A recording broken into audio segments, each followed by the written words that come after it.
on your service as a juror in this case that anybody needs to bring to my attention? All right. Thank you for following those instructions. And then in regards to today's schedule, we've got a number of witnesses. I'm not quite sure how long it may go. So we may break a little bit early today, just kind of depending on the way the case comes in. And then in regards to where we are right now, we're going to, if you remember, when we broke on Friday, there was a witness at Dr. Tufts. The Commonwealth had finished their direct examination. We're now going to have that witness return to the stand, and the cross-examination by the defendant will begin. All right, and so with that, if we could recall that witness.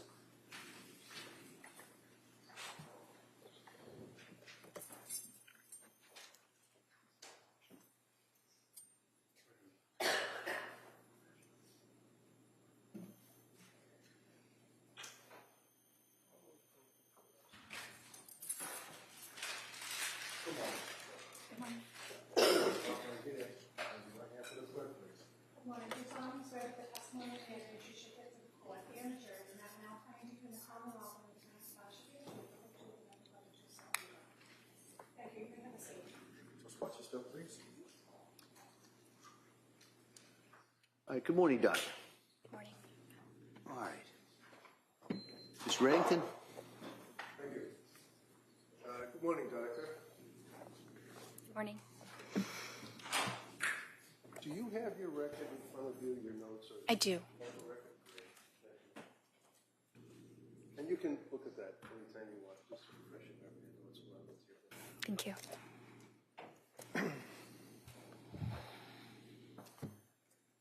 Dr. Tufts, you are presently a psychiatrist, correct?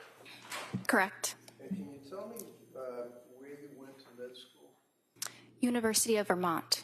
And what were the years that you were at University of Vermont? 2014 to 2018. Beautiful country out there. Great place to visit, right? It is. It's beautiful. And when you graduated from med school, you then did your residency? Correct. And where was the residency? Boston Medical Center. And can you tell me, what is it exactly that you do as a psychiatric resident or a psychiatrist resident? What do you do? You do a lot of different things. You rotate in all the different aspects of psychiatry, as well as internal medicine, so that you have a foundational knowledge of broad medical topics. You admit patients into the inpatient hospital. You manage emergencies in the hospital and in the emergency room, decide whether patients need to be admitted psychiatrically or not, and also carry a panel of outpatients. Is this a hospital that you're working in, or is it Boston University? Is it a medical center? So yes, it's the Boston University program located at the hospital, Boston Medical Center, with also a lot of time spent at the various Boston VA locations. And what were the years, I'm sorry, that you did your residency? 2018 to 2022. So you basically were working as either a person studying to be a doctor, graduating, and then becoming a resident through the entire pandemic. For the first part of the pandemic, yes. Well, the pandemic ended when Joe Biden said it ended. I think it was July of 2022, right? I'm not sure exactly when he said that. Would you agree with me that when the pandemic started, around 2019, when you began your residency, 2020, 21 into 22, it was a large portion, if you will, of the pandemic timeframe?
different times. I began my program before the pandemic.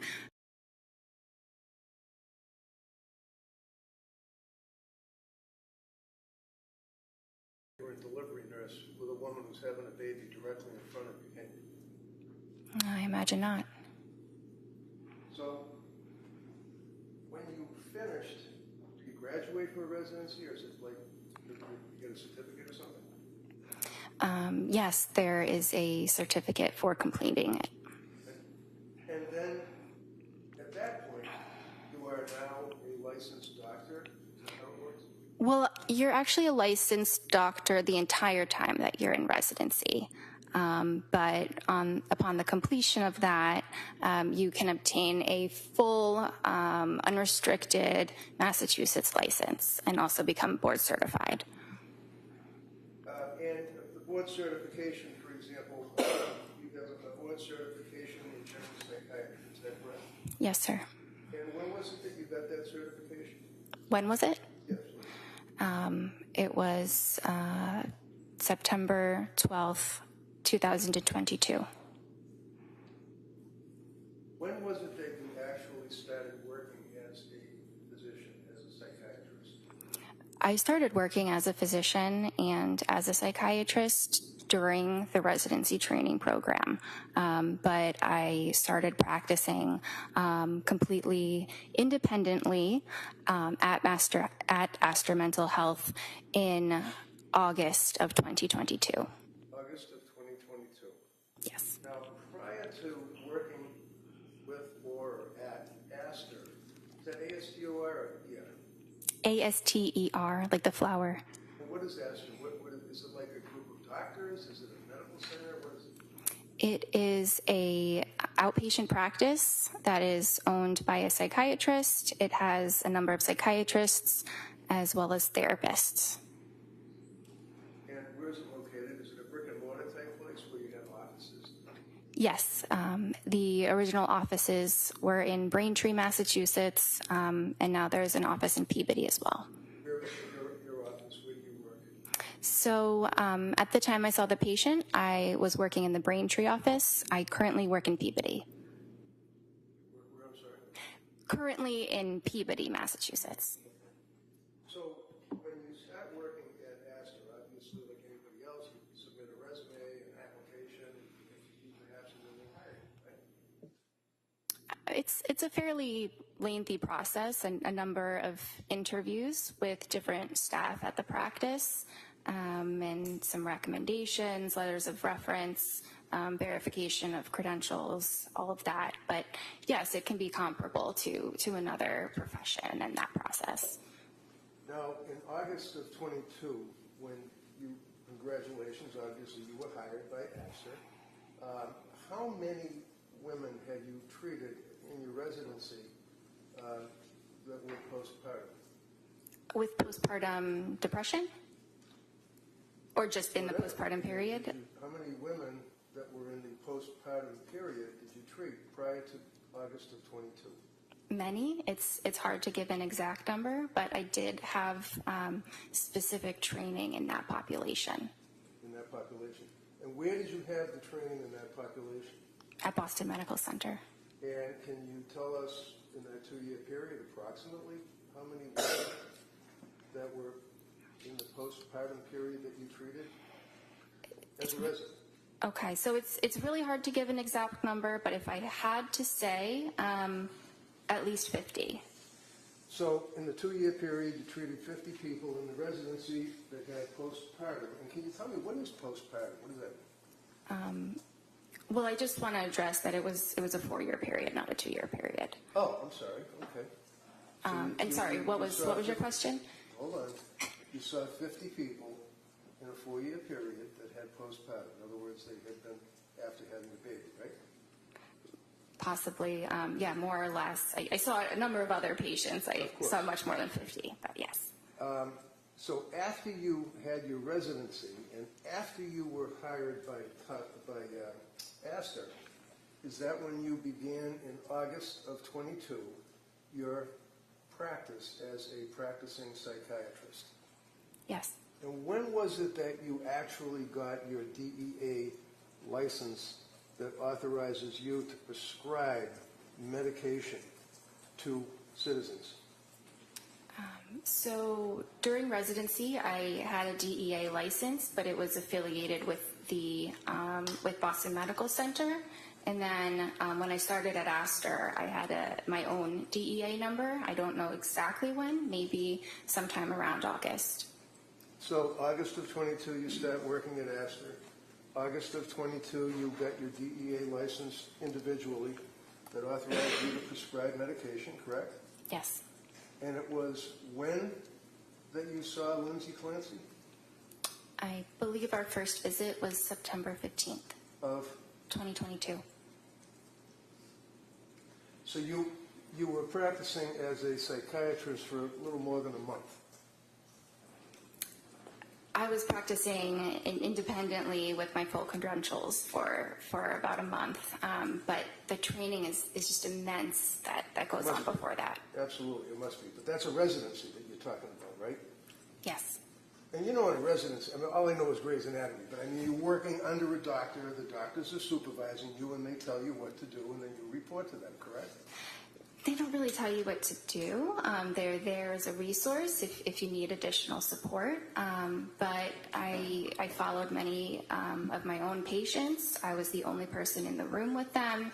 And, my notes were signed off by an attending physician, and that attending was available for any support I needed.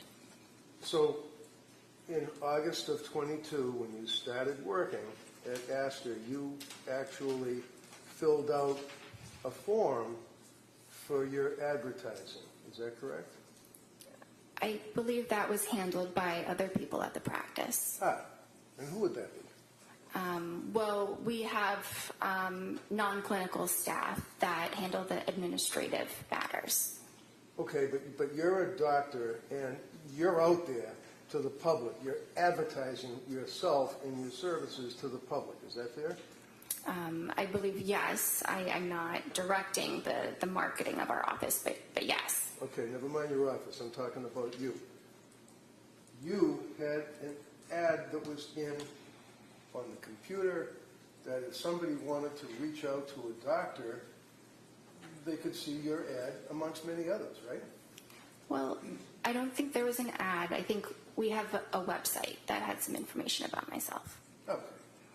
Now, in August of 22, up until when you saw Lindsay, how many patients in that month or so had you treated for postpartum psychosis?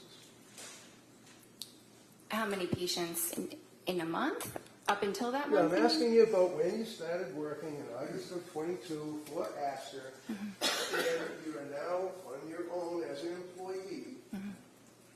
How many patients had you treated before you saw Lindsay Clancy for postpartum psychosis? Well, in the span of 1 month, I would say none because it's a very rare disorder. Okay. But it exists, doesn't it? Absolutely.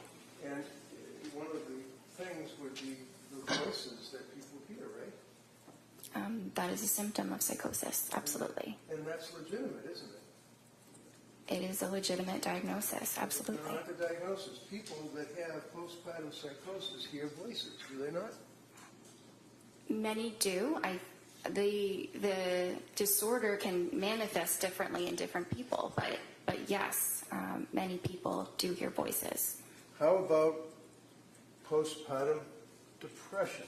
How many people in that month or so before you met Lindsay did you treat for postpartum depression?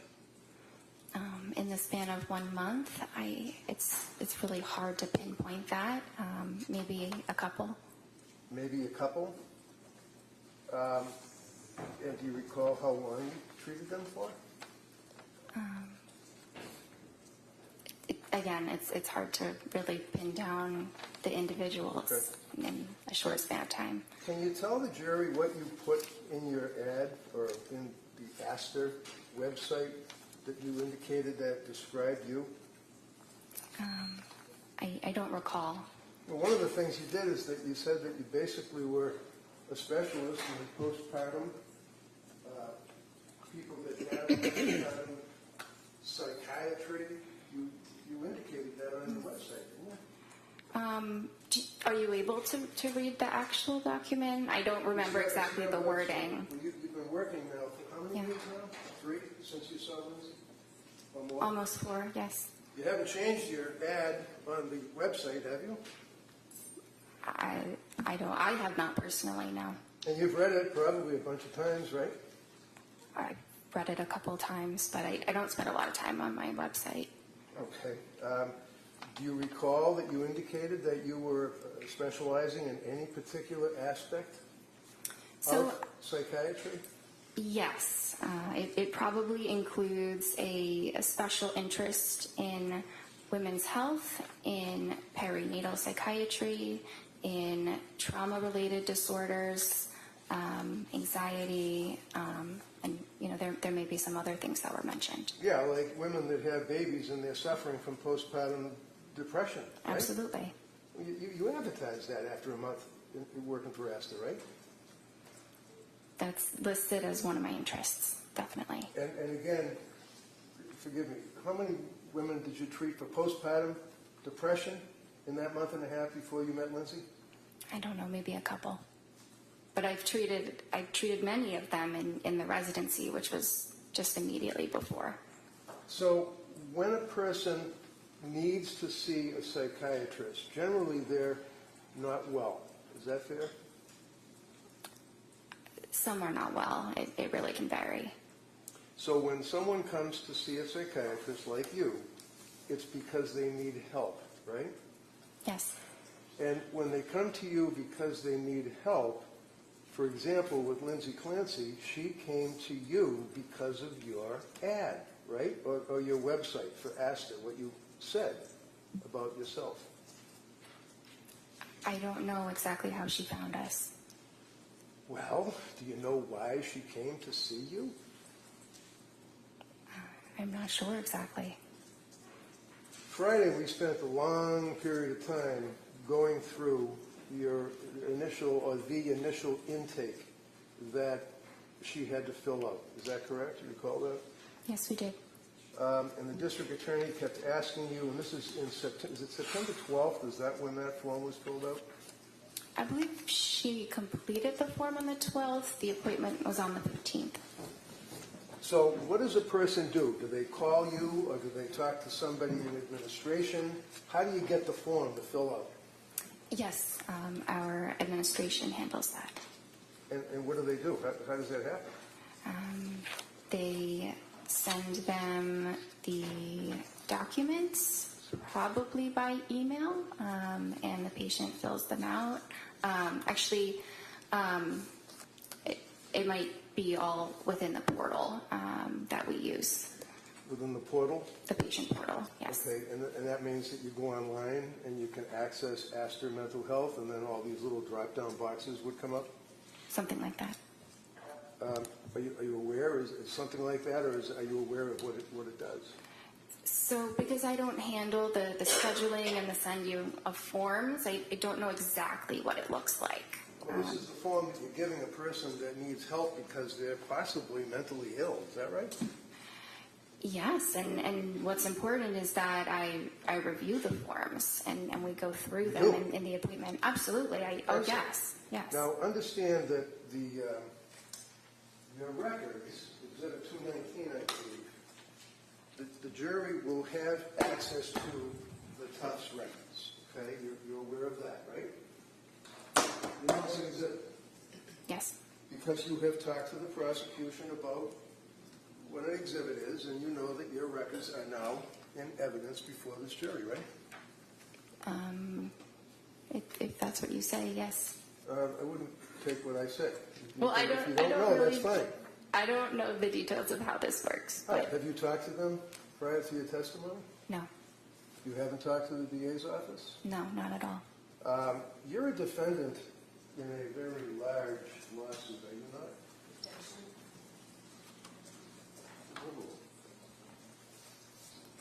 Yes. You wouldn't happen to be represented by an attorney, would you? I am. And the fact that you have an attorney is your right under the Constitution. It doesn't mean that you're guilty of anything, right? Right. Okay. And you know that the outcome of this case is very, very major to the outcome of your lawsuit. Is that right? I don't actually know that. So you understand that if, in fact, it's determined that you advertised as an expert in postpartum and in postpartum psychiatry, and you've had a month experience plus a residency, would you consider that to be negligent or misrepresentation? I do not believe that I have been negligent. Do you understand what misrepresentation means? Yes. With a month under your belt plus your residency, do you really want this jury to believe that you were an expert? Can you advertise that? I don't think that's exactly the wording that I used. I think I said that it was an interest of mine. What? No, go ahead. Good, you answer that. I just think the wording was that it's an interest of mine. I don't believe I called myself an expert. Are you an expert in postpartum? I may be. I don't know. I think it depends on what you define an expert as. Well, when a patient comes to you and they fill out the form, you agree with me that your records reflect that form that she filled out on September 12th of 2022, right? Yes. And the form that the district attorney went through painstakingly with you is basically, it looks something like this, right? That's one of the forms that you have people fill out, right? Right? Yes. See the little check mark? Yes. Who puts the check mark? The patient.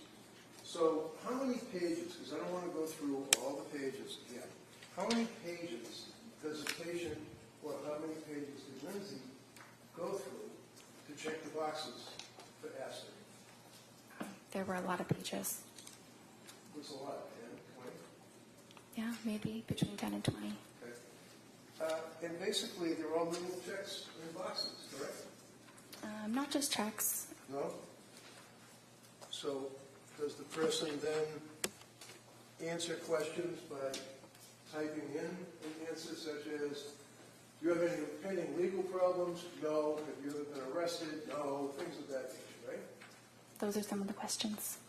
And the questions also, do they ask the patient what medications they were on Yes. before seeing you? Yes. And Lindsay told you that she was on SSRIs in the past, right? Yes. And SSRI means what? A selective serotonin reuptake inhibitor. And that's pretty powerful stuff, isn't it? It's an effective treatment for depression and anxiety. Well, it affects the serotonin levels in the brain, doesn't it?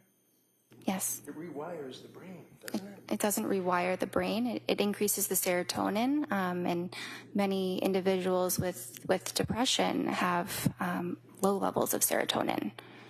So Lindsay told you that she had been prescribed an SSRI when she was in nursing school. Is that right? Yes. What was the SSRI? Prozac. And how long was she on the Prozac? I'm not sure. Never asked. I probably asked. Probably asked. Isn't it true? Don't you guys have a saying that if it's not written, it didn't happen? You take copious notes, do you not? It's impossible to write down every single thing that's said, so I write down what is clinically relevant, clinically necessary, but there's a lot that is discussed over an hour that is not able to be written down. Such as the fact that a person was on an SSRI when they were in nursing school is not an important fact to find out. Oh, no, that's important. Sorry. No problem. I'm not doing, the Sophie Cunningham act. I'm just asking a question. That's all, and you can answer it, okay? How about if she had a reaction to Prozac? I asked her about the Prozac. Is that written in your notes? Yes. And what did she say? She said that she took it for a period of time. She didn't mention any side effects. Oh, she didn't tell you that she had side effects. I see. So when a patient comes to see you with a month under your belt and they're sick and they're looking for help, you wait for them to volunteer facts to you? She volunteered a lot of information. She knew very well what her medical history was and was able to provide that for me. Such as what? That she was in nursing school and took Prozac? That's part of it. And she told you that, right? Yes, And she was pretty upfront and honest with you, wasn't she, in answering these questions, right? I believe that she was. We all spent some time talking about the fact that she declared that she had consumed alcohol, that she felt guilty about it. Recall that on Friday? We dwelled on that for a while, didn't we? Yes, that was a component, yes. I mean, that's something that's important, right? Yes. What was her drink of choice? I'm not sure. Did you ever ask her? I'm not sure. We were not concerned that her level of alcohol use Well, the was. certainly was Friday, right? All right, well, everybody knows. Doctor, wait for the question, all right? And then same thing, I'll have counsel wait until you finish your answer, all right? Go ahead, Ms. Reddington. So is it important, doctor, for you as a physician to know your patient? In other words, know who they are? Yes. And you know that Lindsay was a nurse, correct? Yes. You know that she graduated, obviously, from college, right? Yes. Is she a good student? I don't recall. Do you know when she got married? I don't recall Did you that ask her? specific detail. I don't know. I knew she was married. She had 3 kids, right? Yes. And the reason that you know that she was married is because you spoke to her husband, Patrick, correct? He Or did you? Sorry? Or did you? He attended one of the appointments, and I spoke with him on that date. Ah. And did you say hi, how are you, and give him a handshake when you came to your office? It was telemedicine. It was what? Telemedicine. Telemedicine.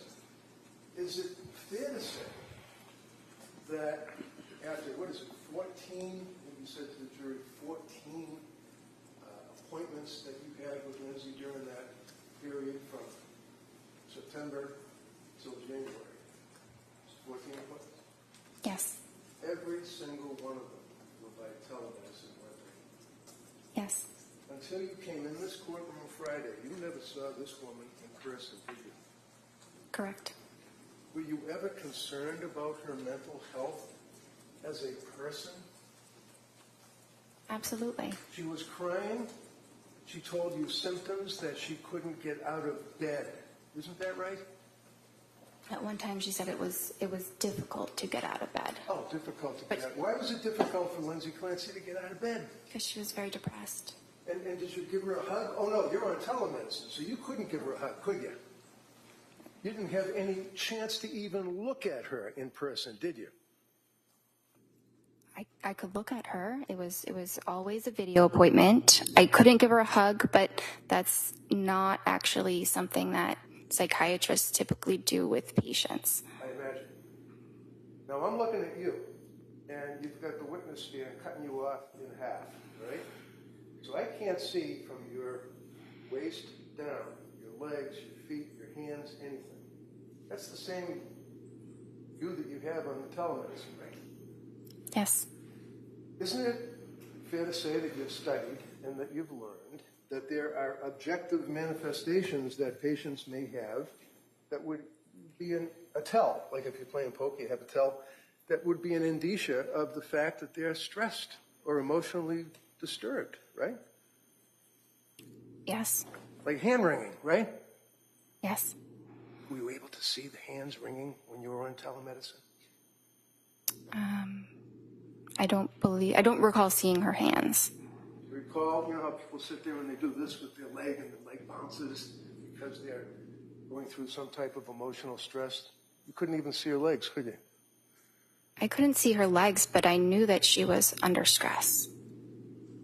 So when she came to you, September 15th, I believe, is the first time that you all actually discussed her condition, correct? Yes. And looking at the medical records, which the jury will be able to look at, it says, visit date, September 15th, 2022, and you can look along with me if you wish. Indicates why she came to see you, right? Yes. Right? Yes? Yes. Okay. Why did she come to see you? According, not guessing and speculating, never mind the TV. You just look at your notes. Tell me what brought Lindsay Clancy to your office. Postpartum anxiety. Is that it? Is that what you noted in the records? Well, those were her words when asked, what are the problems for which you are seeking help? I see. Postpartum anxiety. Now, as a psychiatrist, meeting with this young woman after a month or so of working as a psychiatrist for Asper, there are tests that you administer to a woman who's in postpartum to find out what type of anxiety they have, right? Well, there are some screening tests, but the most important thing is what the patient tells you and what my assessment is in the session. I see. And that would carry through the Tufts evaluations for all 14 of those meetings, is what the patient tells you, right? Yes, and what I observe in the session Through the television. through the computer. What, if you can tell me, is the Edinburgh test? It is a scale that looks at symptoms of postpartum depression. And when you administer, that's a major test, isn't it, for a doctor to evaluate a patient for PPD? I wouldn't say it's a major test. It's a pretty big one, though, isn't it? It's the only one that measures the postpartum depression, right? It's a common one. So what? Commonly used. Commonly. All right, so when you used it on Lindsay, when was that administered to her? I did not use it on Lindsay. Why? We used the PHQ-9, which What is is PHQ-9?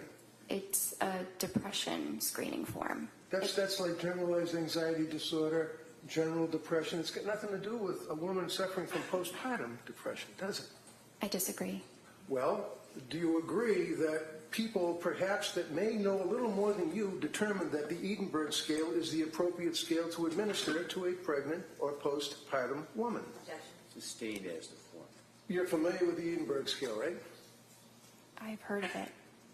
And can you explain to me how it's graded? No, I cannot. There are 30 questions in it, are there not? I don't use this scale, so I don't know how many questions there are.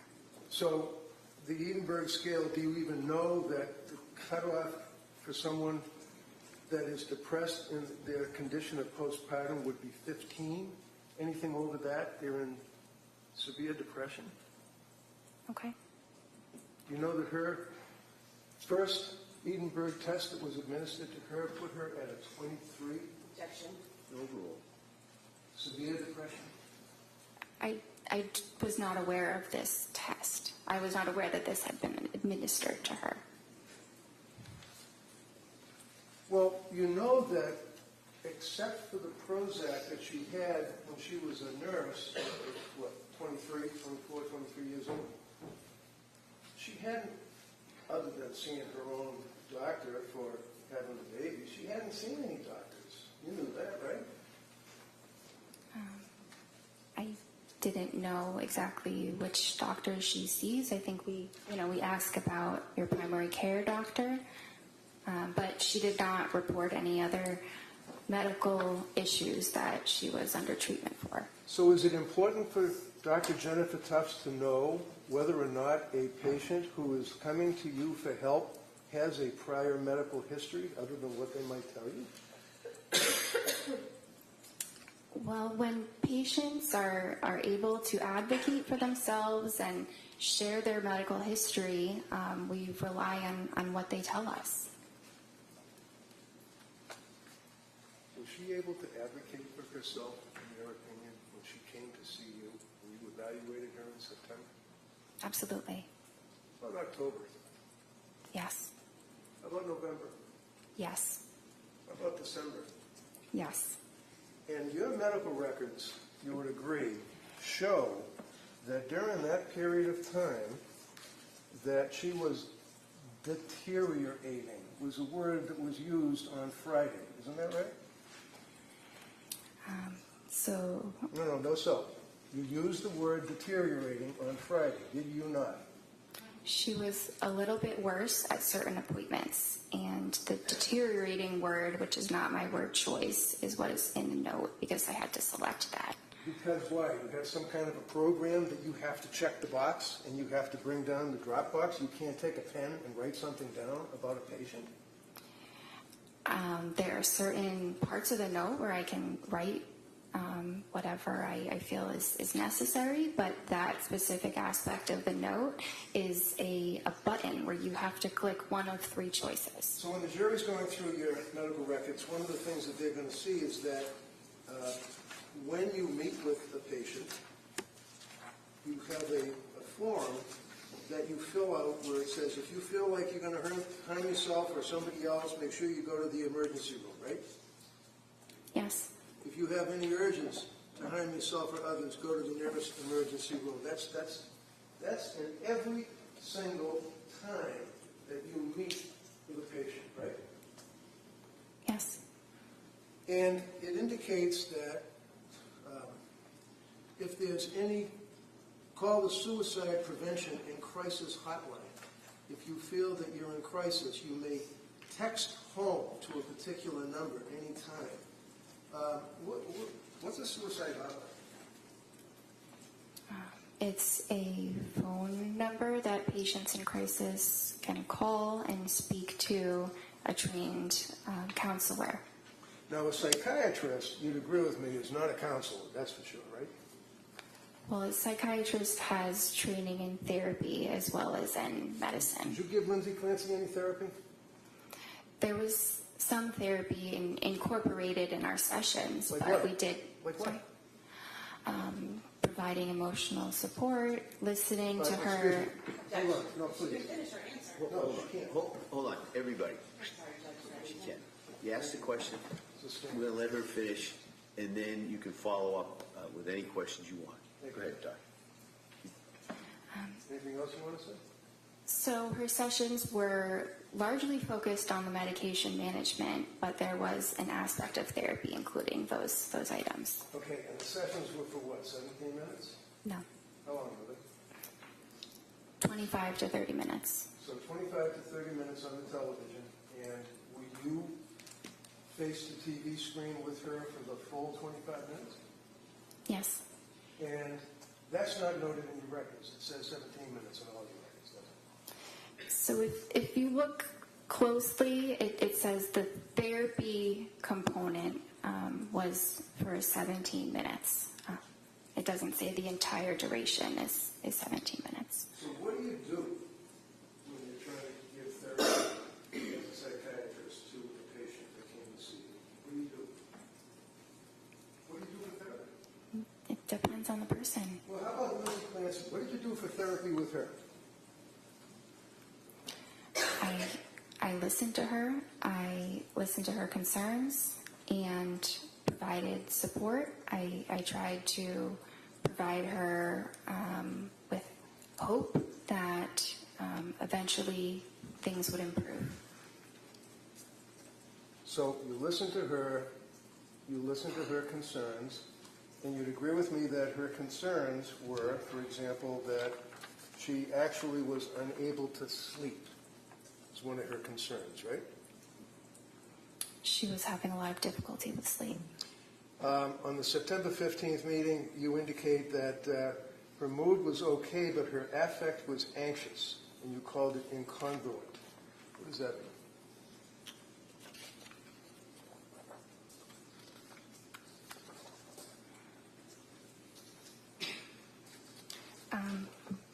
So she said she was feeling okay. She appeared anxious, and she also stated that she was anxious. So one of the things that you talked about Friday is when a patient presents with an incongruent something or other, I don't remember, appearance perhaps, that would mean that they're saying, I'm okay, but they don't look like they're okay, right? Well, it could. I don't think her affect and her mood were really that incongruent at that time. I think that she didn't appear terribly depressed. I didn't say she was terribly depressed in that initial visit, but she said she was anxious and she appeared anxious. That's pretty congruent. Okay. So did you put in the report that she was congruent or incongruent? So that is not an option for me to indicate in that section, but So- it was congruent. You're like a robot. You can't take a pen and write something down. You have to do the drop box and the X's on the computer. Well, if it's on the computer, I'm limited by the options that are out there You're a doctor. Why are you limited? because of the technology. What technology? The fact that there's a form on a computer? You're trying to treat a human being who comes to you for help. And that's what's most important. What's most important was the treatment, not what is checked off on a box. Makes sense. So you were unable to make a note as to whether or not her affect and her mood appeared to be in conflict and that she would have been incongruent and that she had poor insight. You couldn't write that down. Is that right? Because the box doesn't let you. Correct. So basically she's telling you that I'm okay. Well, actually, when she came, do you know that she never saw, other than when she was in nursing school, would it surprise you, a psychiatrist? And that was only for like a week when she got the Prozac in nursing school because she was afraid of public speaking? Did you know that? I was aware that she did not have a significant past psychiatric history. I was aware of that. Okay, so you were the first psychiatrist that she had the pleasure of meeting. Is that correct? Yeah. I think it was. And isn't that important for you as a doctor to take a history? I did take a history. So can you tell us? You're testifying here for the government. Tell us whether or not she had any past psychiatric history other than in nursing school for a week with the Prozac. She did not report any other past psychiatric history other than the Prozac and Wellbutrin. So when a patient comes to see you and you're treating to help that patient, if they don't report something to you, you don't know about it apparently, right? Well, I think it depends. There are certainly things I can assess, but if it's related to their history, I do need them to tell me. Well, you can't assess it unless you ask, right? Unless I ask, or they volunteer it, or they Of fill course, it we out in already talked forms. about the volunteering. How about you as a doctor, when you're evaluating a patient coming to you for help, do you ask them questions? Yes, You didn't ask her a prior history. I did. What did she tell you? She said that her prior history was what we discussed about the Prozac in the nursing school. So, basically, other than hoping to give her hope, is what you said, for the therapy. How do you give someone hope for therapy? The other doctor. Try to encourage them and... What did you encourage her on September 15th? Sorry? What did you encourage her to give her hope on September 15th? What did I encourage her? Yeah. I don't remember exactly the words. It was Did you write almost it 4 down in years your ago. records? No, we don't write those details of Well, everything that's the that was therapy said. you're talking about, right? Yes? Yes. And you don't write down the therapy you give a patient in the records, right? Well, I write something about it. You write it I down, mentioned not- that. Excuse me. Hold on. So yes or no? Hold on. You let her finish the question. You listen to the question and answer just what they ask. Okay? Go ahead. You could rephrase that question, Counsel. No, I'll let her answer it. All right. I mentioned that I provided supportive therapy. What is supportive therapy? It's listening to the patient's concerns and providing emotional support and validation. So emotional support and validation all sounds good. Here's a young woman who was what, 20, 29, 30 years old, came to see you? Yes. And came to see you for help, right? Yes. Told you she couldn't sleep and she was anxious, correct? Yes. You know that she was postpartum, correct? Yes. You know that as a patient who was postpartum. By the way, what is your opinion of the period of postpartum wherein one can have postpartum depression or, more importantly, postpartum psychosis? What's the time frame? It's typically 1 year. So she was well within that time frame, correct? Yes. And you tried to provide therapy by giving her hope. And how long do you figure did that take? 5 minutes, 10 minutes, 2 minutes? I'm not sure. I think it was different in each session. Okay. So the only thing that you diagnosed Lindsay with on September 15th was GAD, Generalized Anxiety Disorder, correct? It was generalized anxiety disorder as well as an adjustment disorder with depressed mood. And you prescribed medications to her, right? Yes. And the medication that you provided to her was the sertraline, right? Yes. And the sertraline would be Zoloft, right? Yes. Now, this is a little chart that shows the prescriptions that Lindsay was on. And you are the yellow colors. Okay. You can see that. Do you agree with me that on September 15th you prescribed sertraline, Zoloft, 30 count on September 15th, 25 milligrams, right? Yes. Have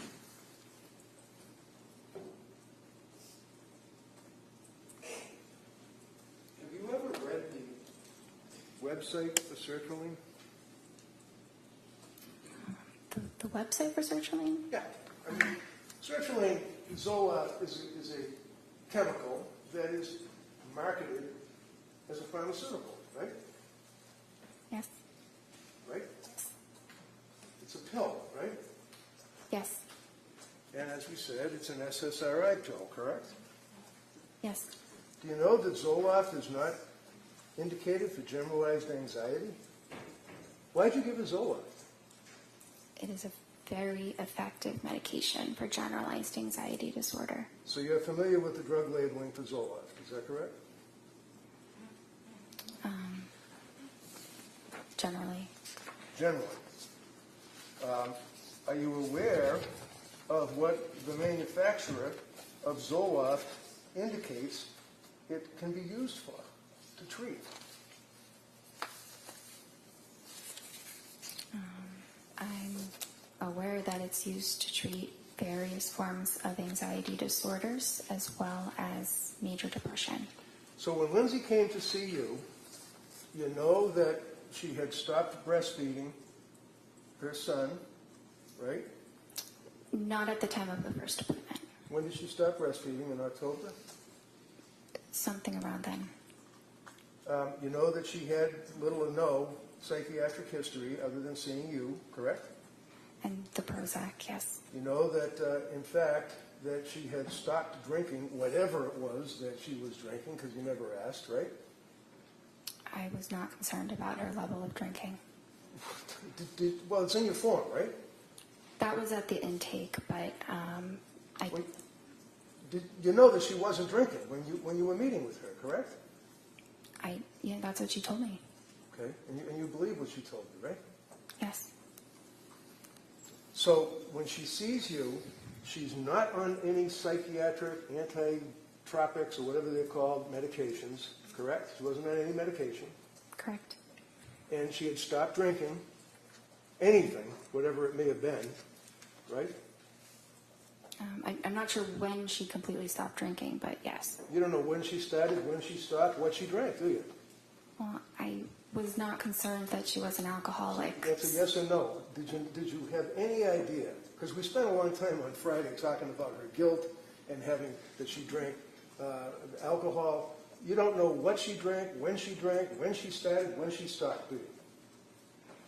I know some details about her alcohol use, but it was overall minimal. What were the details then? Tell me what the details were. There was that one little box that was checked off. What other details were there? That she drank 1 to 2 times a week, 1 to 2 servings 5 times a week. And you don't know where, what it was? You have no idea, right? I think she had mentioned at some point that it was calming. It was something that was what? helpful. I'm sorry. Calming. Calming. Okay, Calming. so it was numbing. It was like trying to numb something, I guess, right? That's one way of saying it. I mean, I imagine you've treated veterans that have post-traumatic stress disorder, right? Yes. And would you agree with me that many times when people have an anxiety disorder or PTSD, or whatever the case may be, they try to numb their feelings? Is that fair? Sometimes they do. And sometimes they use alcohol, right? Sometimes they do. But we don't know what alcohol. So we don't even know if it was a beer, do we? I didn't think that was relevant for her. So, with all of that, with that information, you then prescribed Zoloft to her, correct? Yes. You went over the side effects of Zoloft, sertraline, I imagine, with her, right? Yes. Did you tell her that one of the known side effects is suicidal thoughts and actions and ideation? Well, that's specifically in children, so I don't think I mentioned that because it wasn't relevant. Not really. Suicidal ideation and homicidal ideation is a black box warning on Zoloft, along with other SSRIs, right? Under Yes age, or no? for children and adults younger than Lindsay. Excuse me, Doctor, I apologize. Can you just listen to my question and answer it yes or no? Is there a black box warning on Zoloft? Yes. Okay. And a black box warning is required or prescribed by what? The FDA? Probably. Probably. And it basically warns that, especially with young people or young adults, that it may cause suicidal or, God forbid, homicidal ideation. Yes? Yes. And you're aware that, in fact, the FDA has determined that that goes up possibly to a 23, 24, 25-year-old. You know that, right? I think 24 is what they say. Yeah, I'll give you 24. It's possible, is it not, that the SSRIs that get into a person's brain affect a person that's 3 or 4 years older than the FDA cutoff with suicidal ideation or homicidal ideation? It's possible? There's a lot of development that happens in the brain between ages like up to 24 and closer to 30. The brain is fully matured at past age 24, and so it's less vulnerable than in a younger individual. So with 24, you're suggesting as a cutoff, are you suggesting to the jury that a drug that increases the risk of suicide in a 24-year-old patient cannot increase the risk of suicide in a 29 or a 30-year-old patient? Just a little bit. I don't believe there's evidence that it causes that at all in individuals over 24. So, as a psychiatrist who had the ability to issue these types of medications to patients and citizens, what research did you do on Zoloft and suicidal ideation, homicidal ideation? I was taught extensively about SSRIs and suicidal ideation in my training. Vermont, right? In Vermont, in Boston, yes. Okay, so in Vermont was when you get your medical degree, right? Yes. And in Boston would be when you were a resident, right? Yes. And then you had board certification on general psychiatry, right? Yes. You can have a certification on subspecialty, right? There are certain subspecialties, yes. Right, and some of the subspecialties deal with postpartum or women that are pregnant and have babies and have psychiatric symptomology. There's no board certification for perinatal or reproductive psychiatry. Well, there are plenty of classes that are recognized as, for example, at Harvard Medical School, there's an annual class or symposium, if you will, for postpartum. Have you ever been to that? No, sir. What have you done to research or to improve your education? I understand you went to med school and that you were a resident. What programs, continuing education, symposiums have you attended since you got the ability to prescribe these medicines to people? I have not attended a symposium. Have you attended anything? I have not, but I have done a lot of reading on my own, of research and guidelines about this area in psychiatry. Did you tell Lindsay when you were going, because one of the things that you guys are always concerned about is what's called informed consent, right? Yes. And what is informed consent? What does that mean? It means In a medical sense, not just like out in the street or something.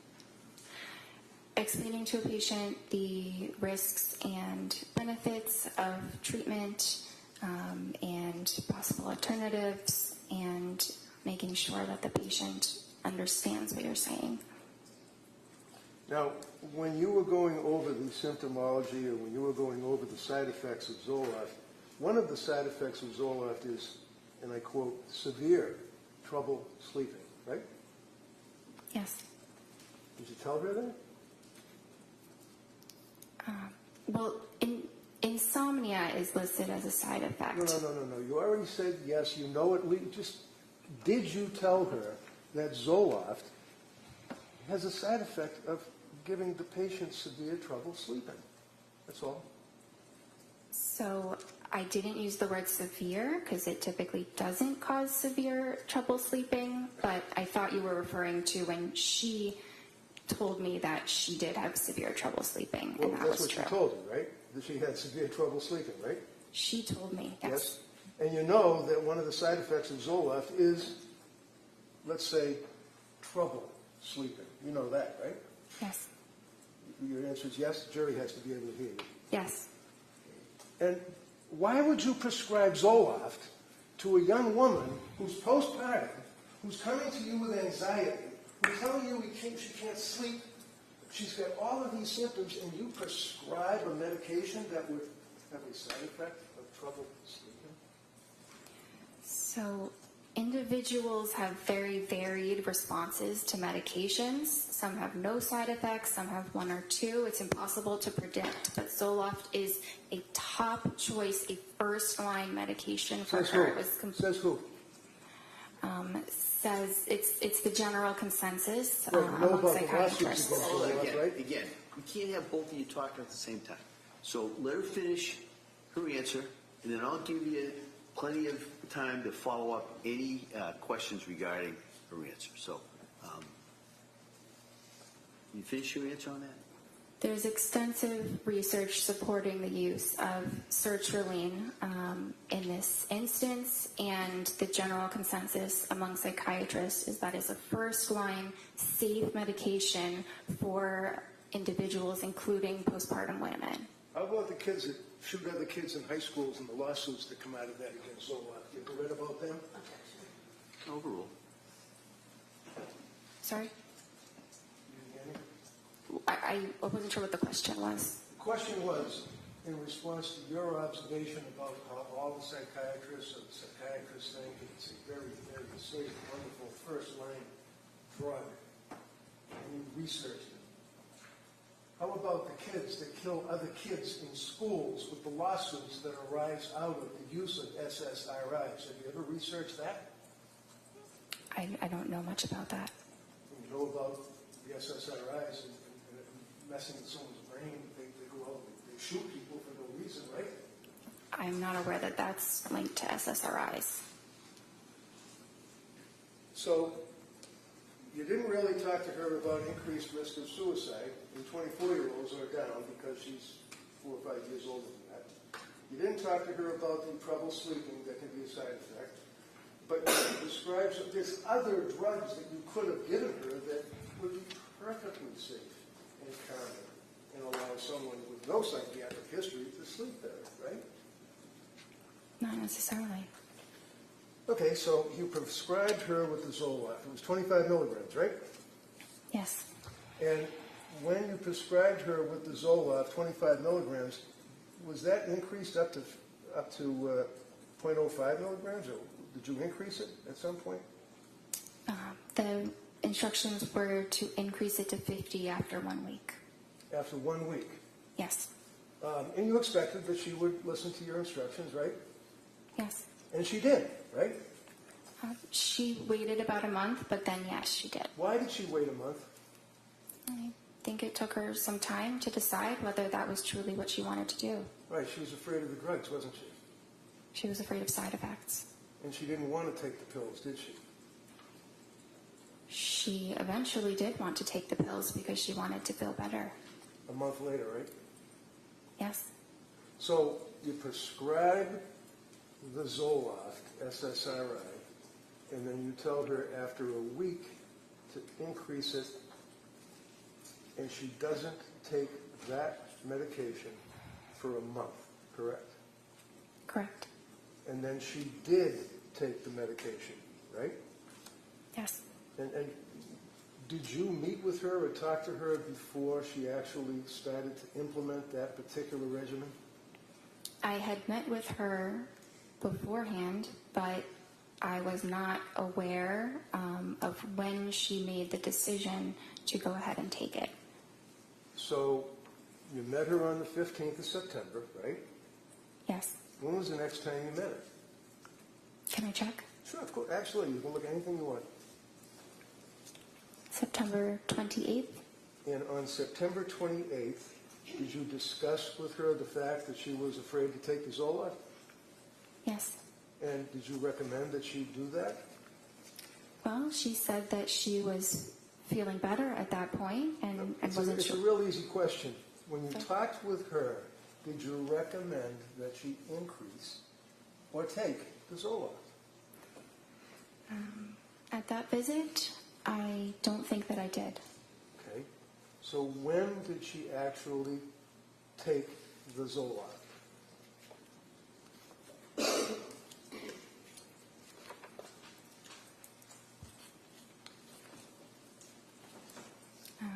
She told me in her October 20th visit that she had taken it 1 week prior. And she told you that when she increased it in accordance with your instructions, she went off the rails, right? I don't think she used those words, but she had What words did side she use effects. for you as her doctor? She felt awful. Awful. Why did she feel awful? Did she have a stomach ache? Did she have a headache? Why did she feel awful?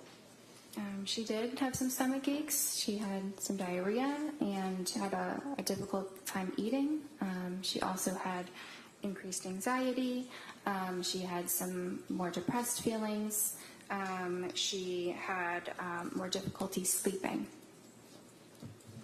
And what was your advice to her as her doctor on the 28th of October, after she told you about the effect the Zoloft had on her?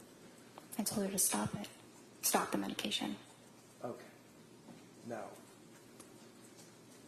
Zoloft being an SSRI, and a patient that is taking the Zoloft, and 0.05, we spent Friday afternoon going over the drugs, and 0.05 milligrams is the lowest dose, and all that.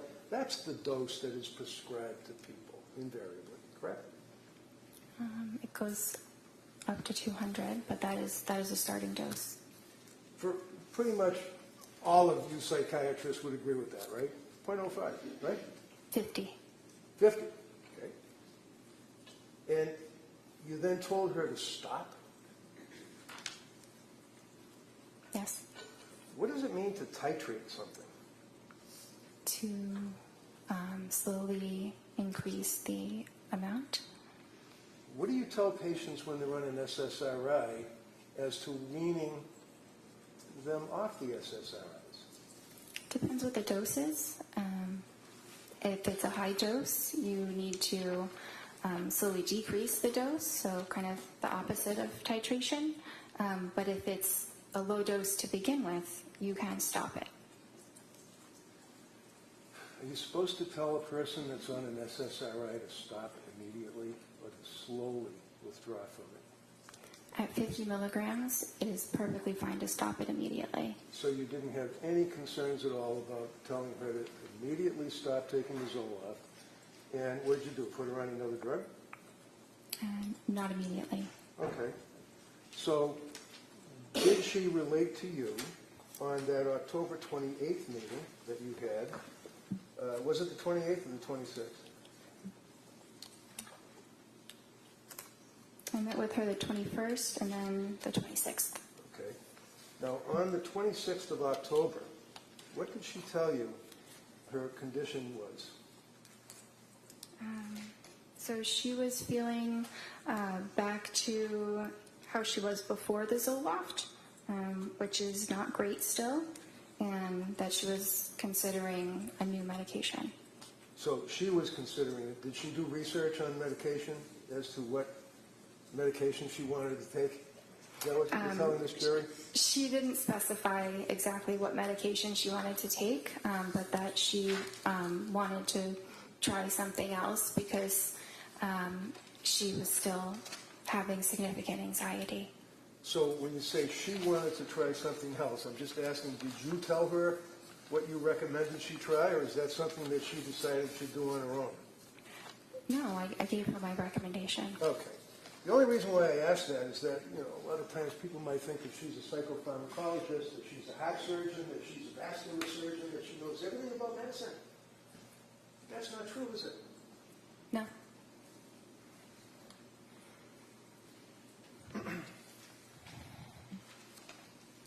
Would you agree with me that prior to telling her to stop the Zoloft, that one of the concerns that you had is that Zoloft affects anxiety and affects sleep, and you hope that it treats the underlying anxiety by balancing brain chemistry and increasing serotonin, right? Yes. Is that fair? And you'd agree with me that it does, as a side effect, have an impact on a person's falling asleep or staying asleep, as a common side effect, right? It can happen. It doesn't happen to everyone, but it certainly happens to some. But it is temporary. That's the important distinction, is that there are many side effects that disappear entirely, and then the medicine is quite helpful for those certain conditions. What's that? Yes. She had problems sleeping, didn't she? Yes. Even after the Zoloft, right? Yes. So you, not her, you recommended a particular drug that she should take, right? Yes.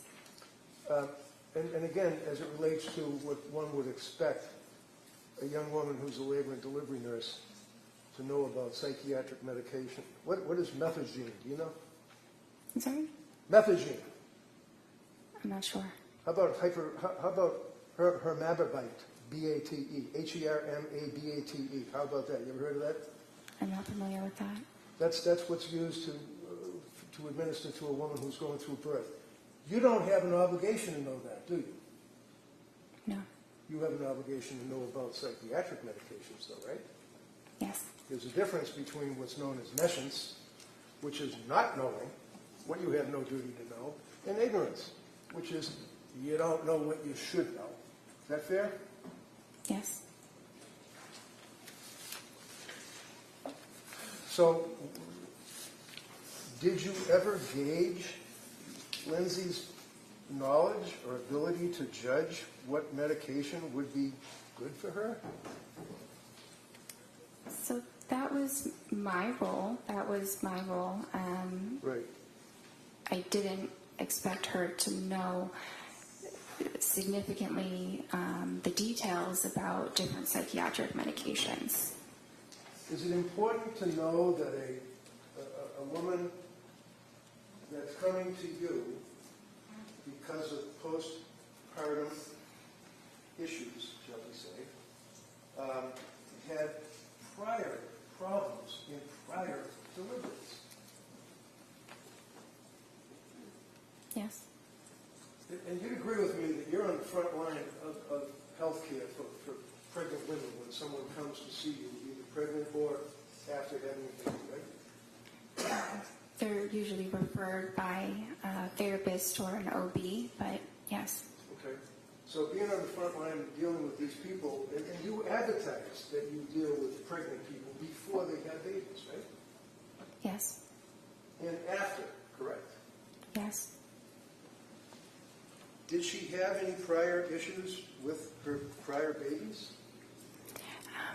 I knew that she had had some anxiety symptoms with her prior, after her prior child was, after her second child was born. And that would be Dawson? Yes.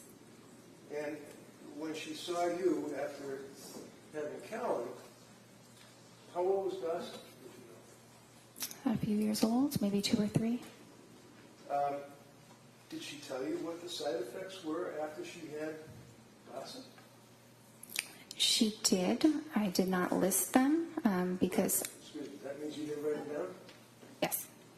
So what is it, your memory? We'll go by that, right? Sorry? We'll go by your memory? Go by my memory about what?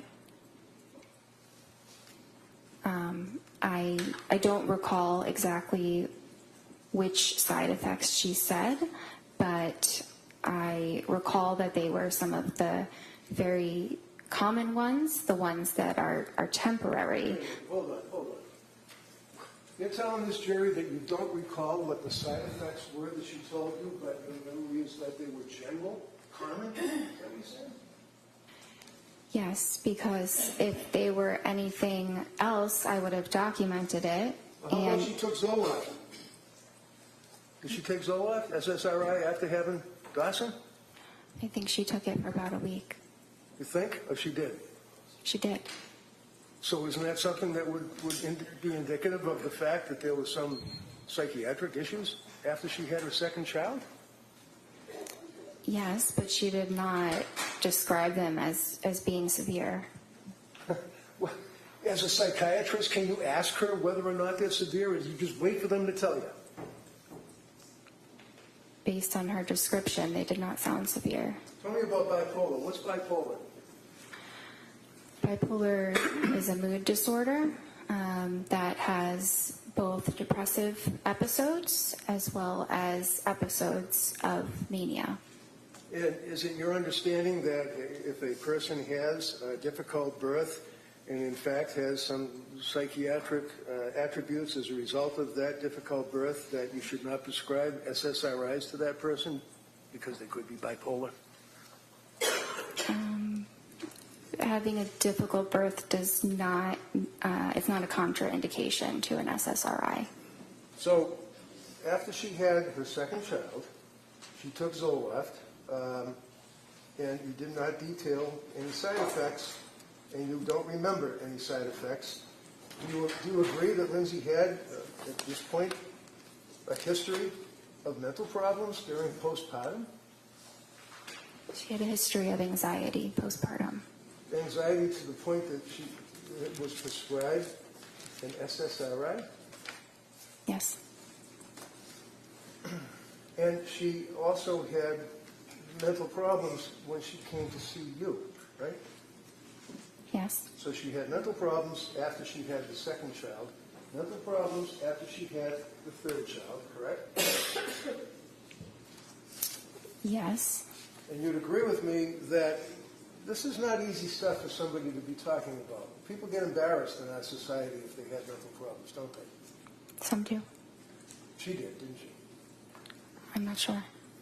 So, not documenting any of the side effects, did you think it would be important to document the side effects of the drug before you prescribed Zoloft a second time? She's telling you that she had, you don't know, but she had side effects with Zoloft. Was it important for you to document the second time that you're giving her Zoloft? I did not feel that it was necessary to document the specific side effects. So if someone comes to you as a person who is in postpartum and is all the symptomology that she had related to you, that if she told you that she was on Zoloft after her second child and had side effects, you don't think it's important to document the side effects, number one, right? It depends what the side effects are. Which we don't know because you didn't write them down, you don't remember it. I would have written them down if No, they not were. what you would have done. What did you do? No, overrule. Go ahead. I would have written them down if What did you do? I wrote that she had side effects. Where are they? I'm not sure. And then you prescribed Zoloft again, didn't you, in 2022? Yes. Do you recall in the period of September of 22, October of 22, into November of 22, that she used the word overwhelmed, told you that she was overwhelmed? Is that correct? Sorry, which visit are we looking at? Well, the period of time, September, October, November, she used the terminology that she was overwhelmed. Yes. Okay. And when you were treating her, you didn't think that she was just merely overwhelmed with 3 children. You knew she was really struggling, didn't you? I did. And it was at that point that you diagnosed her with a psychiatric condition, and you prescribed psychiatric meds. Isn't that right? I prescribed psychiatric medications, yes. So when you prescribed the Zoloft and told her to increase it, she told you that she was having all these difficulties. You told her to stop. Did you give her therapy when you saw her? Yes. What did you do? I think that I Well, provided again, I reassurance. apologize, but not what you think. I want to know what you did. That's why you write stuff down. So take your time and look at your notes. What did you do with this young woman for therapy? On which day? On what? Which day are we talking about When specifically? she came to you and told you that she was overwhelmed, and you diagnosed her with a mental illness and prescribed a psychiatric condition for psychiatric meds, what therapy did you give her? Because you told us that when you're on the television, you still give them therapy too, right? I do. What did you do? Well, I'm having trouble identifying exactly when she said the words overwhelmed. So it's hard to pinpoint exactly what I said in a span of, a number of different visits. Did you indicate that there's information on the website that if a person has an emergency that they should do something? I did, and I advised her the same. So basically, if one of your patients becomes suicidal, and on that note, did she tell you at that point, up to November of 22, that she was dwelling on suicidal thoughts? It was a while before she mentioned anything about suicidal thoughts. Tell us when. I might need to look through the records to right see ahead. when she first did.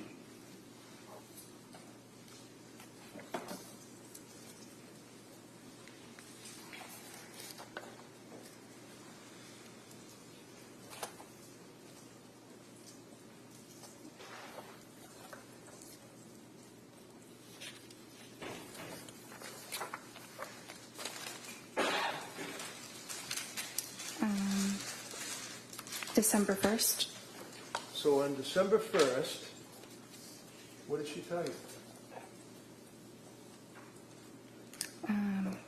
That she denied feeling suicidal, but that she was close to feeling suicidal.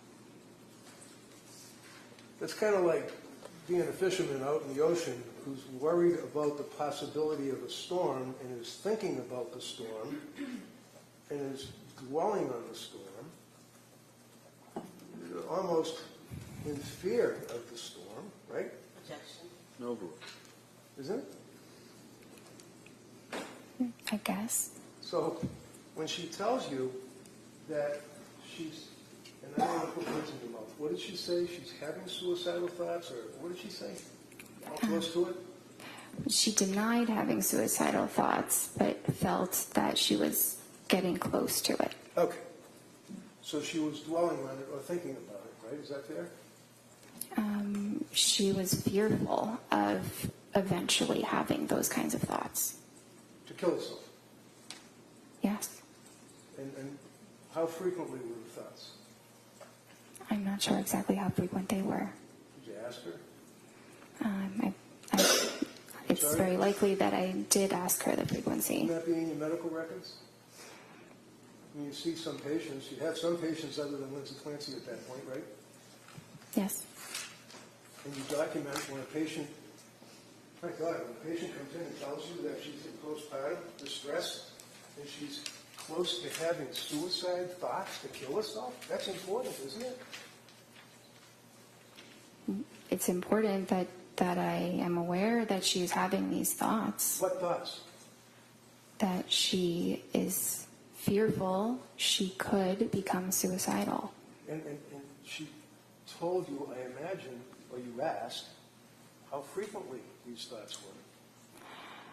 I don't have it documented how frequently they were, but that is a question that I usually ask when we're talking about suicidal When we're thoughts. usually testifying in a murder case, we usually have facts that we can tell the jury, not speculation. Objection. Yeah, sustained. Did she tell you, or did you ask about suicidal thoughts? Yes. What did she tell you?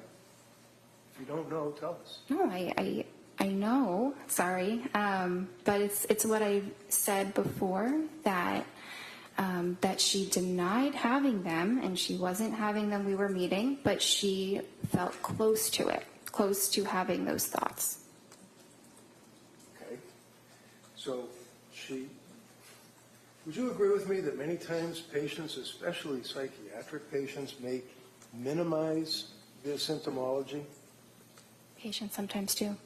And sometimes when a woman has just had a child and has other little kids at home, if you're worried about the government taking kids away from them, because you're a mandated reporter, aren't you? Overall. You're a mandated reporter, aren't you? I am. And if she told you, I'm having suicidal thoughts, I'm close to it, homicidal thoughts, you'd report that, wouldn't you? Not necessarily. I think it really depends on the context, but having suicidal thoughts alone is not a reportable condition. All right. So basically, we know that she was close to having suicidal thoughts to kill herself, whatever that means. We don't know how frequently she was having them. Yeah? Today, I don't know how frequently, but at that point, I believe I did know how frequently they were. Okay. So as a result of that, you then gave her therapy, I imagine, right? Through the television. Yes. And what therapy did you give her in November of 22? I gave her supportive psychotherapy. And what does that mean? It sounds great. What do you do? It's listening to the patient and providing. Sorry? Listening to the patient, like when they say they're having... Hold on. Good. Sustained. Next question. So, You can finish the answer. Right. Next question. thank you, Judge. Listening to the patient, that would be when, for example, one of your patients tells you, after all the treatment that you had provided prior to that, all the symptomology that she had, insomnia, anxiety, all of that she's close to having suicidal thoughts. That would, I imagine, impact on you. Yes. So what did you do with this psychotherapy? So I provided emotional support and validation and What does that mean? Validation. encouragement. What does that mean? Something like, I understand this is a very difficult time. It really, it varies on the individual. Sure. How about Lindsay? I don't remember the exact therapeutic words that I used. Okay. How long did you give the therapy? Validation and all that stuff? I don't remember exactly the duration. Be about 10 minutes? Maybe. Through the television, right? Through the computer. So, as we pointed out, you tell the people that come to see you, when I say you, I mean collectively Astor Medical, that you would expect that if a person is in crisis, as you guys say, or is suicidal, that they would have to go to a computer or their cell phone, right? They would have to punch in your office, right? Look up the number. We advise them to call 911 or go to the emergency room as quickly as possible. How about suicide hotlines? Do you give them advice to call them? That's an option as well, yes. Sure. Did she call suicide hotlines? I was not aware that she did. Did you ever ask her? I don't think I specifically asked that question. Not specifically. Did you ask her anything? Did you beat around the bush maybe? You ask her anything about suicide hotlines? I don't think I asked her about suicide hotlines. Would it surprise you to know that she called suicide hotline in that time frame, not once, but twice, and was turned away? You guys were on the front line of this, aren't you? No, overall. It does surprise me, yes. It does what? It surprises me that she called them twice. And you never asked her if she had ever called the suicide hotline, did you? I don't think that I did. I understand. You're a doctor. You were trying to do the right thing. You obviously, this is just horrible, isn't it? Yes. She continued on with her treatment with you, correct? Yes.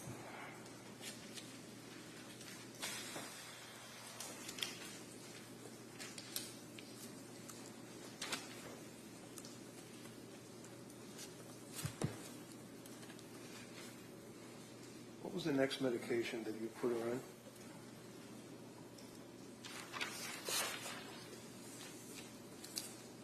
Let's say we're up to, I guess it would be the October 26th date. Is that right?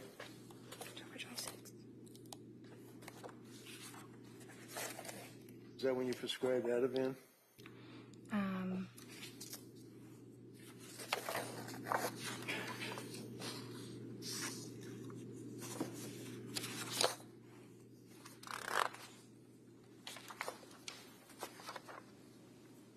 I prescribed that on the 21st. Sorry? I prescribed the Ativan on the 21st. All right. Did you prescribe anything on the October 26th appointment? Yes. And what was that? Buspirone. Buspirone. And would you agree with me that, is that also Vanspar? Buspar or Buspirone are the common names for it. Okay.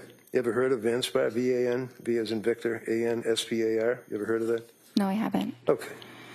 And would you agree with me that there are a number of side effects of Buspirone? Every medication has side effects, but Okay, so my question is pretty simple. Buspirone, you mentioned it. I'm asking, any side effects? yes, What are the side effects? they could be tiredness or dizziness or rarely some upset stomach, but it's generally a very, very well tolerated mild medicine. And do you recall, was she taking any other medication at that point, if you know? Yeah, she was taking some of the Ativan. Some Ativan, right? Did you prescribe that to her?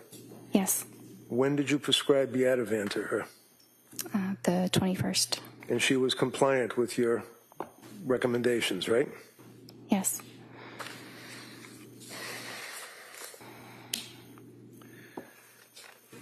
Was she also reporting to you that she was taking Benadryl, it's like over-the-counter stuff? It was being used as needed, yes. So that's PRN, on the records, PRN or whatever, you take it as required, right? Yes. And she reported to you that she was taking Benadryl, right? She reported that, yes. And you didn't document how much she was taking, right? It's only available as one dose over the counter. Okay. Did she re-up the dose over the counter? Do you know? She didn't tell me that she did. Did you ask her? I don't remember asking her about if she increased it. I think she was just taking one of them. You think? Did you know that Ativan and Benadryl are contraindicated, that they can have a serious impact to the central nervous system and depressant effects? Yes, but can I explain that when they say depressant? Excuse me, the answer is yes, right? Is the answer yes? Yeah, if the answer is yes, if that's the question, the Commonwealth may be able to ask you further questions if you'd like. Well, I can't say yes to that entire statement. All right. Next Did question. you discuss anything about Benadryl combined with Ativan on October 26th? I don't recall.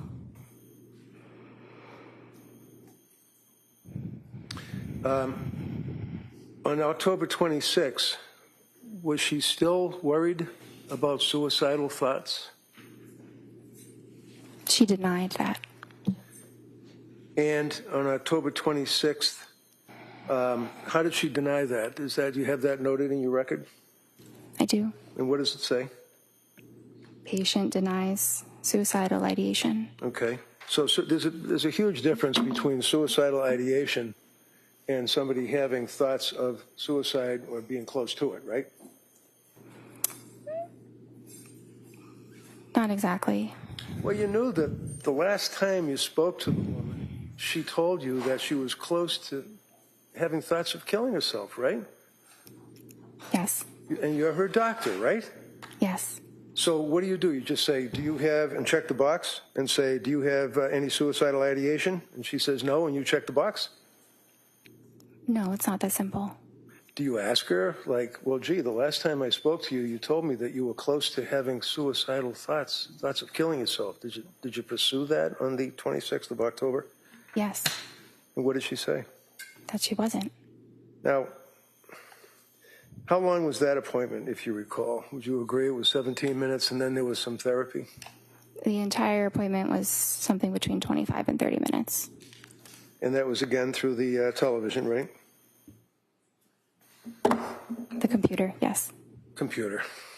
Did you also add a drug called hydroxyzine? Yes. When was that?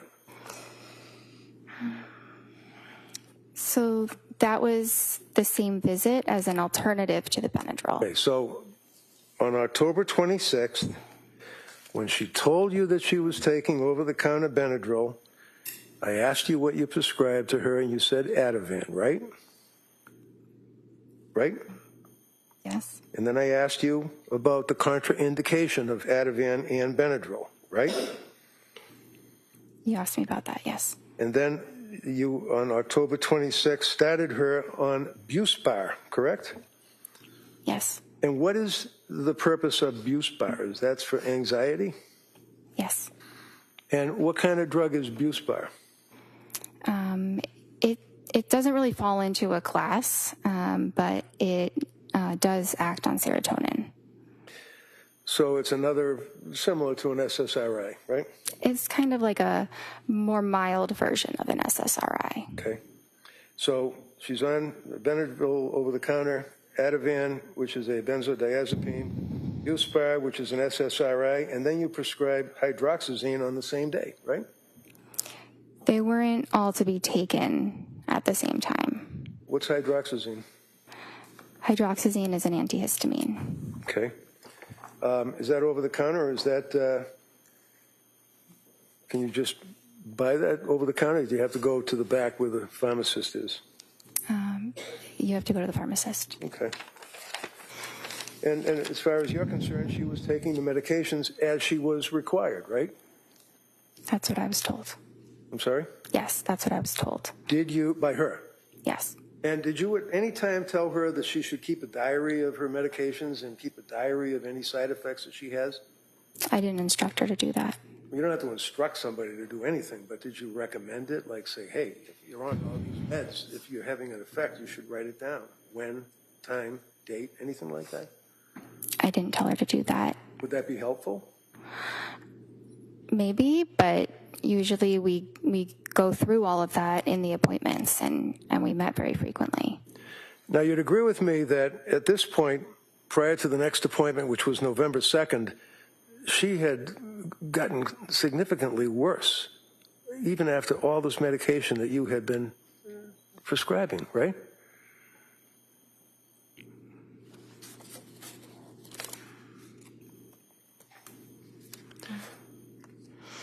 Did you make a note that she was telling you that she had depression and that she was crying, had more anxiety, insomnia had increased, brain fog, and worrying about suicide?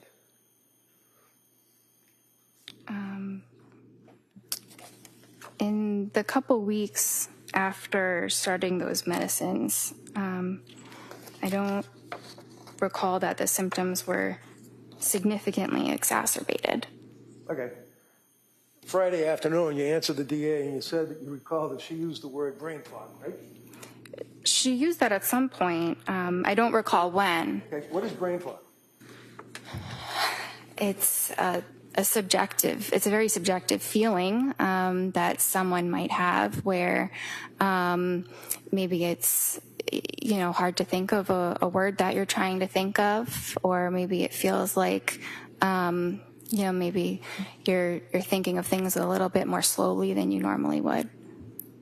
And how often was she dwelling on suicide? At what point? At the point she told you that she had anxiety, insomnia, brain fog, crying inconsolably. Objection, if we can have a date. I think he's going to get to that. Go. October 26th, heading into November 2nd.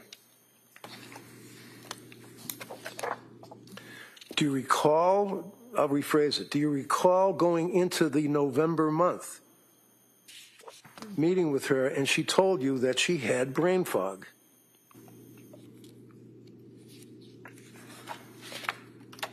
It was mentioned at some point. Okay. I don't see that on the 26th specifically. All right, so let's talk about brain fog. Did you ask her what that meant? Because when you say subjective, that means that's her interpretation. That's in her head. She's telling you, right? Yes. As opposed to objective, which would be what people in general would think, right? Yes. So when she's telling you, in addition to the anxiety, in addition to the crying, in addition to the stress that she was undergoing, she was worrying about suicide, she talked about brain fog. So you must have asked her, what does that mean? Subjectively, what does that mean?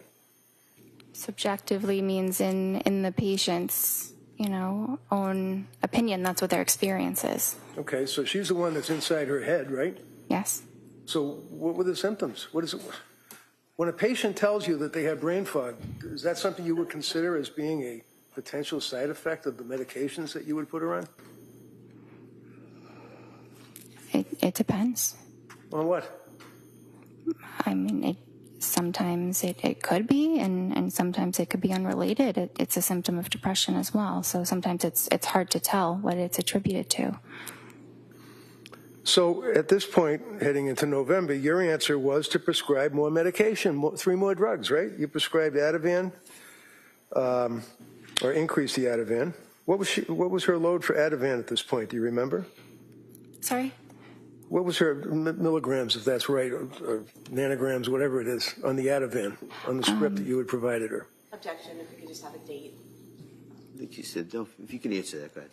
Which date are we referring to for the Ativan? Because there were. I'm sorry. She already objected. Oh. He already said you can answer it. When did you increase her Ativan and to what level? So she was prescribed Ativan 0.5 milligrams. Right. And then when I next saw her, she said it was a little bit helpful, So I said you could increase it and see if 1 milligram is more helpful. Did she increase it? Yes. And when was the next time you saw her to talk to her on the television or on the computer? Well, I saw her on the 26th, and then I saw her on the 31st. I'm sorry. How was she on the 31st? Halloween. Sorry. How was she? That's not my note. That's her therapy note. Okay. So how about this November 2nd? Was that the next time you saw her? I saw her on November 2nd. And she told you that she was hesitant to use the medications, the Buspar and the hydroxyzine, right? She said she was hesitant to try the Buspar. She was scared of the drug. She was scared of the drugs, right? She was afraid to take a medication. She wasn't doctor shopping and asking you to give her drugs so she could get high. She was asking you for help. Isn't that right? Yes. And she was afraid to take the drugs and told you that she was afraid to take the drugs, right? She told me she was afraid to take the Buspar. Did you advise her or counsel her or give her therapy about that? Validations? Yes. And what did you tell her? Well, I advised her of, the risks. What were the risks? Well, the risks of medicine, like we had said, sedation or dizziness. Okay. How about interfering with sleep? Buspar doesn't usually interfere with sleep. Not usually? Did you ask her about any thoughts of suicide or being close to having thoughts of suicide? Yes. Did she indicate to you that she had any thoughts of suicide at all? Not at that date. Did she use those words, or is that a box that you checked off? I don't remember her exact words, but we talked about suicide or, thoughts of hurting yourself. Right. And there's a distinction between, in your records and the notation, between suicidal ideation and I quote, worrying about, thinking about suicide. Would you agree with that?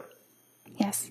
And what did she mean when she told you, as her doctor, that she was worrying about, thinking about suicide?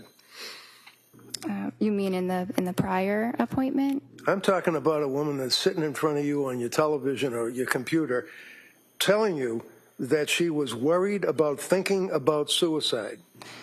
Well, on the second, she didn't say that. Okay. When was the next time that she told you that she was worried about or thinking about or suicidal ideation?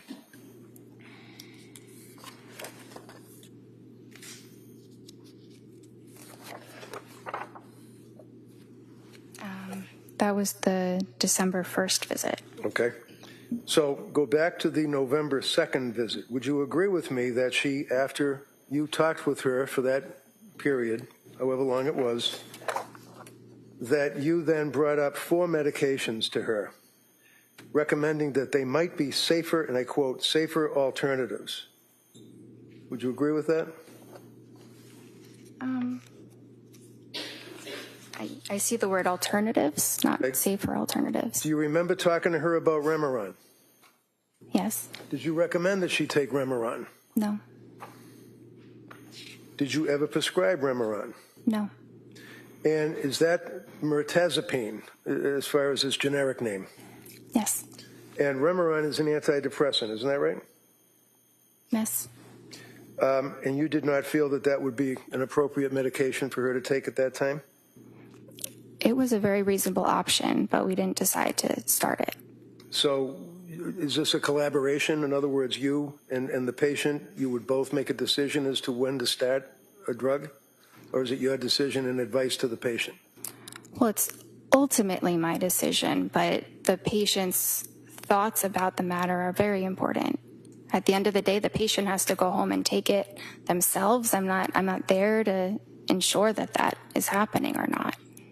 So you had a November 22nd appointment, right?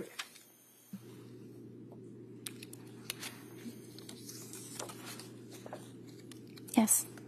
And it was at that time that she told you that she had been to see South Shore Perinatal Clinic, right? Yes. And did she tell you why she was seeing someone from the South Shore Perinatal Clinic? I think she told me that it was because they were exclusively focused on treating perinatal conditions. Yeah, but so were you, right? Not exclusively. I'm a general psychiatrist. I see. And did she mention the name of any doctor or nurse practitioner that she was seeing at the South Shore Perinatal Clinic? Yes. Who'd she mention? I think she said something about Julie. Paul? Yes. Okay. And a woman by the name of Nurse Gelada? I heard her name a little bit later, but Okay. yes. Did she advise that, in fact, by script, she was using Ativan and Benadryl, and you told her to taper off the Ativan at that appointment, right? Had she tapered off the Ativan? I think I had told her to, I gave her a prescribed taper prior to that appointment. What does that mean? What does that mean, you gave her a prescribed taper? So I told her that she should reduce her dose by 0.25 milligrams every 2 weeks until the medication was stopped. Did she do that? I mean, I don't believe that she completely stopped it, no. No? You don't believe, or she didn't? Well, Trying to give the jury facts. Yeah, she said she was taking Ativan, so no, she didn't completely stop it. Had she tapered? I'm not sure how much she had reduced the dose because I wasn't prescribing it again. Right. So, did you know that she had been, or had she been, to any emergency wards between that period of time that you last saw her and when you were seeing her on this meeting? I know she went to the ER, but I think it was after that. Okay, which ER did she go to, do you know? I think she went to Mass General. Do you know why she went to the ER? Because of depression. So, was she treated at the ER? Did they make any, to your knowledge, as her doctor, make any recommendations? I'm not sure what they told her, but they ultimately Go ahead. Discharged her. They didn't admit her. Go ahead. Sorry. That's all right. Was she put on any medication? Not from the ER. When you looked at the records from South Shore Perinatal Clinic, what did they indicate about suicidal ideation, worrying about suicide, close to suicide, anything? I didn't have access to those records. You're going to keep your voice up so everybody can hear you. You what?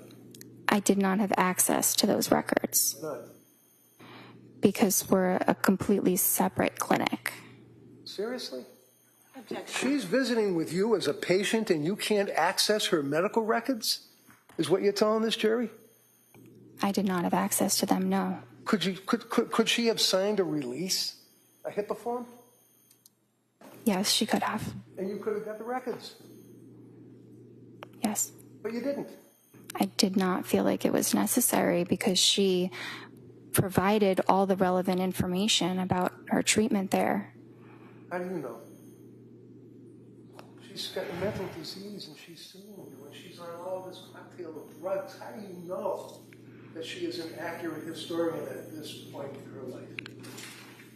It felt very accurate when she was able to recall the names of the medicines, doses of the medicines, specific days. She provided a lot of incredibly detailed information. So it showed me she was capable of doing that. So when you talked to her husband, Pat, how many times did you talk to her husband, Pat? I think The guy was living with her. I think it was once.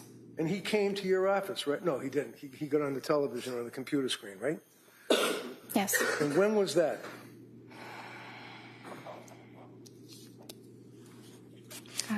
I think it was the December 16th visit. So let's. Reddington, before we get to that, Okay. probably a good spot to stop. We're going to take the morning recess, and then we'll come right back. Okay? Court. close your notebooks, placing on your chairs.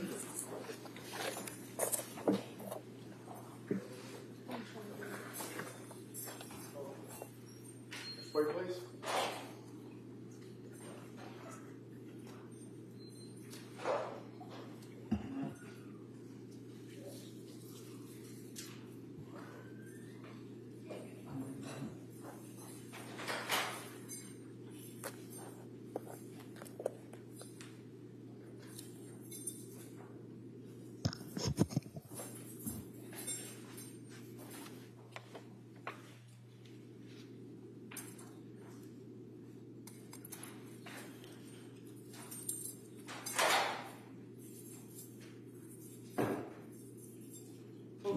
Exit out sections. Plug back in, over, go back.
in session. Please be seated.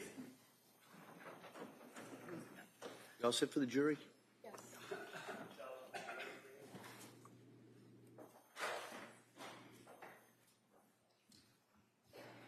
Court, all rise. George Edwards.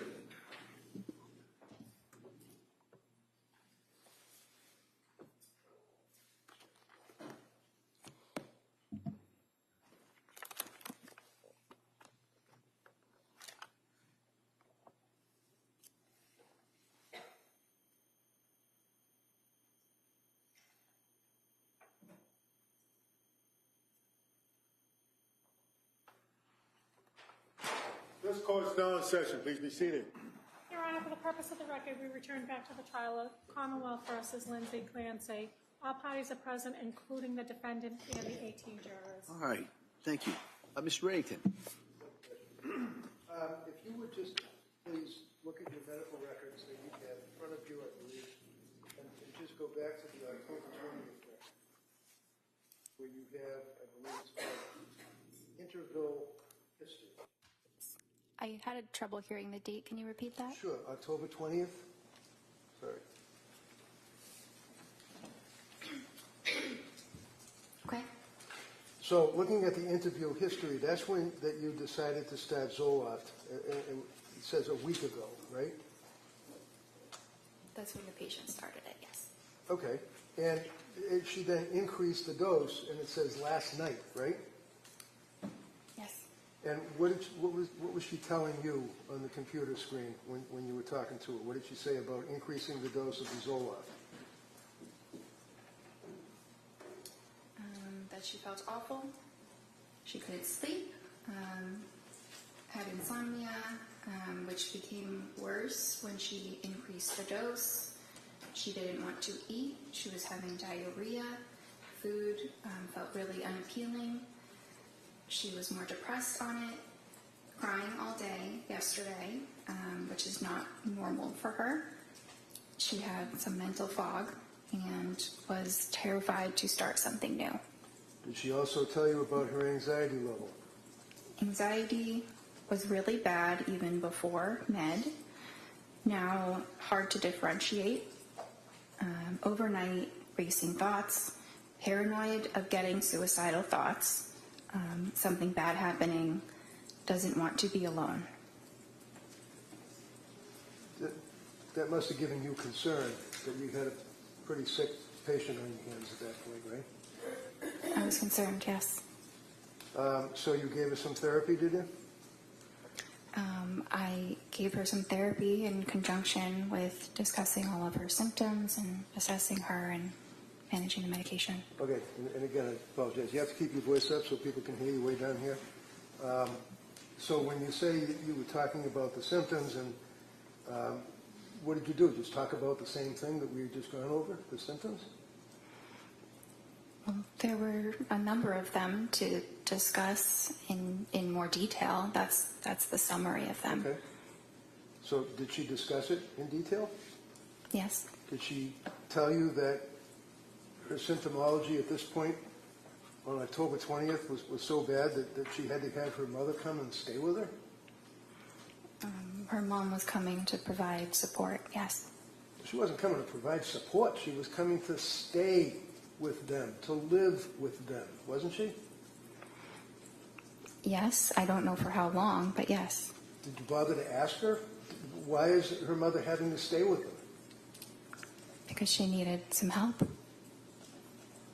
you know how long her mother stayed with her? I don't. Do you know that she ended up sleeping in the basement? I don't. Do you know that she ended up sleeping with her mother? I don't. So you decided that you'd stop the Zoloft and you would monitor closely, right? Yes. What does that mean, you'd monitor closely? Well, I saw her the next day, so that's monitoring, an example of Okay. monitoring closely. So this would be on October 21st that you saw her the next day, is that correct? Yes. Now, on the 20th, you made reference to the fact that you also recommended that she try fish oil and things of that nature, natural remedies. Yes. You also wanted to look into what's called Zulresso, Z-U-L-R-E-S-S-O. Yes. What's Zulresso? It is a treatment for postpartum depression. And when you say that you were looking into it, what did you do? Did you find out if it was available and if she could participate in the program? I did some digging online to see where it is done and how to do it. I hadn't officially recommended it, so I had not started that for her. It's not really an easy medicine that I can just start because what? I'm sorry. Sorry, it's not a medication I could start on my own. It is it's infused through an IV in a hospital, so it's a bit difficult to coordinate. It's a 60-hour infusion, right? It's a long infusion. That sounds right. And it's about 2.5 days of infusion, and it has to be under hospital circumstance, and the only hospital around here is in Rhode Island, right? Yes. And did you ever recommend that she do that? It was something to consider. I couldn't make the official recommendation because that's not something I prescribe. Why? Because you can't pick that up at the pharmacy.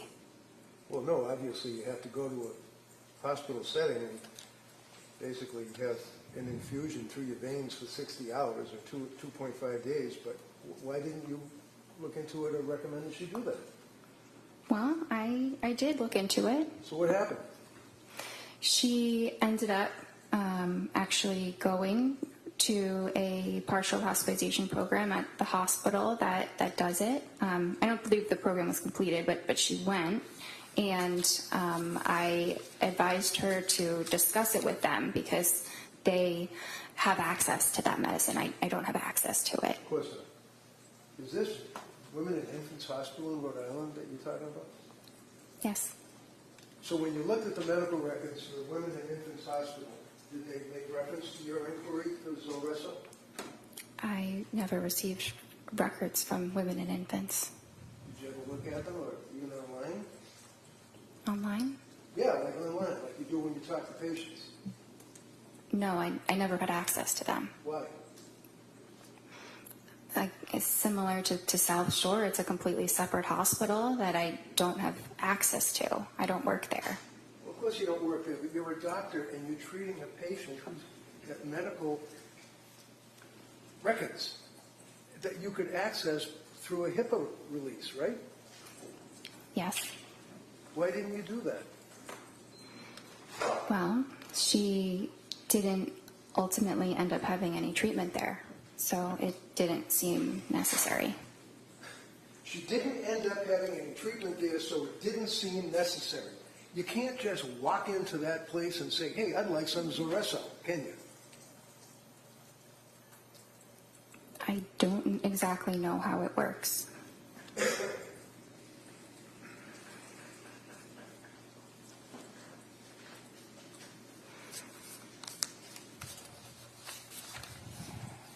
And then again, on that date, which would be October 20, when the jurors are looking at the records, you checked off the boxes again on objective findings, mental status exam, appearance, speech, things of that nature, correct? Yes.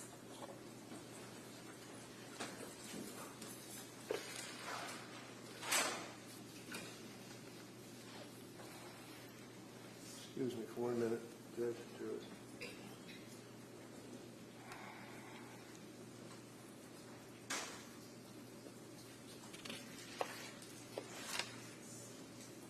So when she was telling you on that date that she was, in quoting your records, paranoid of getting suicidal thoughts and something bad happening, doesn't want to be alone, what did she mean by that? Well, those were a lot of her words. Right. Isn't that a concern? If your patient is telling you she doesn't want to be alone, why didn't she want to be alone? Because she was very anxious and had the feeling like something bad might happen. Okay. Did her mother ultimately and dad come to stay with them? Yes. How long did they stay with them? I don't know. Jeb, when you talked to the mother and the father, did you say to them, what is she doing? How does she appear? Is she in bed all day? What did they tell you? They never called my office, so I never spoke with them. They never called your office? They never called me or sent a message, so I did not have communication with them. So that's their fault, that they didn't call you, the doctor, I guess, right? Sustained. Next question. So, do you think maybe it would be reasonable if you're the doctor and you're investigating your patient's symptomology that you might, when you know that the parents are staying with her, that you would make a phone call yourself? It's not typical when you have an adult who is able to advocate for themselves to speak with their parents. So while she is telling you about her symptomology and tearfulness and crying and unable to get up and anxiety and the medications and the mental illness that she had, you felt that she could advocate for herself? Yes. Okay, on the television, on the computer. Yes. The next time you saw her was on October 26th, is that correct? And you can pull up your record. Yes. Now, and if you look again at the interval history where you put down what's going on in the patient's life at that time, this is when she indicated that she's back to where she felt that she was before Zoloft, which was not great, and that you guys were considering a new medication. Is that right? Yes. And then you started her on Ativan, as we talked about, right? Yes. And then you started her on the buspirone, right? Well, she had already been started on the Ativan, and then we added the buspirone. So my question was, you started her on buspirone, right? Yes. Okay. And also you added hydroxyline as needed, right? Yes. And you continued the Ativan, correct? Yes. Did you discuss side effects with her at that point? Yes. Did you also discuss starting Remeron or pregabalin? Yes. What did you tell her about Remeron and pregabalin? I don't think I went into any detail about those medicines, just that those might be things to consider in the future. And then you saw her on October 31st, right?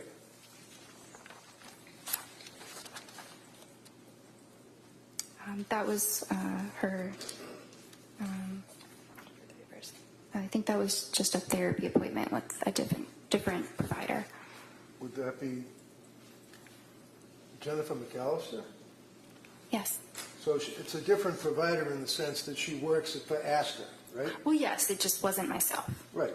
So on October 31st, they did a suicide assessment, or she did, right, McAllister? I wasn't there. Well, I know you weren't there, but these are medical records that have been introduced into evidence that the jury's going to have in the jury room. Objection, is that a question? No, good. Next question. McAllister did a suicide assessment, apparently, right?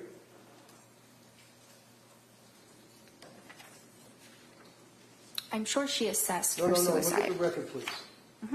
Where do you see it? Sorry. Where it says suicide assessment. There's only 4 pages for October 31st. Yeah. Well, actually, there would be 8 because it's 2 sides. So that is the assessment that you go through. If somebody reports any thoughts of suicide, then you ask those questions, which go into a lot more detail about them. So here you have a patient who's already reported to you as a psychiatrist that she's got suicidal ideation, worried about suicide, worried about killing herself days before October 31st, and a suicide assessment was done by McAllister, right? I wasn't there. You would have to ask her.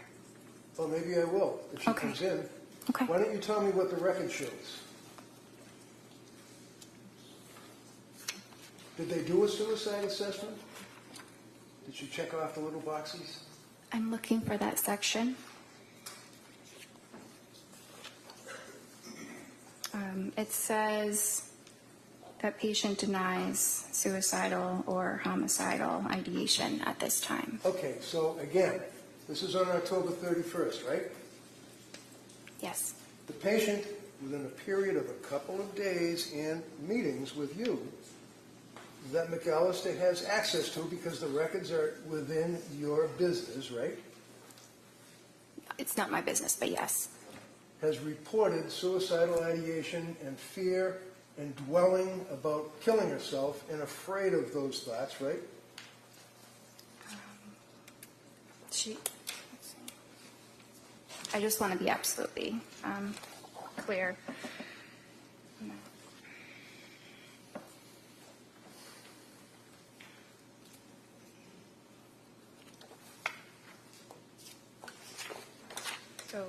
So yes, you know, a little Yes, while yes, yes. earlier, she had voiced those concerns. Right. So as a result of voicing those concerns, is it your understanding that McAllister did not do any of the suicide assessment questions because Lindsay reported that she wasn't suicidal? It appears that she asked about Right, you suicidality. already told us that. I'm asking you about, excuse me, Hold on. Ask the next question. Go ahead. thank you. I'm not asking you, you've told us 3 times now that she says she was not suicidal when she spoke to McAllister. I'm asking you about the suicide assessment for the 3rd time. You see it in front of you? Yes. Okay. Can you tell me, did Lindsay answer any of the questions that were asked over the 2 pages, possibly 3, of the suicide assessment? Yeah, 3, done by McAllister. I don't see anything written here. So was there a suicide assessment? I don't know because I wasn't there. I don't know what the And you don't know conversation from looking was. at the records, right? From looking at the records, I don't see evidence of additional suicidal questions beyond asking if it was there or not. So, the suicidal assessment, doctor, is in the medical records. It consumes almost 4 pages, does it not? Yes? Yes. Okay. And all of the questions, like asking, have you felt life is not worth living? Is death something you thought about recently? Are you dwelling on that? What leads up to the thoughts? What are the thoughts? All those questions, right? For 4 pages, right? Yes. And there is not one notation indicating that that test was ever administered to her on October 31st, correct? Correct. But it looks like it was asked in other ways. Yeah, okay. November 2nd. Oh, it was asked in other ways? Is that what the little checkbox where it says denies suicidal ideation? Can I read something that she You wrote in the have note? indicated repeatedly that she denied suicidal ideation, right? Yes. Okay. The suicidal assessment was not administered, according to the record that's in front of you, by McAllister, yes? The additional suicidal assessment, yes. November 2nd. By the way, as a psychiatrist, not a psychologist, you have the ability to prescribe medication, obviously, right? Yes. And that's what we talked about, the DEA number and all of that, correct, which you had for about a month, other than when you were a resident, right? Yes. So you're prescribing these SSRIs and antipsychotics and antitropics or whatever they are, and it's important as to the metabolism of your patient with those drugs, isn't it? Yes. Okay, keep your voice up. What does metabolism mean? The body breaking down the medication. So how is it that you can determine how the body of your patient is breaking down the medication that is in their brain and they're complaining about all of these symptoms? How, as a doctor, do you determine how the body's breaking it down? We don't typically have any specific testing that we do to understand that. How about a blood test? It's not done for that. It's not done for that, meaning a blood test is not done to determine the metabolism of your patient, of your medications? Are you referring to genetic testing? No, I'm asking Okay. about the metabolism. I'm not Okay. talking about genetics. I'm talking about the metabolism of the SSRIs in her body. Okay. You can tell that metabolism rate through blood testing, right? Not in the way that you're describing. Okay, what way would it be? There is genetic testing that can give information about metabolism. Like what? It can talk about different enzymes that a person might have to suggest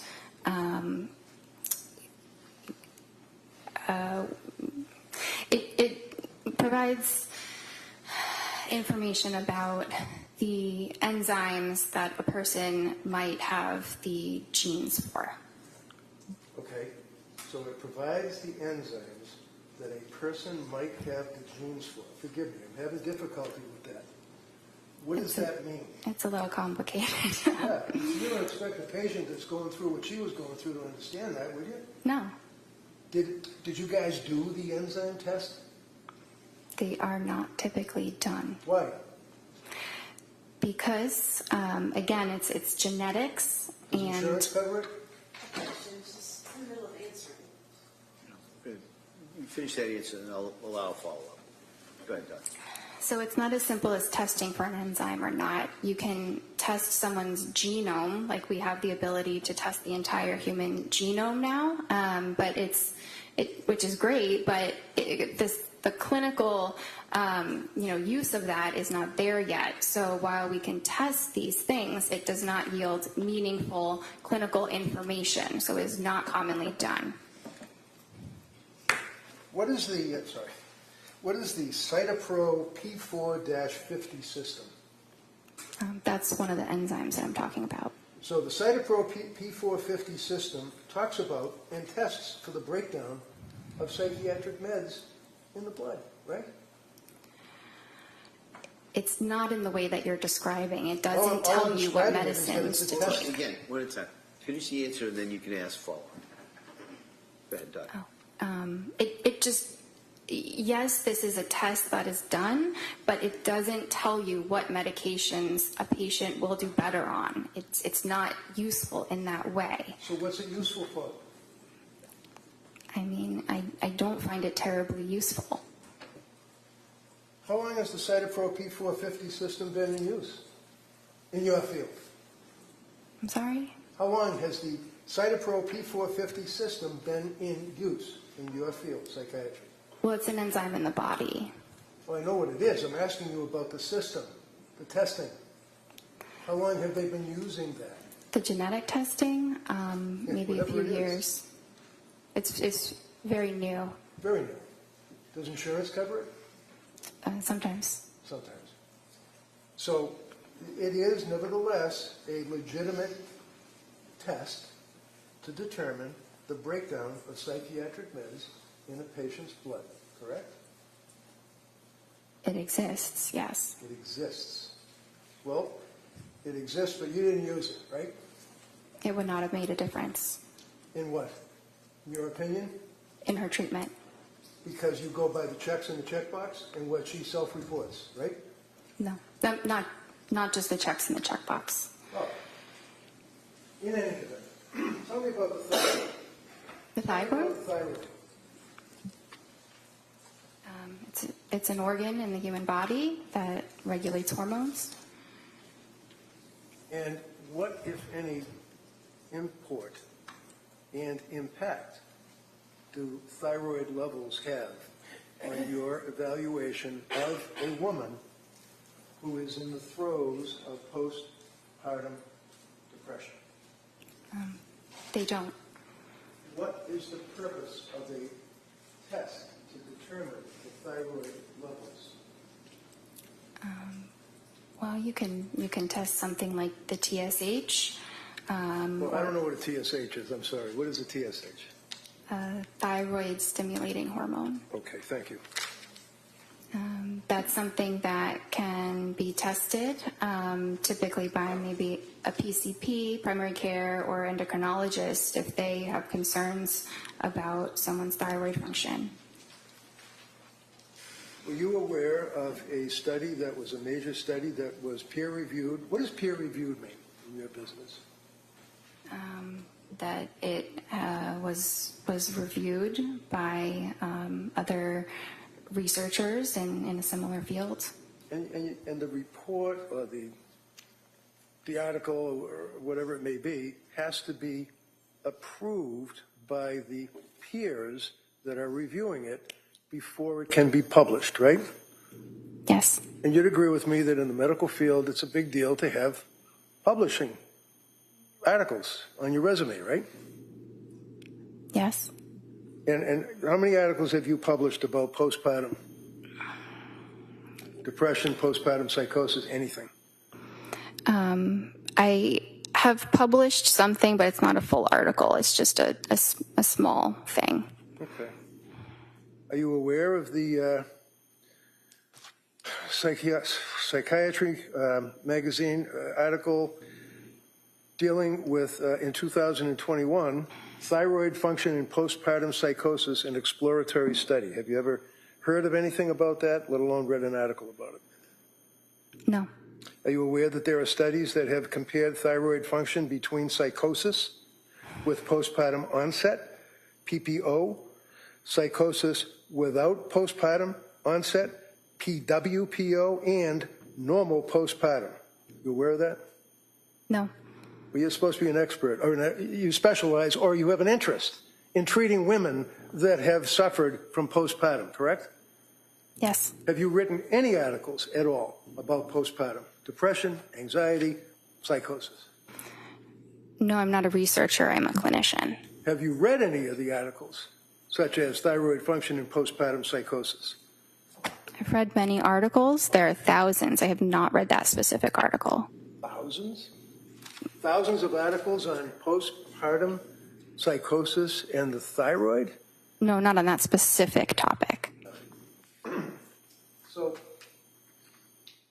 when the Astor doctors are treating a person like Lindsay, it's your testimony to this jury that testing, whether it's blood testing or whether it's the Cytopro P4 testing, is not necessary because Jennifer Tufts doesn't think it's necessary, right?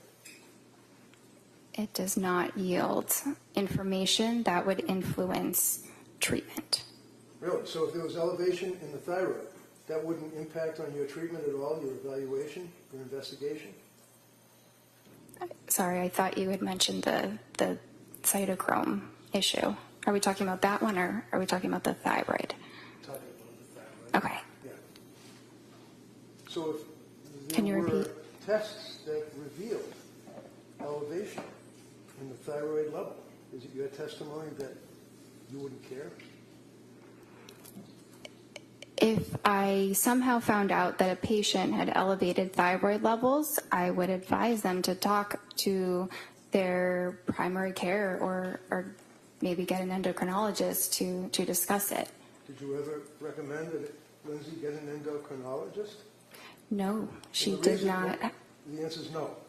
And you basically did not have any information that you could use to even realize that there might have been a thyroid issue with this woman that was postpartum, right? Because you didn't do any blood tests.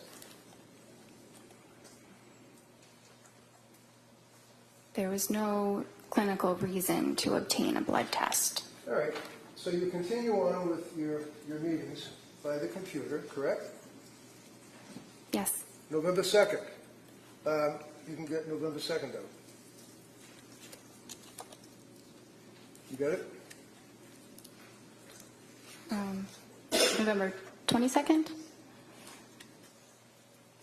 No, it looks like November 2nd. I apologize. That's what I'm looking at. Tufts, Jennifer, MD, Clancy, Lindsay. Follow-up note, November 2nd. Yes. Okay. And you're still diagnosing her with generalized anxiety disorder, GAD, right? Yes. You add in there an adjustment disorder with depressed mood, I guess because of what she had been telling you, right? Yes. Okay, looking at the psychiatric condition, you note that it's improving. Right? Yes. And then you determined that you will decrease the Ativan to 0.75 milligrams for 2 weeks, and then decrease it to 0.5 milligrams for 2 weeks, and consider alternatives for sleep anxiety. Is that correct? Yes. And then you note if she's having urges to harm herself or others, to go to the nearest emergency room and call 911 and things of that nature, correct? Yes. So is that a form that you basically press a button, because it seems to be kind of like a generic advice, call 911 if you're feeling suicidal and things of that nature? Well, that's advice that we provide for every single patient. Okay. And then you note that half the encounter was on counseling or coordination of care on November 2nd, right? Yes, that's a typical statement. It's just a part of documentation that doctors use. All right. Now, on November 2nd, you were suggesting the 4 drugs that she would start would be Remeron, Trazodone, Pregabalin, and hydroxyzine, right? Those were just things we were considering. Oh. I wasn't starting all of those medicines. I see. On November 22nd, now that would be almost 3 weeks later, right? You saw her, right?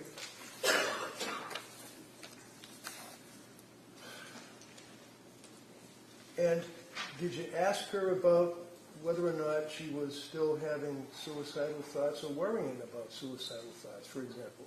Did you ask her that? Yes. And how do you know that? Because the box is checked? It's written in my note. What does it say? Patient denies SI. Okay. What did you ask her about that? I don't remember the exact words, but I know that I asked about that. Did you ask her about how things were going at home with the mother and father staying there? That I don't remember. I didn't document how her parents were doing. Okay. Well, I don't really care about how her parents were doing. I'm asking about whether or not you asked her how it was working out while her parents were there helping out. If you did, fine. If you didn't, that's fine too. Yeah, I don't think that I did. In this Okay. appointment, sorry. Okay. That's all. That's fine. December 1st was the next appointment, correct? And you can look at the integral history.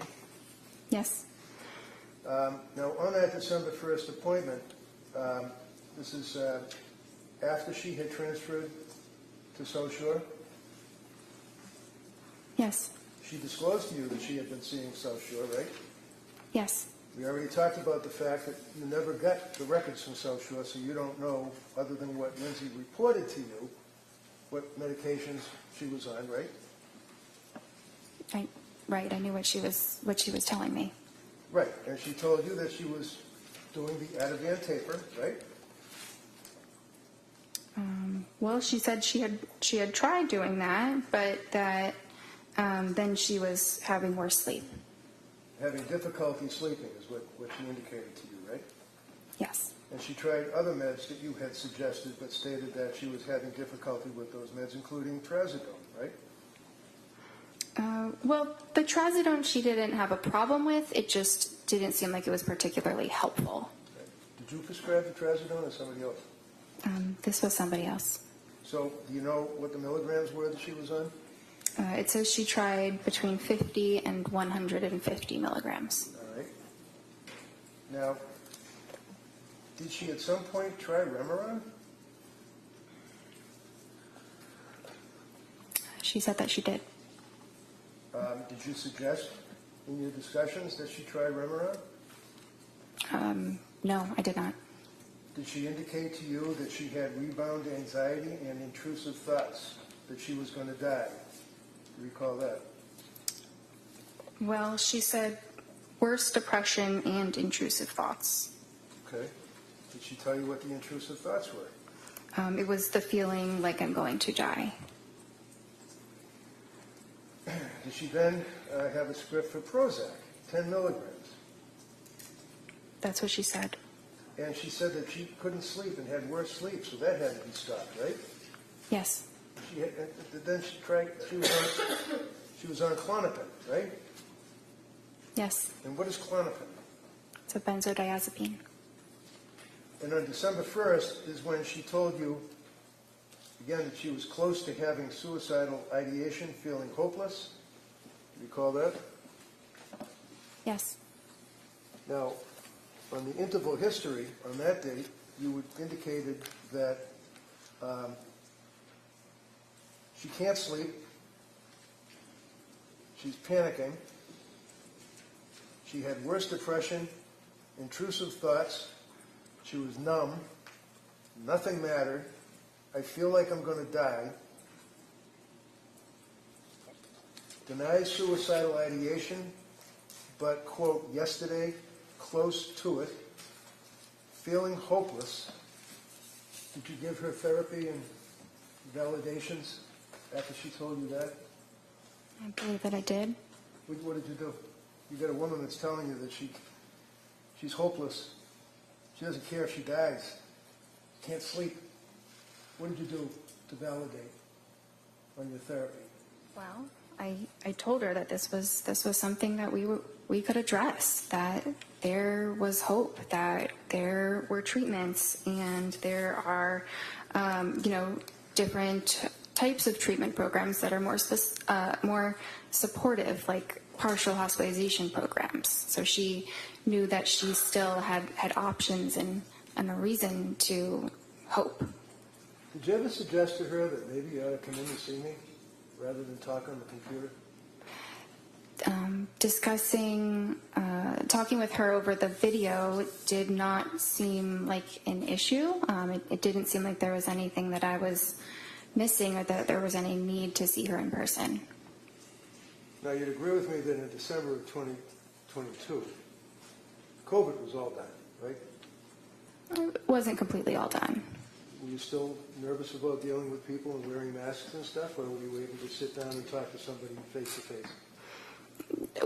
We were definitely feeling more comfortable about being face to face with people, but I think, it was still something that we thought about. You discussed trying Seroquel with her at that point, right? I didn't really discuss it. She had told me that was something that she had discussed with her other provider. So, looking at your notes, does it say also discussed trying Seroquel alone tonight? Did your notes say that? It says yes, but I wasn't making a recommendation about the Seroquel. It was just a medicine I was providing her more information on. So you were telling her about the Seroquel? You're providing information? Yes, we were talking about the Seroquel. Right. Why? Because her other provider had recommended that she started it. What is Seroquel? It's an antipsychotic.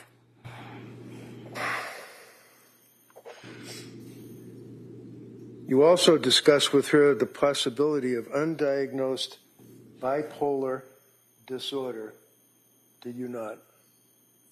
It was discussed. And undiagnosed bipolar disorder was, in your opinion, as a result of not a reaction, but extreme reaction to the SSRIs, right? Not as a result of the SSRIs, but that Does your note say, and I quote, also discussed possibility of undiagnosed bipolar disorder given extreme reaction to SSRIs and insomnia, period. Does it say that? Yes. Those are your notes, right? Yes, the way you were saying it made it sound a little bit different before, but that's exactly what I wrote. I read it directly from your note, right? How did I make it sound different? I don't know. It sounded different the first time you said it than the second. So did she have bipolar? No. Did you make that decision that night? that day? I assessed that with her pretty much every time that I saw her, and she never had mania. What about mood stabilizer like Lamictal? Did you discuss that with her? Yes. What is Lamictal? It's an anticonvulsant, but it's used in treating mood disorders. So what was the end result of your meeting with her on December 1st? What did you guys do? Did you give her any recommendations, advice, anything? Yeah, well, so at this time, I was not prescribing her medications, but I was still concerned, not concerned enough that she was at imminent risk of hurting herself or anybody else, given what she said. But we had a plan for her to pursue a partial hospitalization program. Where was that? Well, the one that I had recommended was HRI. What is that, HRI? It's a hospital in Brookline. And did she ultimately go to another hospital? She ultimately went to the Women and Infants Hospital for one day. And those are the records that you didn't get, right? Correct. Okay. And you decided that she did not have bipolar disorder because, in your opinion, she did not meet, and I quote, the criteria, right? That would be the criteria in the DSM, right? Yes. And the DSM, of course, is the Diagnostic Statistical Manual, Roman numeral 5, meaning text revision, right? Yes. Is that what you were using back then? Would be this thing here, DSM 5, TR. Just the DSM, right? It's like a cookbook, right? It's more of a guideline that we use to, to help us in our treatment, but it's not the psychiatry Bible that people sometimes think that it is. Right. Hypomanic bipolar disorder. How many days does that require under the DSM? A hypomanic episode lasts for at least 4 days. And is that per the DSM? Yes. Remember on Friday you said that the most important criteria is 7 days with continued high energy levels? Yes. So is it 7 days or is it 4 days? And who says?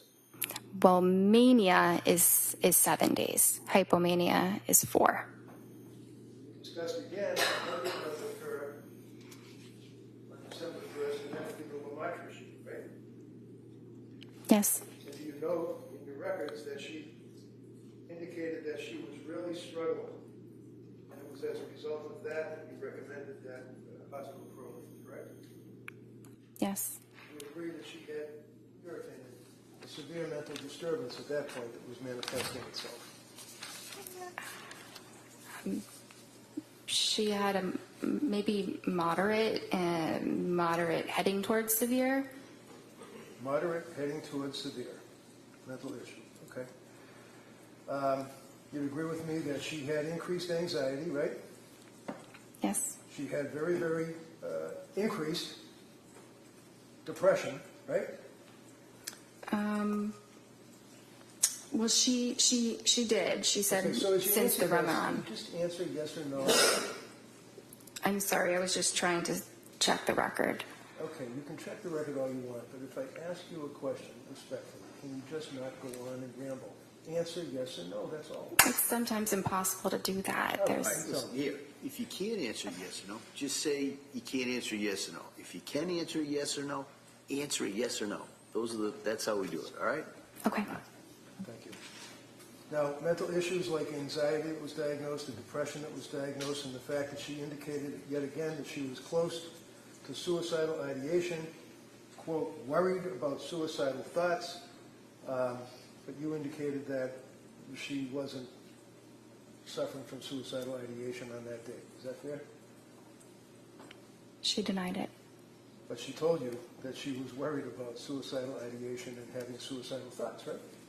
Well, this was the time she said she was worried that she was close to having suicidal thoughts. So did you ask her what does that mean? Does that mean that she's standing at the edge of the stairs and she's thinking about falling down the stairs, or what? What does that mean? I'm close to suicidal ideation. So I asked about that, and that's when she said she described it further as using the word hopeless.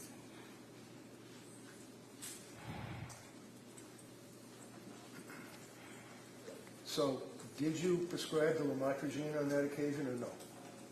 No.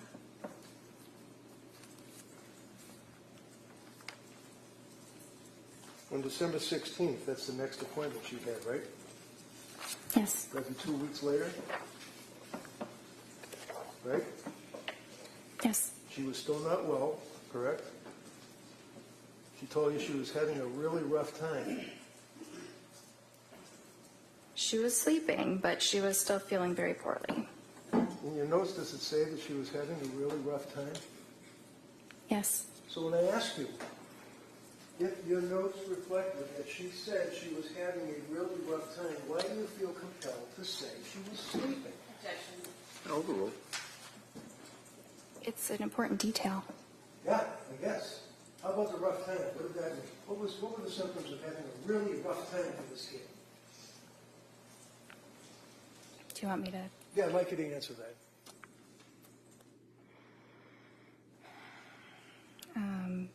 So finally works, referring to the Valium and quetiapine, but very depressed during the day. No motivation, some SI.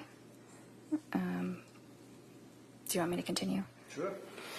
Went to MGH emergency room for SI, declined inpatient, feeling hopeless, no intent or plan, and feels like depression related to Seroquel. Okay. Now that's the question on Friday that, well, strike that. So what was the SI, suicidal ideation? Yes. And can you read that back to me again? What did she say about SI? So that when she went to the hospital, she went because she had no motivation, some SI. Some SI meaning that she had some suicidal ideation, right? Yes, Yes? in her words, yes. Yeah, in her words. As opposed to thinking about having suicidal ideation or worrying about suicidal ideation. She actually indicated that she had suicidal ideation, right? I can't answer that as a yes or no. Well, it's in your notes that she said that, right? Yes? What is in my note? Do you understand my question? I'm a little bit confused right now. Can you repeat what your question is? Sure, of course. We spent some time talking about thinking about suicidal ideation, worrying about suicidal ideation. Now, saying she had suicidal ideation, right? She said it, yes. Well, this is the only source of information that you're getting, apparently, is what she's telling you, right? Yes. So what suicidal ideation did she have? Was she thinking of cutting her throat? Was she thinking of throwing herself off a building or running out in front of a car? What? No. What was she thinking of? So I asked her those important follow-up questions, and Like that's, so what do you mean when you say I'm feeling suicidal? Okay. And that's when she said, it means I'm feeling hopeless. And then I asked you, do you have intention of hurting yourself? Do you have a plan for hurting yourself? And she denied those. And that's where you left it? I mean, I'm sure more was said, but that's the most important part of that clinical encounter. And did you give a therapy by the computer on that date, too? Yes. What did you do for therapy about her suicidal ideation and saying she wanted to kill herself? Well, we explored what that meant, and what to do if you're feeling that way. To do what? Call 911? To go to the emergency room. Did you discuss prescribing Seroquel to her, or was she getting Seroquel? Did Seroquel enter into your discussion at all? We talked about it. I was not prescribing it for her. What is Seroquel? That's an antipsychotic.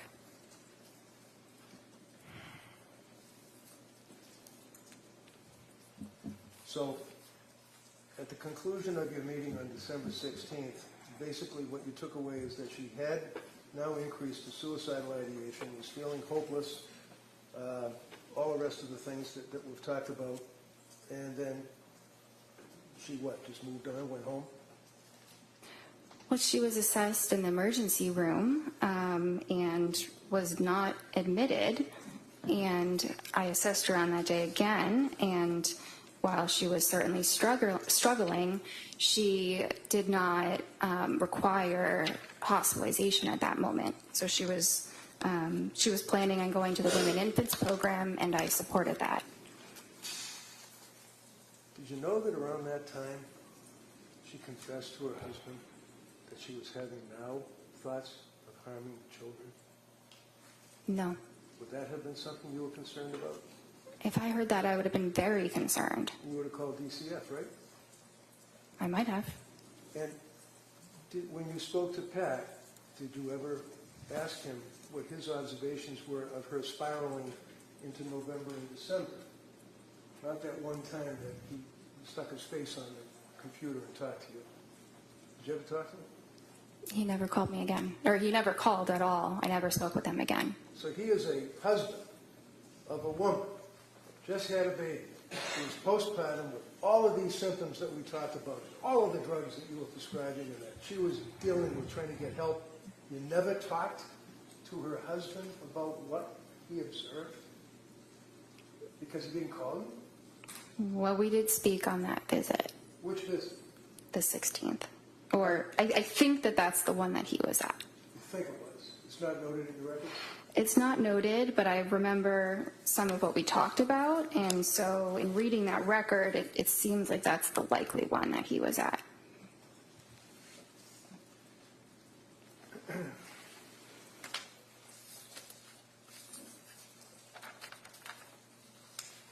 December 16th, on your objective findings, you note that her mood was depressed, right? Yes. And what does that mean? Did she just say, I'm depressed, or did she give you symptoms? I mean, you checked the little box. Yeah. Yeah, it means she's saying that she's depressed. Okay, so you're the doctor. You checked the little box. What did your patient tell you about her symptoms that she was depressed on that date? Was she crying? Was she able to get out of bed? Was she worshiping at the porcelain god? What was going on in her life? She said she was having a really tough time. Her affect was flat, right? Yes. And again, depressed. You check it off twice. One under mood and one under affect, right? Yes. And then next page it says recent lab work. That wouldn't be blood testing, would it? Does ASTA do blood testing? We don't have a phlebotomist or a lab, no. Well, why does it say recent lab work typed into your form when you check off the little boxes?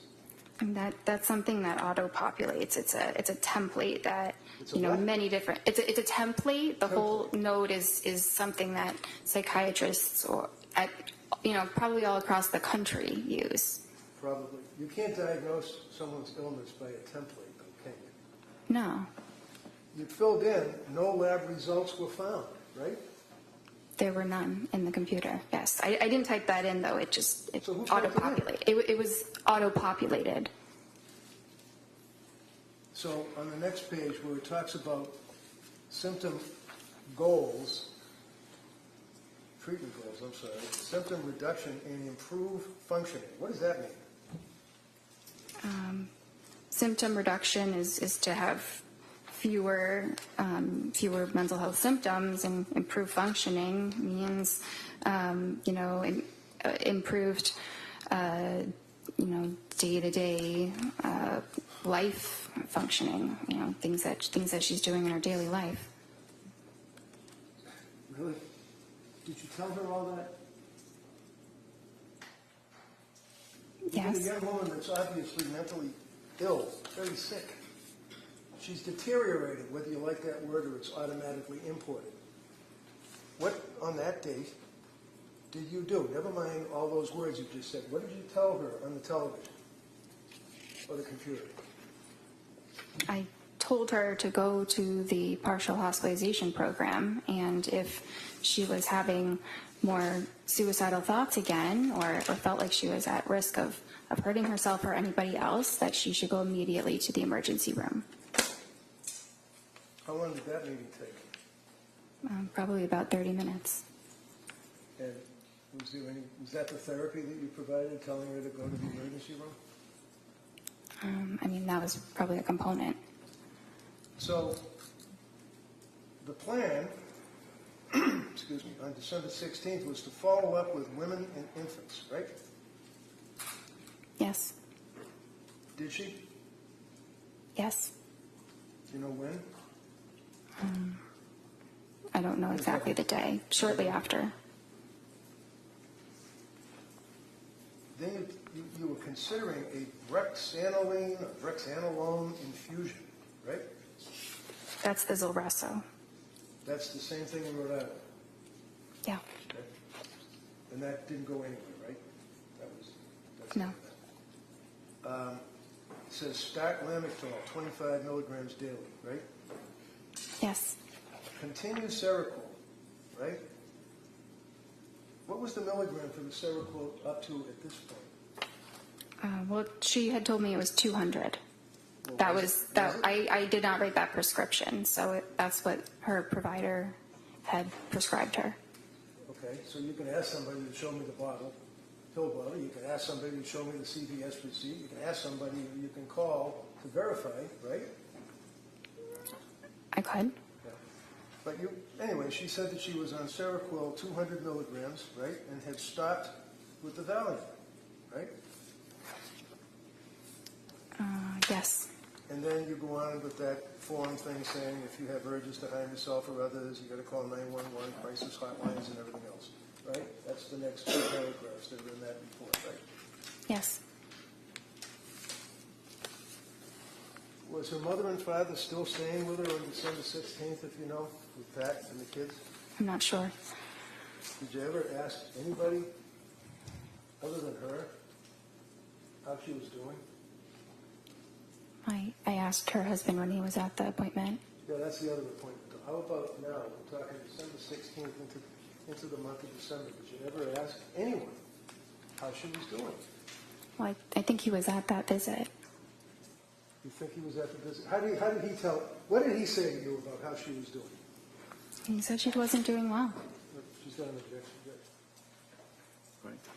Objection. Overruled. Go ahead. He said she wasn't doing well. Anything else? Yeah. He felt that it might have been, his opinion was that it was related to when she started the Seroquel. He basically said you guys are turning her into a zombie, right? Objection. Those are the words? Overruled. I don't have that written. He may have said that. Does that kind of hit you, though? You might remember that. You might have been, as some people worry about suicide, you might be thinking in your brain that he did say you're turning her into a zombie. Possible. It's very possible. Next meeting after the December 16th, was it? Is it Yes. December 16th? Is that what we were just on? Yes. Okay. The next meeting was January 6th. Yes. Okay. And how does this happen? Does the patient call? I know you don't set up these appointments. Somebody has to deal with somebody in administration or whatever.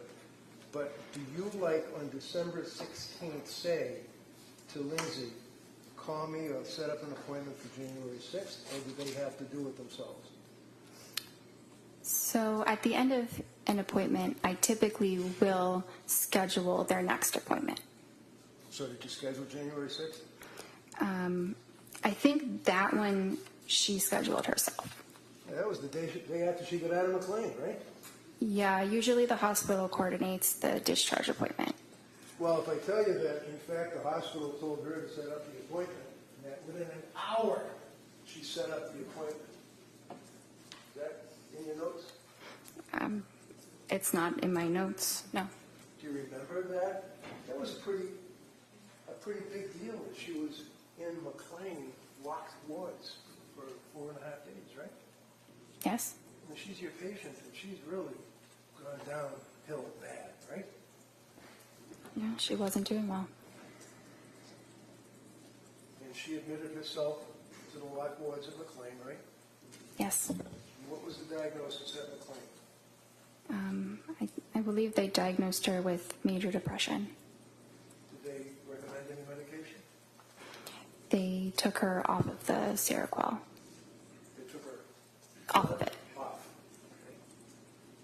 So did you look at the McLean records? Yes, definitely. And those were imported easily because you're part of the same structure or whatever? No, but after someone is hospitalized, the hospital usually faxes it to their doctor. All right, so if I tell you that the McLean records are really pretty voluminous, that's not what they fax. They fax you like a 2-page discharge summary, right? Yes. You didn't get that by fax, right? No. So what did McLean tell you? Look in your notes.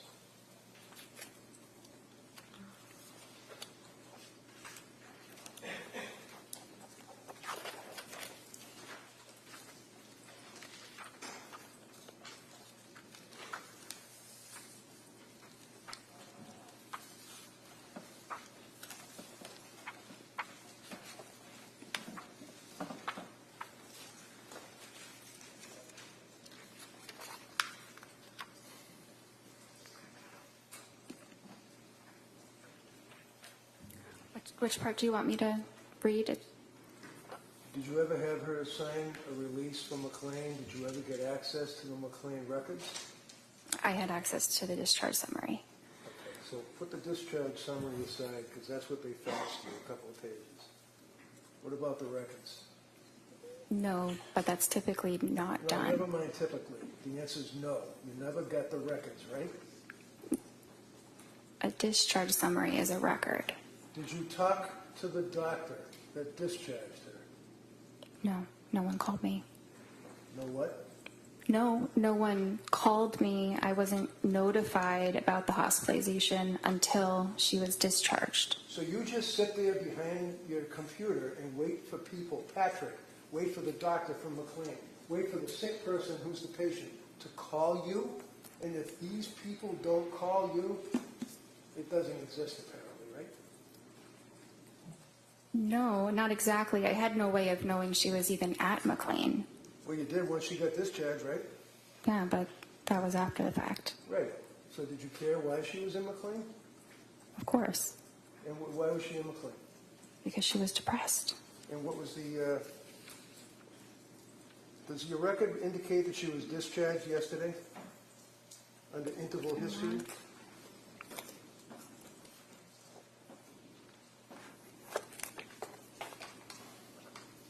Yes.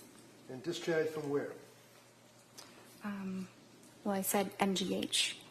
Is that Mass General Hospital? Yes. And she was currently on trazodone? Yes. She indicated that the goal was to come off Seroquel, Yes. and she described herself as still being very numb. Yes. She couldn't sleep, right?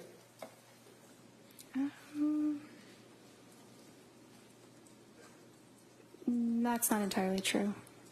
Am I lying? I'm reading the medical records here. Sleep, taking Ativan and trazodone, slept 5 hours broken, wondering about increasing trazodone and switching to Valium.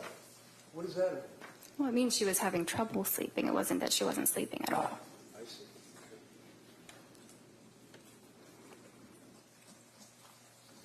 So was the trazodone increased at that point? Yes.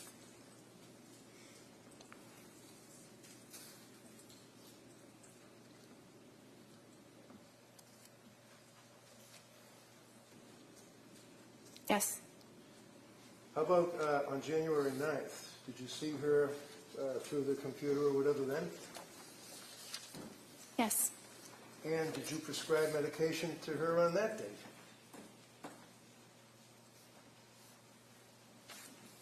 Yes. And was that diazepam? Yes. 14 count, 1 milligram? No, I'm sorry.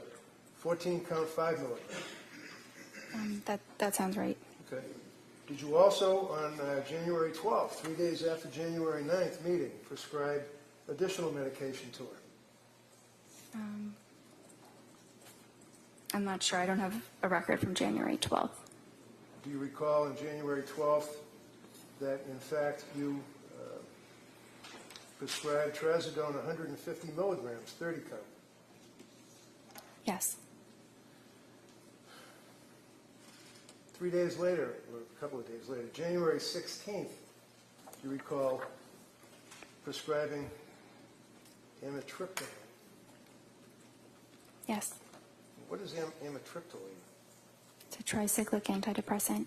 What does a tricyclic antidepressant mean? Well, it's an older antidepressant. It's called a tricyclic because it has 3 rings. If you look at the chemical itself, like a tricycle, but it's an older but efficacious medicine for depression and anxiety as well as insomnia. On January 16th, look at your interval history. She indicated to you that her mood was very low, no motivation, Yes. numb, Yes. able to force herself out of bed, taking care of basics, eating, concentration fine, caring for baby, bonding feels forced. Is that what she told you? Yes. Through the computer, right? Yes. What did that tell you? Were you concerned about this woman postpartum well within a year from the CDC at that point with these symptoms that she's telling you about? I was concerned that she was depressed. And in all of the times that you spoke to her, you'd agree with me that she appeared to be honest and forthright, telling you what she felt, right? That's what I thought she was, yes. Do you have any reason to think that she was lying to you? No. Diazepam taper on January 16th, 5 milligrams last 2 nights, slept for 4 hours, and then a light sleep, maybe 2 hours, stretches.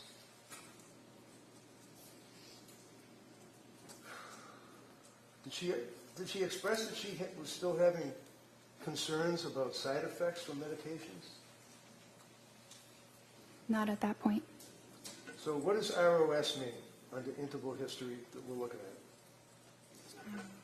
Review of symptoms. Okay. And then it says patient denies SIHI, that'd be suicidal ideation, homicidal ideation, correct? Yes. Denies other questions or concerns, and you recommend a low dose of amitriptyline for depression, correct? Yes. Patient agrees with the treatment, and you guys were also going to explore ketamine treatment. Is that right? Esketamine. Yes. Now, did you know that she was on her computer looking up medication after medication after medication after medication, treatments, ketamine treatments, and all that? Did you know that? No. Did you ever ask her whether or not she was looking up the symptomology of pharmacology and having interactions between drugs? No. January 23rd, you had that meeting, correct, with her? Yes. And this is after, obviously, excuse me, the January 16th appointment. And in the January 16th appointment, she told you that her mood was very low, and that's the worst that she ever reported her mood to you. Isn't that right? On the 16th? Yeah. I don't know if that was the worst it was ever reported, but it was certainly bad. It You didn't recommend that she have a hospital evaluation, did you? This is the day before she killed the kids, right? The 23rd? Yeah. It was the day before. You didn't recommend a hospital evaluation, did you? No, there were no, The answer is no? no? They'll ask you all the questions they want. Okay. Your answer is no. January 23rd, Friday, you testified that she said her mood was depressed, and you noted that her affect was depressed and flat, right?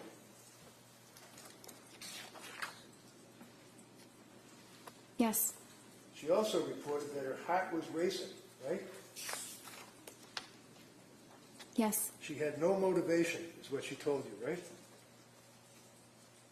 Yes. She told you that she had been feeling, numb and no emotion for 17 days straight, is what she told you, right? I'm not sure about 17 days straight, but that's how she was feeling. You didn't reach out to her mother and father at that point? They didn't call you, I guess, right? No.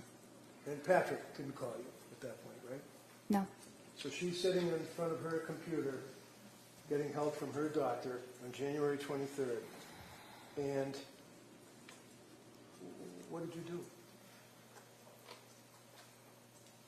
Well, I thought about how I could best help her, the medicines that she'd tried and what her current symptoms were, and it made sense to slowly titrate the amitriptyline so that we could get her to a dose that reduced her depression so that she would feel better. But you increased the amitriptyline. Yes. That pushed her over the edge, didn't it? I don't think so.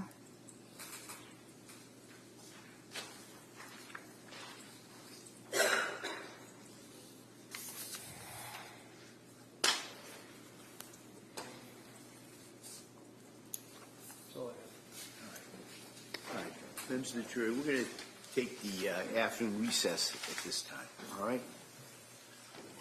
Court, all rise. Jury, please sign your closing notebook.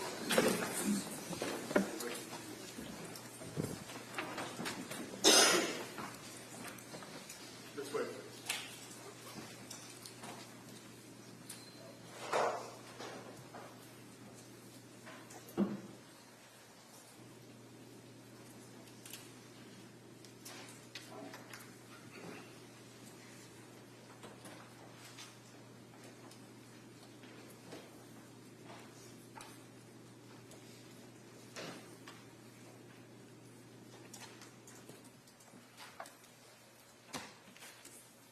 Jurors, next to the court, this court's in session.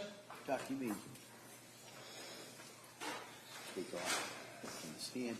Counsel, anything we need to discuss before the break? No, Your Honor, thank you. All right, so we'll be in recess on this matter. All rise.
Lindsay Clancy. All parties are present, including the defendant and including the 18 jurors. All right, thank you, Madam Clerk.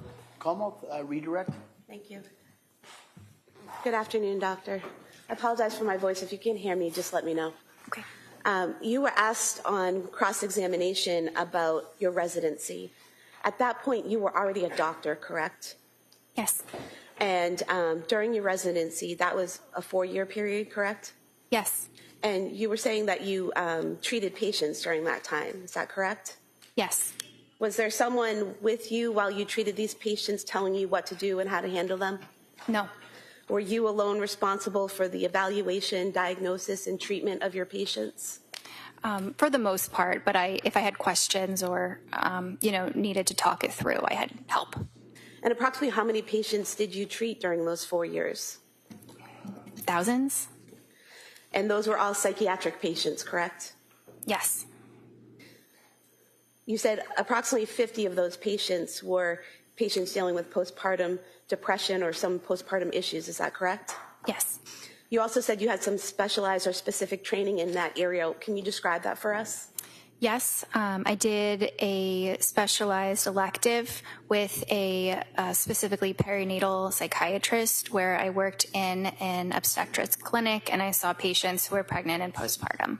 And how long was that clinic for? It was for about a year. And so for a year, you were evaluating and diagnosing and treating women with postpartum issues? Yes.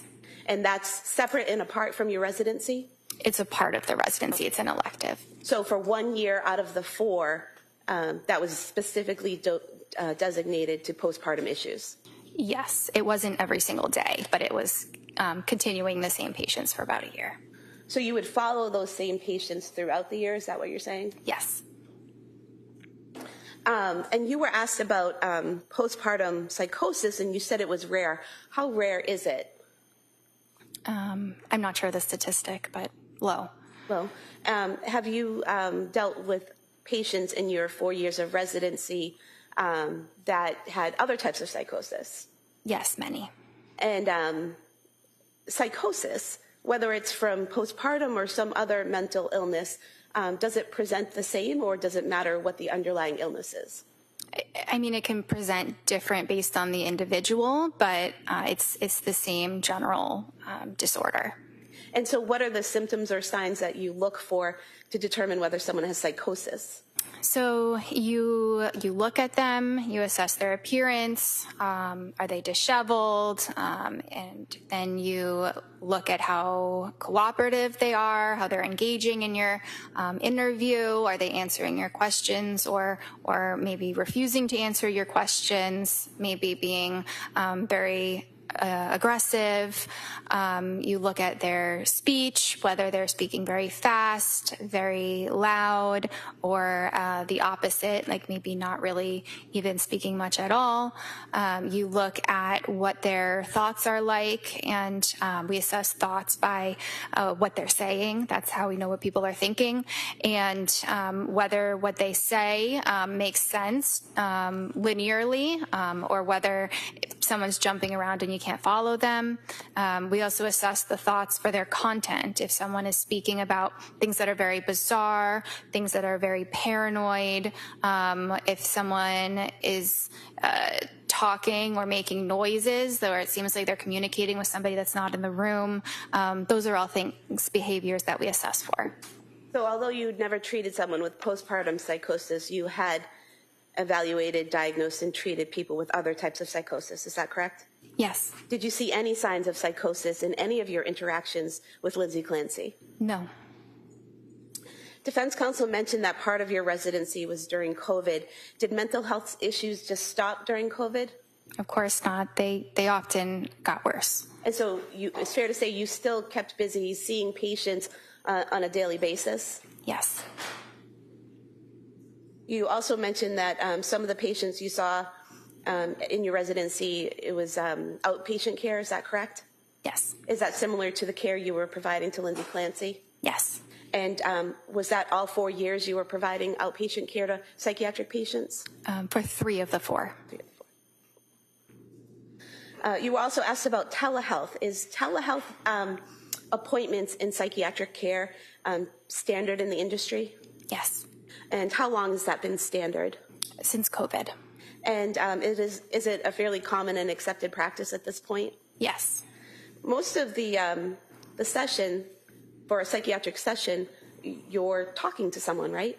yes. Does looking at someone through a computer screen somehow inhibit how you hear the answers? No, it does not. Or inhibit the way you ask your questions? No. And defense counsel asked you about, not being able to see below the waist someone's shaking or moving, but if someone's sitting and they're bouncing, can you see it elsewhere? Can you see other movement? Yeah, sometimes it can reverberate in different parts of the body. You were also asked about the Edinburgh scale. You said you don't use it, right? Yes. You said you use the PHQ-9. Why do you use that instead of the Edinburgh scale? It's not my choice. That's the practice at Astor of what we use. And the PHQ-9, what does that look for? It assesses various symptoms of depression. And postpartum depression, are there questions on the PHQ-9 that look for the signs and symptoms of postpartum depression? Not specifically postpartum depression, but the symptoms of postpartum depression are symptoms of depression that occur during postpartum. It's the same symptoms. So the PHQ-9 is asking the patient questions that would reveal whether or not they might be depressed, but not whether or not they just had a baby. Correct. And then with your interaction with the patient, you're able to know whether or not they are in the postpartum phase. Yes.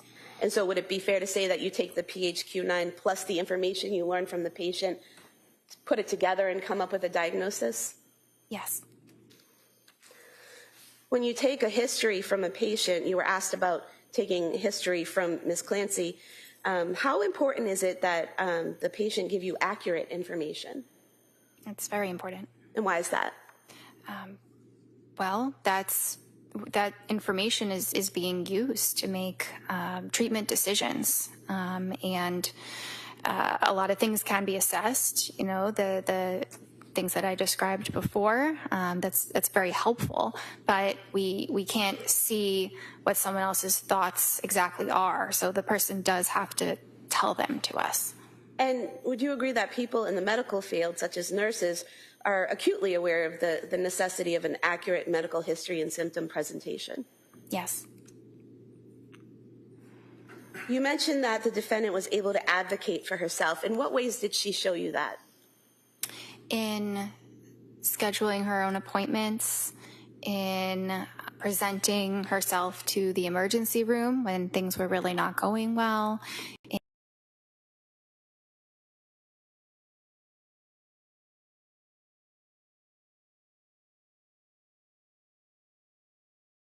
different Is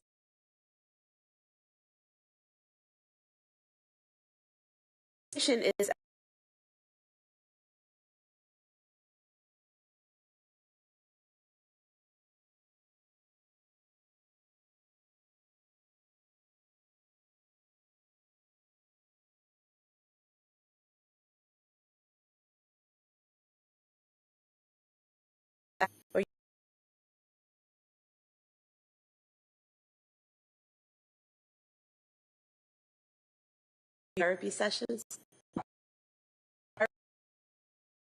Conversation. Script or conversation? it's a conversation.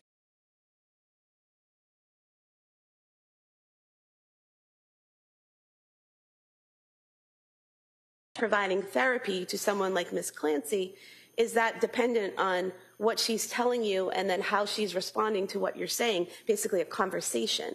Yes. Therapy is a lot of listening. Would you say it's more important in therapy for the psychiatrist or therapist to talk or listen? Listen. And why is that? Because that's how you really understand what a person is feeling. Now, is it accurate to state that in every one of your sessions with Ms. Clancy, you told her about individual therapy and encouraged her to attend individual therapy? That was the treatment recommendation each time. I'm not sure if I explicitly mentioned it each time, but I did many times.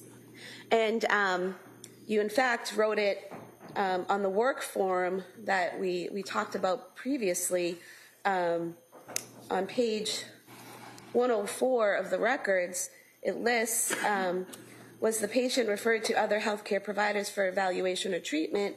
It says yes. If yes, state the nature of such treatments and expected duration of treatment. And it says individual weekly therapy, correct? Yes. And this is the form that the defendant asked you to fill out, correct? Yes.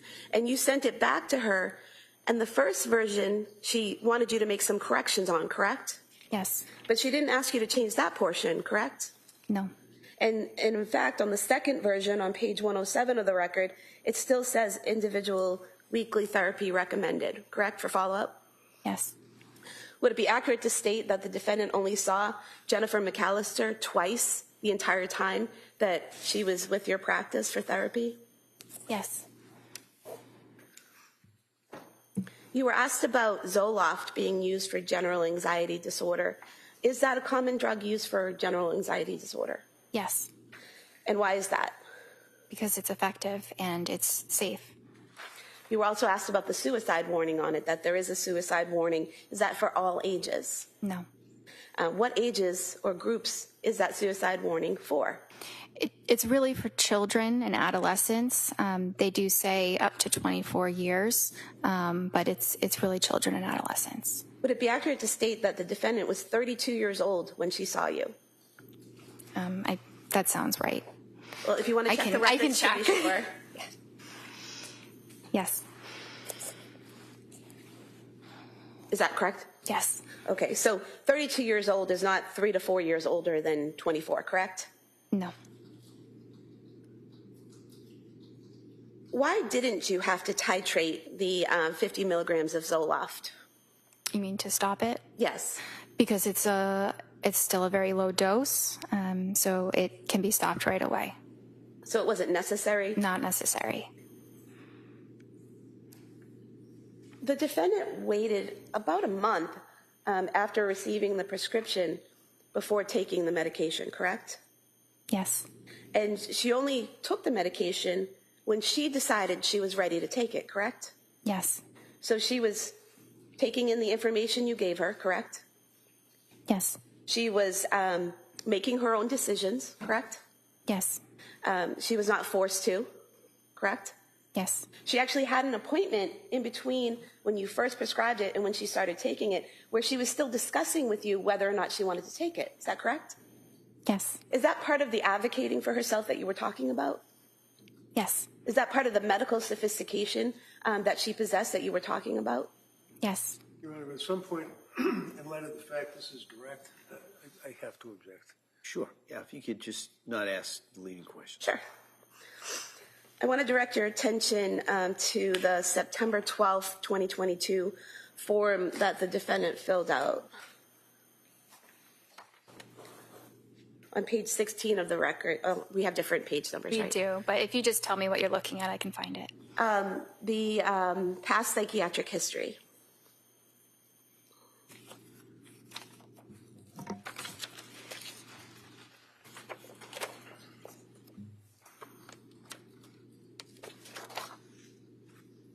Okay.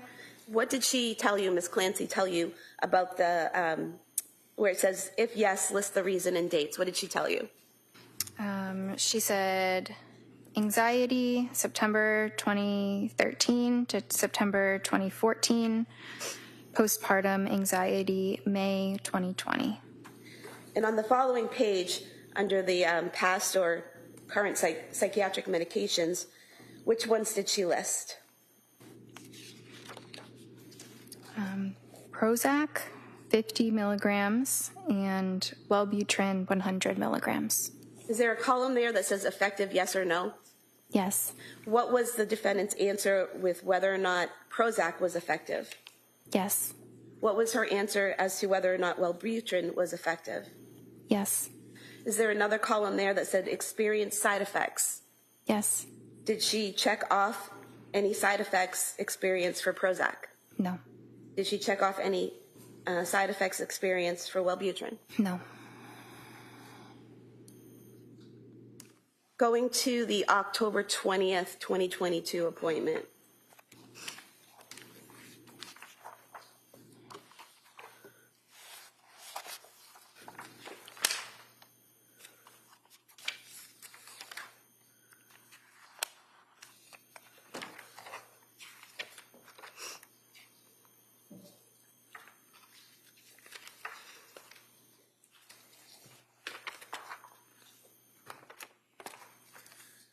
You were asked about this on cross-examination about documenting side effects in your notes.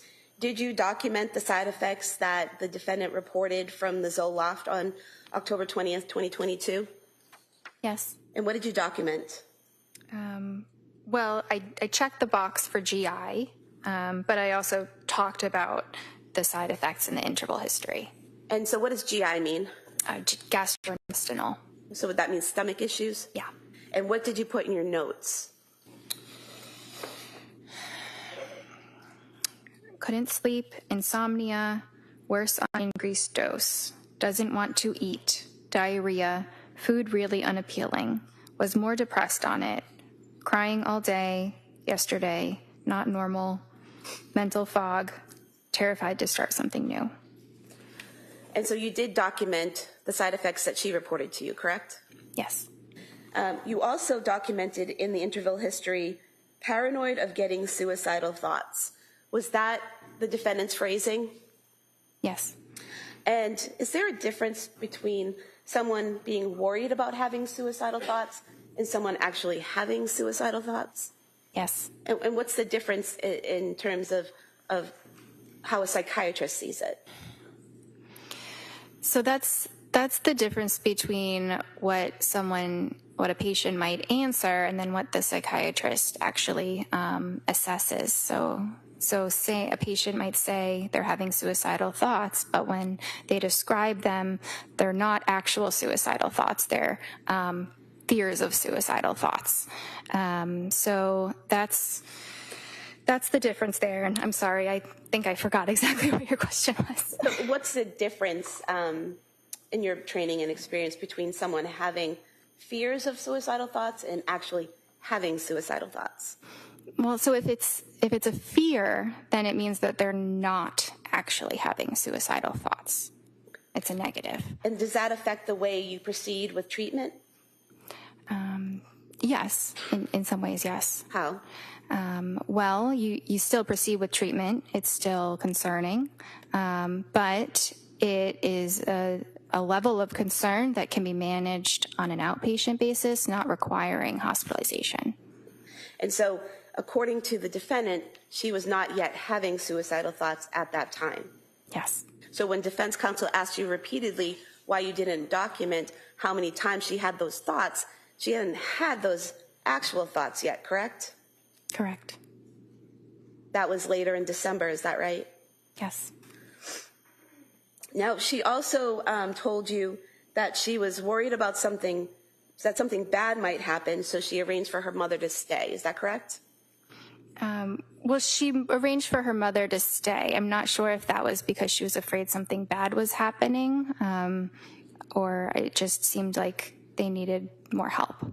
Okay. So you don't recall the two being together as a thought? Correct. And the fact that she was struggling and arranged to have her mother stay, got support, advocated for herself, would those be protective factors? Yes. How so? So if someone demonstrates that they can advocate for themselves, that they can seek help if symptoms worsen, then that shows that they have good judgment. They can be trusted to present for care if serious safety concerns were to arise. So based on your training and experience with Ms. Clancy, where she says she's worried about getting suicidal thoughts, and she has her mom come stay with her, do you see that as a positive decision? Yes. You were asked about not asking the defendant if she had called the suicide hotline. If a patient denies suicidal ideation, would you typically ask them if they had called a suicide hotline? No, And why not?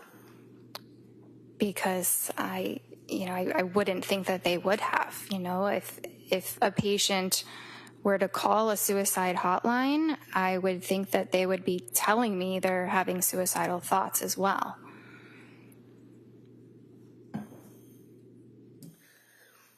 You were asked about prescribing hydroxyzine, Ativan, and Buspar. Did you tell the defendant how to take those medications? Yes. What were your instructions? So the Ativan was to take as needed for severe anxiety. The Buspar was to be an everyday medicine. And the hydroxyzine, we had started that to see if she could use that as an alternative to the Ativan. So to take it instead of the Ativan. But if the Ativan if the hydroxyzine wasn't working, she still had the Ativan to use, it's stronger. So was there ever an instruction for her to take all three at the same time? No. And you were asked about the contraindications of Ativan and Benadryl. Do you recall that? Yes. Are there contraindications for taking the two together? It's not an absolute contraindication. You have to be careful that the person is not excessively sedated, meaning like they're so sleepy that it's hard for them to, engage in normal activities because they're so sleepy, or maybe they might feel a little bit dizzy. But it's not an absolute contraindication. You just have to monitor them. And is that one of the reasons that you prescribed the hydroxyzine? Sorry, is what one of the reasons? Is the fact that the two of them together, Ativan and Benadryl. Well, let me strike that question. Why did you prescribe the hydroxyzine? So she had been taking Benadryl, which is not a prescription medication. It's not classically within the scope of psychiatry, but it's very similar to hydroxyzine. So I thought that, hydroxyzine might be a better alternative than the Benadryl.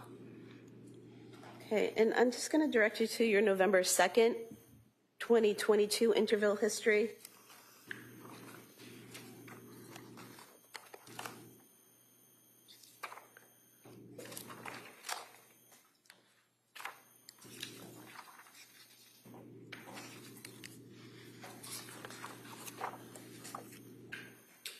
Now, would it be fair to say that on the November 2nd date, the defendant reported she was fine all day, evenings, bedtime, get anxious, Ativan helps, sleeping great on it, afraid to try something else, but knows it's not a long-term solution. Is that correct? Yes. And what part of that did the defendant tell you was not a long-term solution? Taking the Ativan. And why is that? Because it was indicated for short-term use only. The people can struggle more with dependence if they're taking it for a very long period of time. And was there a plan developed based on that concern? Yes, there was. What was the plan? To reduce the dose by 0.25 milligrams every 2 weeks until she was off it. So the defendant was able to express to you a concern she had about the medication, you had a conversation about it, and you addressed that with her and came up with a plan. Is that right? Yes. She also told you that day that she was in therapy and exercising daily, correct? Yes. Did the defendant ever tell you that she went to the South Shore Hospital Emergency Department on November 16th, 2022? I don't recall that. Did she tell you that they had prescribed trazodone to her at that time? I don't recall that. Did she ever tell you that she was trying some alternative methods like weed gummies? No. Do you have any way of knowing these things if the patient doesn't tell you? No. Now, on December 1st, 2022, defense asked you about that date. That's the date that she, again, said she had the fear of thoughts of suicide. Is that correct? Yes. Up until that point, had she consistently denied suicidal ideation or intent or a plan? Yes. Had she consistently denied homicidal ideation, intent, or a plan? Yes. What's the difference? Let me ask you this. When you talk to a patient, do you ask them, do you have suicidal ideation? Not usually. What do you, Not in that way. how do you get that information from them? What types of questions do you ask? It depends how the course of the conversation is going. I might ask if they're having thoughts of hurting themselves, if they, sometimes wish that they weren't alive. It can be a lot of different words, and sometimes I use, the patient's own words, but things like that. And is there a difference between having thoughts of suicide versus having the intent and a plan to do it? Yes. And are there different types of treatment or things that you would do if someone has intent or plan to do it? Yes, that would generally require hospitalization. And so if Ms. Clancy had told you she had thoughts of hurting herself, or actually, straight that, if she told you that she had a plan to hurt herself or a plan to hurt her children, would you have moved to commit her? Yes. And that would be a Section 12? Yes.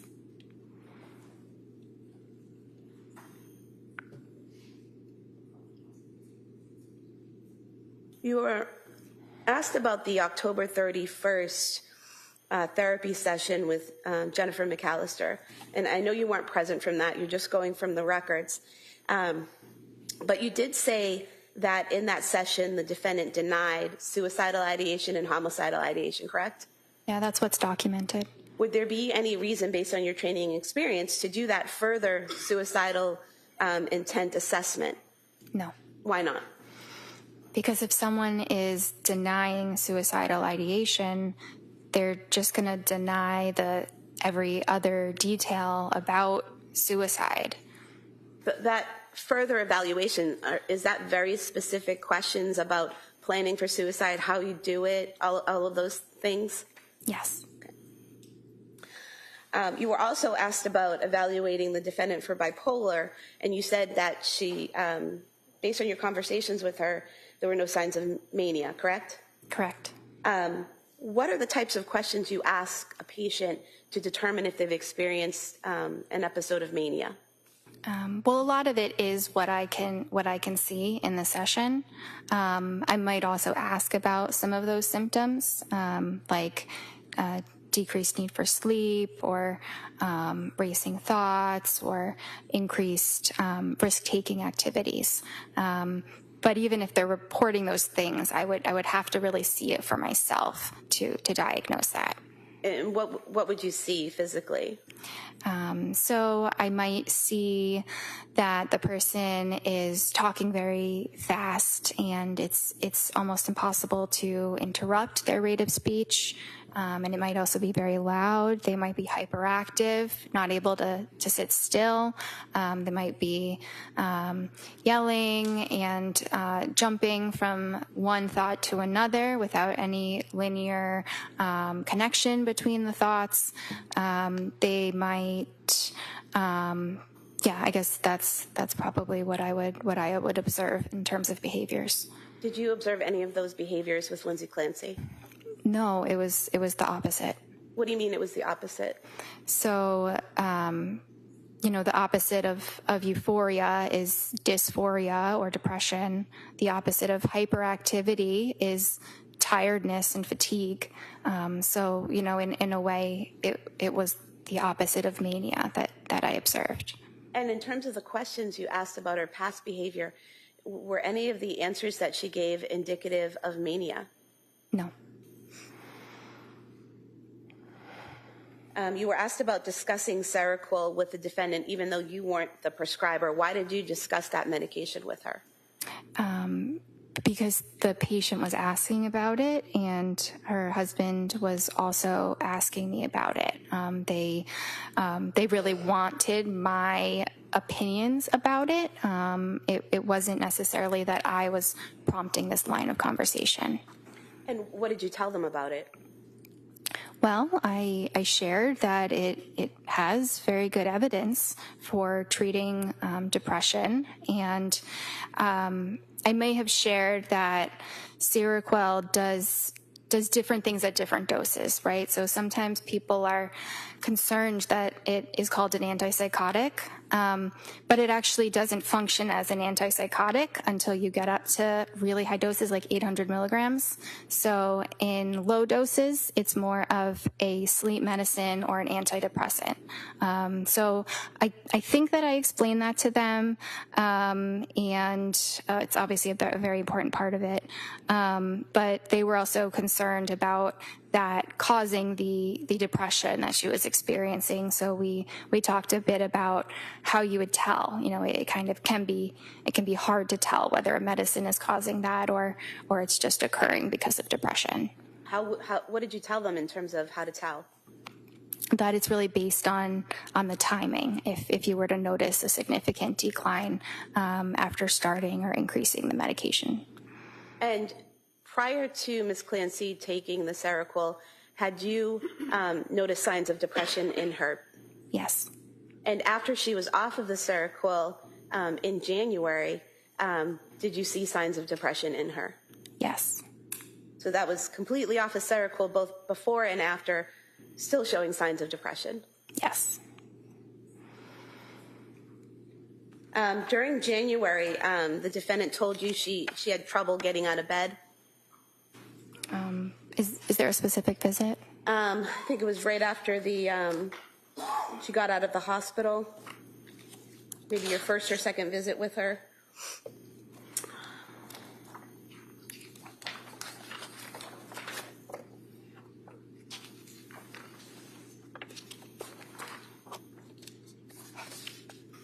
I see that on the 16th, she did say that she was able to force herself out of bed and take care of basics, so on and so forth. Were you aware that she had gone to the Museum of Science with her family on January 8th and spent a few hours there interacting with the exhibits and the children? No. Were you aware on January 15th, the day before that session, she had been to the Cape Codder down in Hyannis with the family, interacting with the kids and going down little water slides and all of that? No. Were you aware that on January 14th, she watched all three kids while Pat went to a brunch and was fine? No. Were you aware that on January 16th, her husband took Cora skiing and she was alone with the boys all day and had no issues? No. You were asked about the thyroid and how that can affect mental health and postpartum. Were you aware that at both South Shore Hospital and Brigham and Women's Hospital, her thyroid limits were in normal range? No, I was not. You received a discharge summary from McLean Hospital? Yes. What's contained in the discharge summary? So it includes information about how the patient initially presented, what they said when they first came to the hospital, and their initial assessment from the psychiatrist that they spoke with. It talks a bit about their treatment course, how things progressed, any changes that were made, and then it talks about how the patient appears on the day of discharge. Does it also include what medications they were prescribed and what the diagnosis might have been? Yes. And was that sufficient in terms of your review of the information that you needed for you to know about your patient at that time? Yes, that was a very helpful amount of information that I would typically review that amount of information for a patient after the hospital. Now, you were asked about your January 23rd, 2023 session with the defendant. Defense counsel asked if you had, recommended a hospital evaluation for her on that day, and you said no. Why not? Because she was completely denying any suicidal ideation or homicidal ideation. There were no signs of psychosis or mania, so there were no serious signs that her safety or that anyone else's safety was at risk.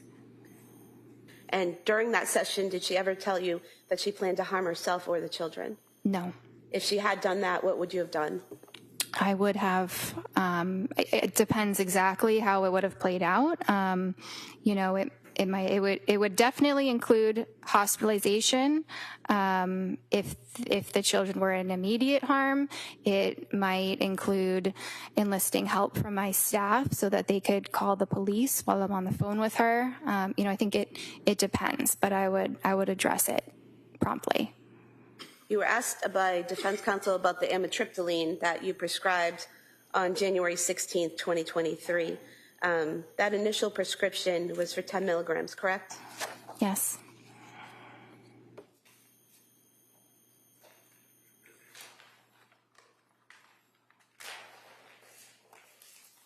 Pulling the bottle from exhibit 155 of amitriptyline.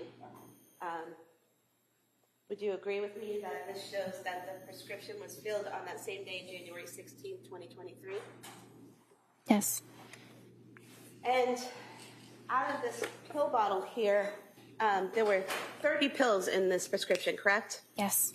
And there are 8 pills missing from this bottle. So filled on January 16th, 16th, 17th, 18th, 19th, 20th, 21st, 22nd, 23rd would be 8 days, correct? Mm-hmm. And on the 23rd is when you said she could raise it to 20 milligrams? Yes. So if there are only 8 pills missing, she never took that additional dose, correct? That's what I would think based on what you just said. So the amitriptyline, increasing it from 10 milligrams to 20 milligrams, wouldn't have pushed her over the edge, correct? Well, if she didn't take 20 milligrams, then that's correct.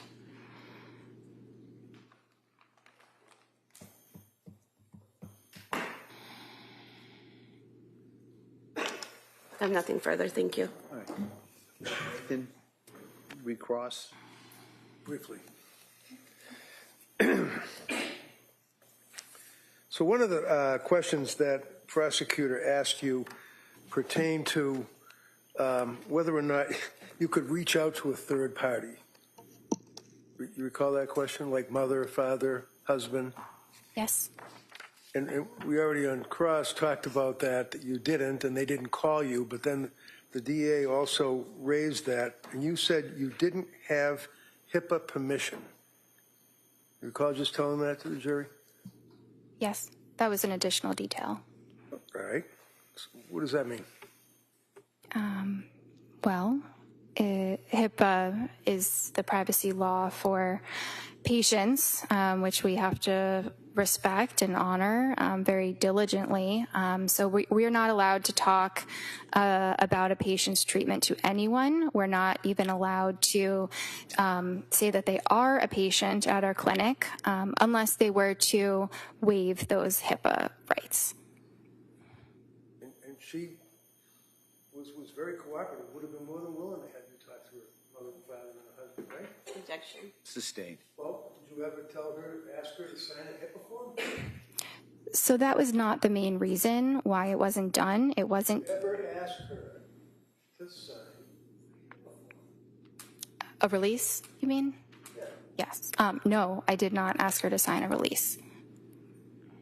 And if she did sign a release, even though her mother, her father, her husband didn't call you, you could have then reached out to them, right?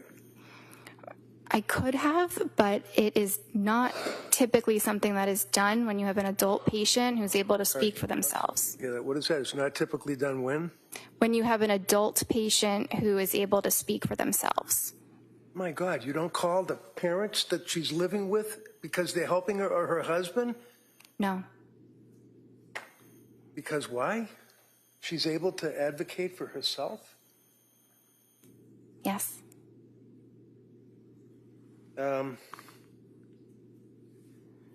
Prosecutor yet again raises the issue of the marijuana. Do you recall that question? Yes. She wasn't smoking marijuana, was she? She did not tell me she was smoking marijuana. Did she tell you that she was using marijuana? No. Did she tell you that she was using gummies? No. Did she, because gummies in plural is what the DA asked you, right? That she was using gummies? Yes. Now, I asked you about getting access to the Women and Infants Hospital records, which you did not. Which you did not, right? I did not. And we already went over that. You could have, if you asked for them with a HIPAA form, right? Objection, didn't ask about those records. I don't care if she asked about the records. Beyond the scope. Overruled. You can ask that question. She asked you about marijuana gummies, right? Yes. Okay. Your Honor, I would offer the Women and Infants Hospital records from Rhode Island dealing with Lindsay Clancy. No objection. Okay, they may be admitted. I just want to look at them at some point to make sure it's a clean copy. Sure, yeah. Before it goes to the jury, you can review it.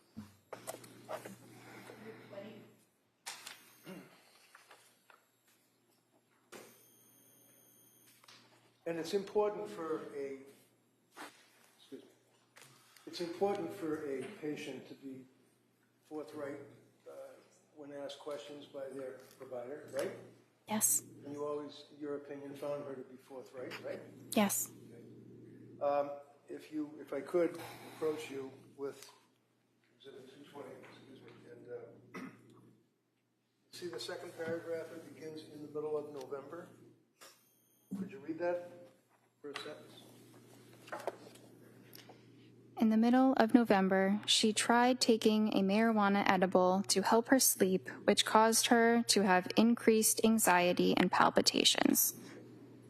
So, the records, if you had obtained them, you would have seen that it was not marijuana, it was not gummies, plural. It was one gummy that she tried, and it didn't work out, right? Based on what I just read, yes.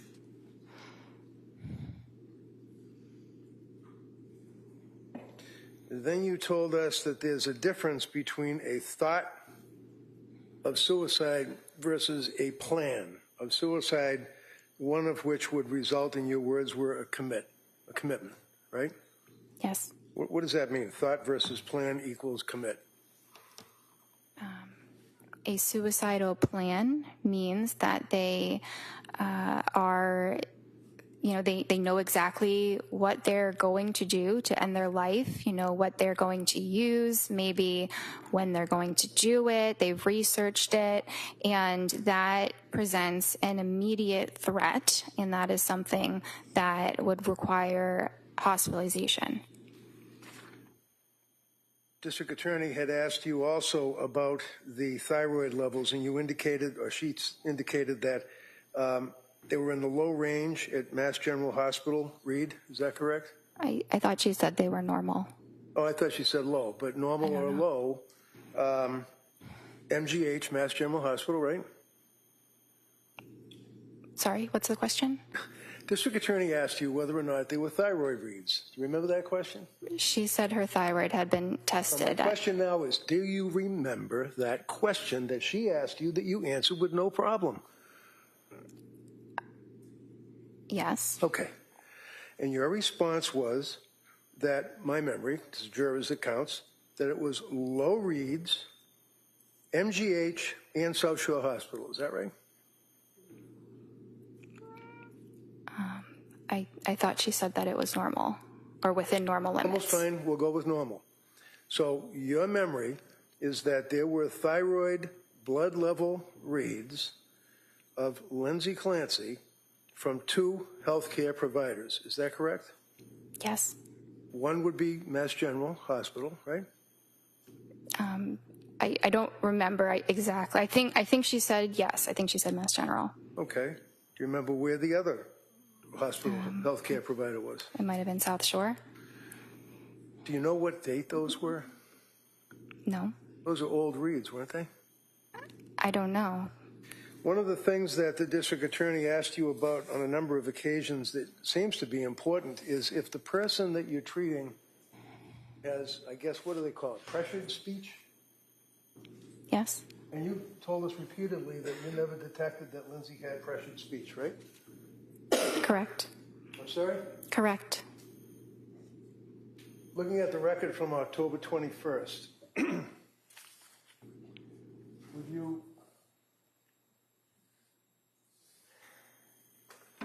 objection is writing on this.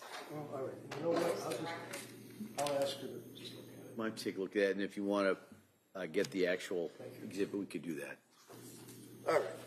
So forget all about my sloppy writing. I'm looking here on October 21st of 22. Is that correct, right up there? Yes. Okay. Yes. And can you just read this paragraph here for us? No sleep last night. Falls asleep after 40 minutes. Heart racing, severe anxiety. Worrying about kids, baby, sleep. Yawns but not drowsy. Not hyper, pressured speech. What was that? Not hyper what? Not hyper, not pressured speech is what I meant. I know it doesn't say not, but that is exactly what I meant. When did you see this that you noticed that it did not say not? I don't care what it says. I know what I meant. Well, when you wrote this, you did not say not pressured speech. You said in the medical record, pressured speech, right? No. Does it say that? Yeah, the word is the word not is right before not hyper, comma, pressured speech. Right, The two so are following what the does a comma mean not. to you? When you put down in a medical record, heart racing, comma, severe anxiety, comma, worried about kids, comma, baby, comma, sleep, comma, yawns but not drowsy, period. Not hyper, comma, pressured speech. That's what you wrote, right? She did not have pressured Did you write speech. that, doctor? I wrote that, but you're misinterpreting my note. Am I reading this correctly, and the jury will be able to look at it, that you put not hyper, comma, pressured speech? Did I read that right? Yes, but your interpretation is incorrect. As opposed to yours? That's all I have. Just in regards to what was raised there. Yes, just two brief issues. Approaching you with your records from October 21st, 2022, the section labeled speech, where there are all the boxes where you can put pressured, word salad, all of the different things. What do you check off for speech on October 21st, 2022? Appropriate. And defense asked you about the thyroid levels. Would it be accurate to state that I asked you if you were aware that her levels were normal at South Shore Hospital and Brigham and Women's Hospital? Yes. And your answer was no, correct? No, I was not aware. Because you don't have those records, correct? Correct. Thank you. Do we have any clue as to how old they were? I don't know. You're asking me about something I never saw. All right. Nothing further. All right. Anything further? All right. Thank you, Doctor. You may step down. Thank you.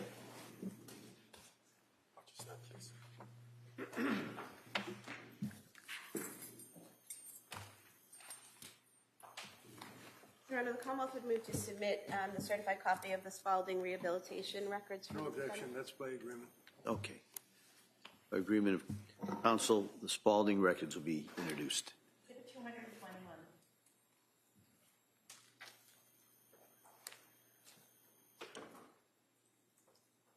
Should I call the next witness? Please, counsel. Commonwealth would call Julie Paul.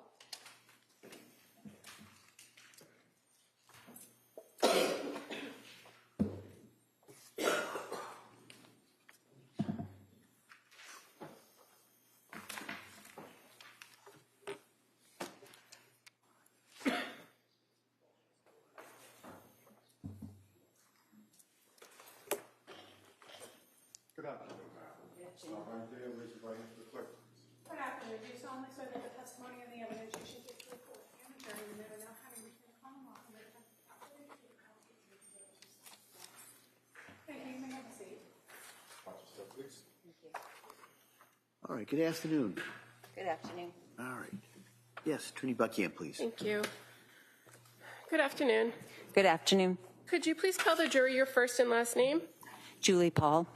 And what do you do for work? I am a psychiatric mental health nurse practitioner, board certified. And can you tell us a little bit about your educational background? Sure. I graduated in 1991 from St. Anselm College with my nursing degree, worked as a labor and delivery nurse for 17 years, and then graduated in 2006 from Frontier Nursing University with my midwifery degree. And then in 2018, I graduated from Frontier Nursing University with my psychiatric nurse practitioner degree. I also have a perinatal mental health certification from Postpartum Support International from 2018. Okay. Are you also a certified midwife? Yes, I am. And are you licensed in the state of Massachusetts to be a psychiatric nurse practitioner? Yes, I am. And what is required in order for you to become certified to be a psychiatric nurse practitioner in Massachusetts? I attended a certified program, did 2 years additional training, and then took the certification exam through the ANCC. And can you tell us a little bit about your work history, your work background? Sure. Like I said, in New Hampshire, I worked as a labor and delivery nurse before transferring to Massachusetts in 2006 to work as a certified nurse midwife. And then in 2018, I started the perinatal behavioral health program at South Shore Hospital as a psychiatric nurse practitioner. And so the perinatal behavioral health clinic, explain to us a little bit about how that came about.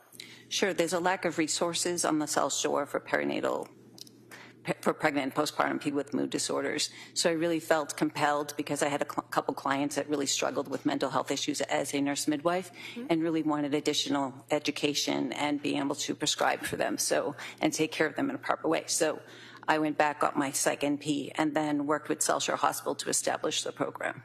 And where was the program actually located? It was located right in Weymouth, Massachusetts. And you said you worked with the South Shore Hospital? Correct. So the clinic is tied to South Shore Hospital in the South Shore Health System? Yes, it is. Now, when did you start that program specifically? When was it up and running? 2018 is when I started, in October of 2018. Okay. And what, did you do that by yourself, or did you have other practitioners that were doing that with you? Initially, it was just me. I started doing it 2 days a week and then grew the program gradually over the next year or two. And what makes up this program other than you? So at the time, when it was just me, I just saw patients 2 days a week, and then gradually built up to 5 days a week. And we included a therapist in the team, 2 additional prescribers. We also worked with women with substance use disorders as well, so we had additional support that way. And then when the building grew, we also had the Bridge Clinic on the other side, and then we were on the other side of that program. And what's the Bridge Clinic? The Bridge Clinic works with people with substance use disorders. And all of this is kind of under that umbrella of what's classified as South Shore Behavioral Health, correct? That's correct. Now, as the clinic grew, did your role there change? I'm sorry, can you repeat that? As the clinic grew to what you described as having additional therapists and other prescribers on staff, did your role there change at all? I became the director of the program. And as director of the program, did you still see patients? Yes, I did. And was that at the same level as it had before, or did it decrease because of your administrative roles? It actually increased because I increased my hours to 5 days a week. I did have a little bit of administrative time. Okay. And can you tell us a little bit about how the clinic would work for a woman who is coming in either during the birth period or prior to birth and after birth? What kinds of things would they be offered at the clinic? So I'd receive a referral, and then the client would come in. We would do a 90-minute intake. When they left, when it was just me, I was using outside therapists, that sort of thing. But as the program grew, we had moms groups run by doulas. We had therapists that was brought in from Aspire, but part of our program embedded within our program. And I brought in 2 additional prescribers as well as nursing staff. And when you talk about people as prescribers and your role as a psychiatric nurse practitioner who could prescribe, what were you offering to patients as part of this clinic as a prescriber? We were offering the proper medication for anxiety, depression, mood disorders, really any psychiatric disorder that came in, mostly for pregnant and postpartum people up to 2 years postpartum. We also offered therapy focused on sleep hygiene, really looked at the whole person, not just medication management.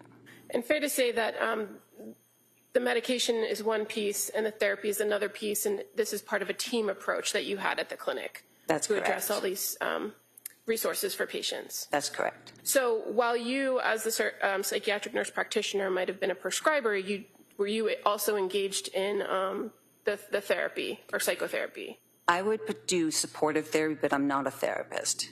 I mainly am responsible for assessing, diagnosing, prescribing, but I also really understand the importance of sleep, nutrition, and exercise. And so, being that you had a history of working as a midwife and working as a nurse in labor and delivery, do you have a lot of experience with moms or women who are in that postpartum period? Yes. And how about your experiences with diagnosing and prescribing for women in that period? Do you have experience in that? In the labor and delivery realm, as a nurse midwife, yes, I diagnosed like labor and that sort of thing, and even depression, anxiety, not to the extent of higher acuity psychiatric conditions, but as a psychiatric nurse practitioner, I did. Okay. And as far as your role at the perinatal behavioral health clinic, fair to say that your primary patient base was all going to be women who are either pregnant or after birth? Correct. And a part of this team approach at the clinic, is it also to work on developing a treatment plan for patients when they come in? Correct. And so what encompasses a treatment plan generally? Generally, if it were a situation where we were referring them for therapy, then we would work with the therapist to kind of bring in the client to figure out what their needs are, and then really stress whatever. The therapist works on certain aspects of the therapy that we kind of work together, but not in tandem. Kind of we talk, but not to the extent we each are in our own disciplines. Okay. And as far as the resources that the clinic had available to you, is it fair to say that there are certain types of therapy, for instance, cognitive behavioral therapy or dialectic behavioral therapy, that are not necessarily encompassed with the social workers that you work with at the clinic? Our social workers primarily did cognitive behavioral therapy. We did group therapy for more social support. What I did mainly was just supportive therapy. Okay. And would you oftentimes, through the clinic, refer clients out to other local community providers? Yes, we would. Now, as the psychiatric nurse practitioner, does medication play an important role when you are dealing with a particular patient that came into the clinic? Yes, it does play a role. And how is it that you determine what's the appropriate medication track for any given patient? We do proper screening, and then we do a complete interview with the client, and then based on what their responses are, together we work as a team to develop the best medication options or treatment options for that client. When you say work as a team, does that include the patient themselves? Absolutely. The patient is the most important part of the team.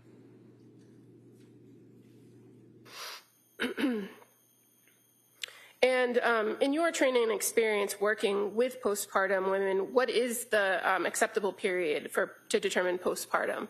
Anywhere within the first year. Did you know a nurse, or do you know a nurse named Susan Clancy? I do. How do you know her? I worked with her off and on throughout my years as a nurse midwife. And what's the nature of your relationship with her, other than the working with her? Essentially, we just worked together. When we did births together, we worked well as a team. Okay. And do you know where she worked?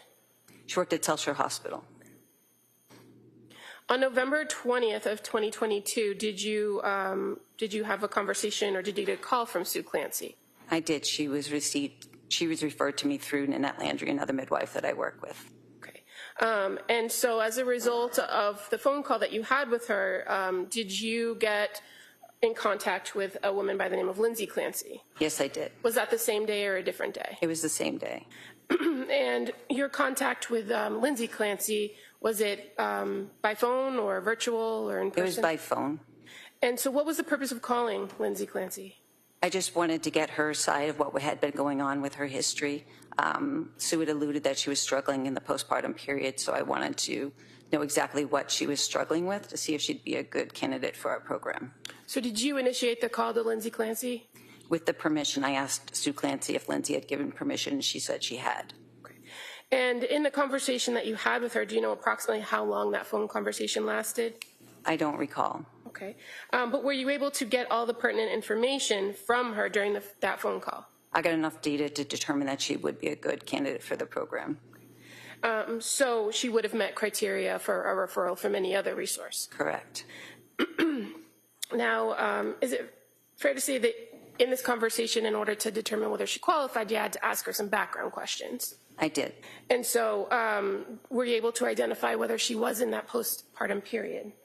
Yes, I asked when the birth of Callan was, and she said it was May 26th, 2022.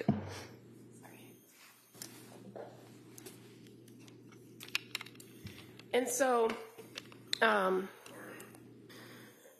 after determining that she was in fact postpartum with a baby at home, did you ask her any questions, or did you learn any information about how the experience was earlier in the postpartum, right after birth? I did. She said she did really well for the first 12 weeks. She was excited, really happy. And then when Patrick went back to work, she said she started to struggle with some anxiety. And you knew Patrick to be her husband, Patrick Clancy? Correct. And do you recall her indicating that she was having difficulty leaving the baby, that she was feeling overwhelmed and having racing thoughts? Yes. Okay. And so in your training and experience, are those things that you would hear from new moms? It was very typical of what I'd hear. Did you learn from her whether she had engaged with any other treatment prior to contacting or prior to you having this conversation with her? She did say that she had met with a psychiatrist. She didn't give the name. And then she had also said that she had been in the emergency room a few days prior to. Okay. And were you able to determine that was actually the South Shore emergency room? Yes, it was. And that would have been on November 16th of 2022? Correct. Now, in addition to seeing a psychiatrist, did she identify to you some medications that she had been taking up to that point? She did. She said she had trialed Zoloft for 1 week. She also said that she'd been trialing Ativan and Benadryl, which worked the best to help her sleep. She identified she had questions about Buspar, didn't say specifically whether she had been prescribed that or not, but that she had questions about Buspar. Okay. And did she mention anything about that combination of Ativan and Benadryl in her treatment history that was of concern to her? Just that she had been taking it for 2 weeks. It worked really well, but then she was getting concerned about dependence, so she self-weaned herself off of that. And were you aware, did she tell you that she had been prescribed trazodone after that? Yes, after she went to the emergency room, she was prescribed trazodone. Did she indicate whether the trazodone gave her any relief to her sleep issues? She said she was able to fall asleep, but was having difficulty staying asleep. Did she also indicate to you that one of her goals was not to be on long-term medications? Yes, she did. And based on this initial phone conversation, did you recommend that she come in for an intake appointment? I did. Okay. How about the immediate need for sleep? Did you address that with her in the phone call? I just encouraged her to take the medication that she already had on hand, that if the Benadryl and the Ativan were working, she should take that to help her sleep that night. And we talked the next morning about different options. And also in this initial phone call, did you have a conversation with her about options and risks of various types of SSRIs or continued use of benzodiazepines? Yes, we reviewed that being on SSRI most of the time is preferable than being on benzodiazepines for long periods of time, especially to address her concern about addiction or dependency on the medication. Okay. And is this kind of a normal conversation you would have with somebody to screen them and determine whether the clinic, the South Shore Perinatal Clinic, was an appropriate fit? Yes, it's more to establish rapport and get a basic understanding and make sure that she was safe. Okay. And she did indicate that she was safe.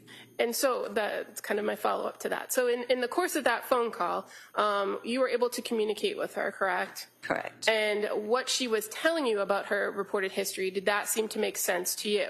Yes, it did. And did you identify, or were you addressing or assessing during the whole course of this conversation whether there was any immediate safety risk or need for her? Yes, I was. And did you find that there was any? There was no immediate need. Now, as a result of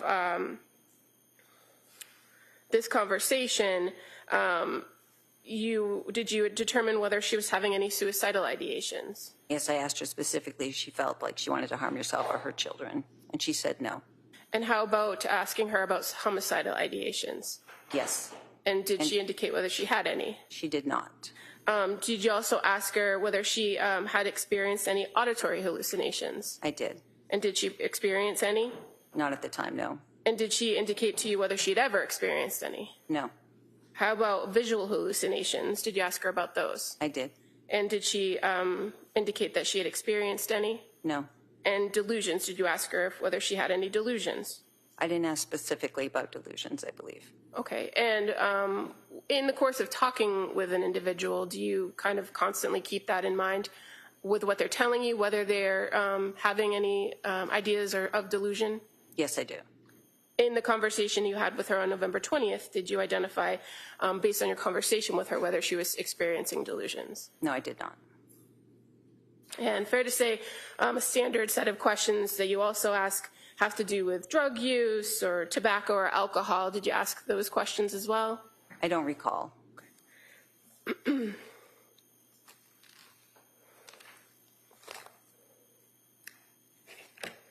If I were to show you your note, would that refresh your memory?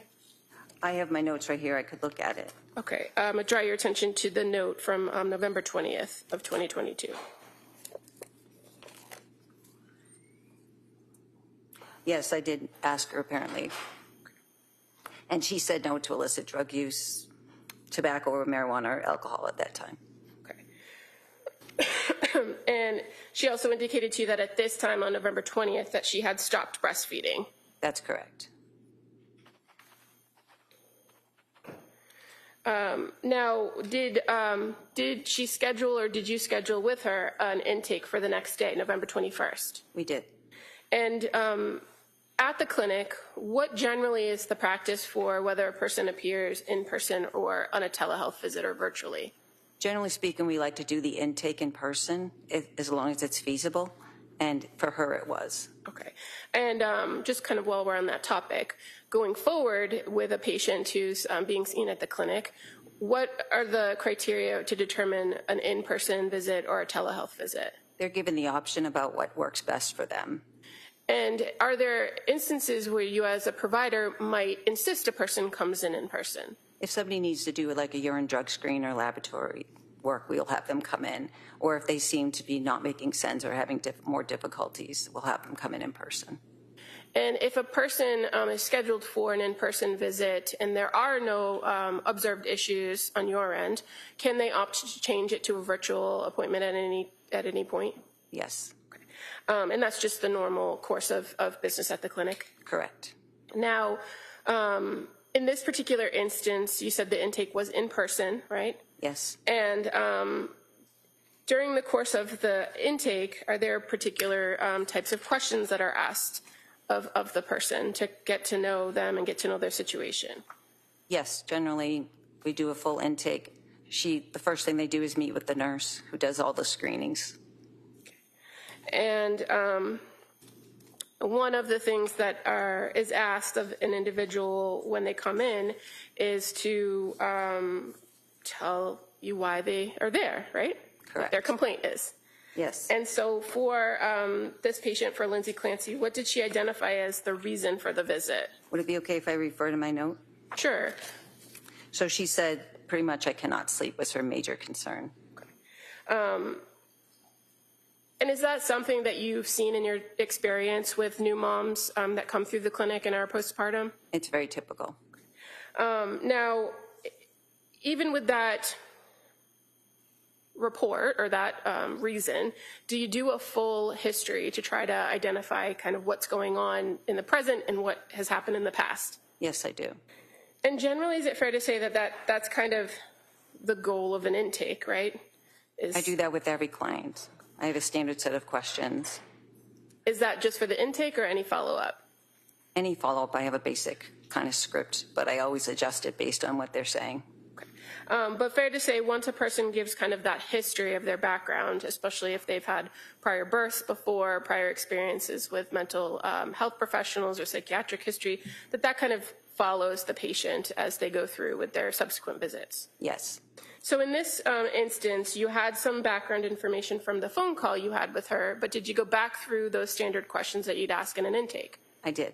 And did you learn a little bit more about her current mental status? Did you ask her some questions about currently how she was in this November 21st meeting? I did. And so, again, do you kind of go through in each and every instance whether the person has any thoughts of suicide or harming themselves or others?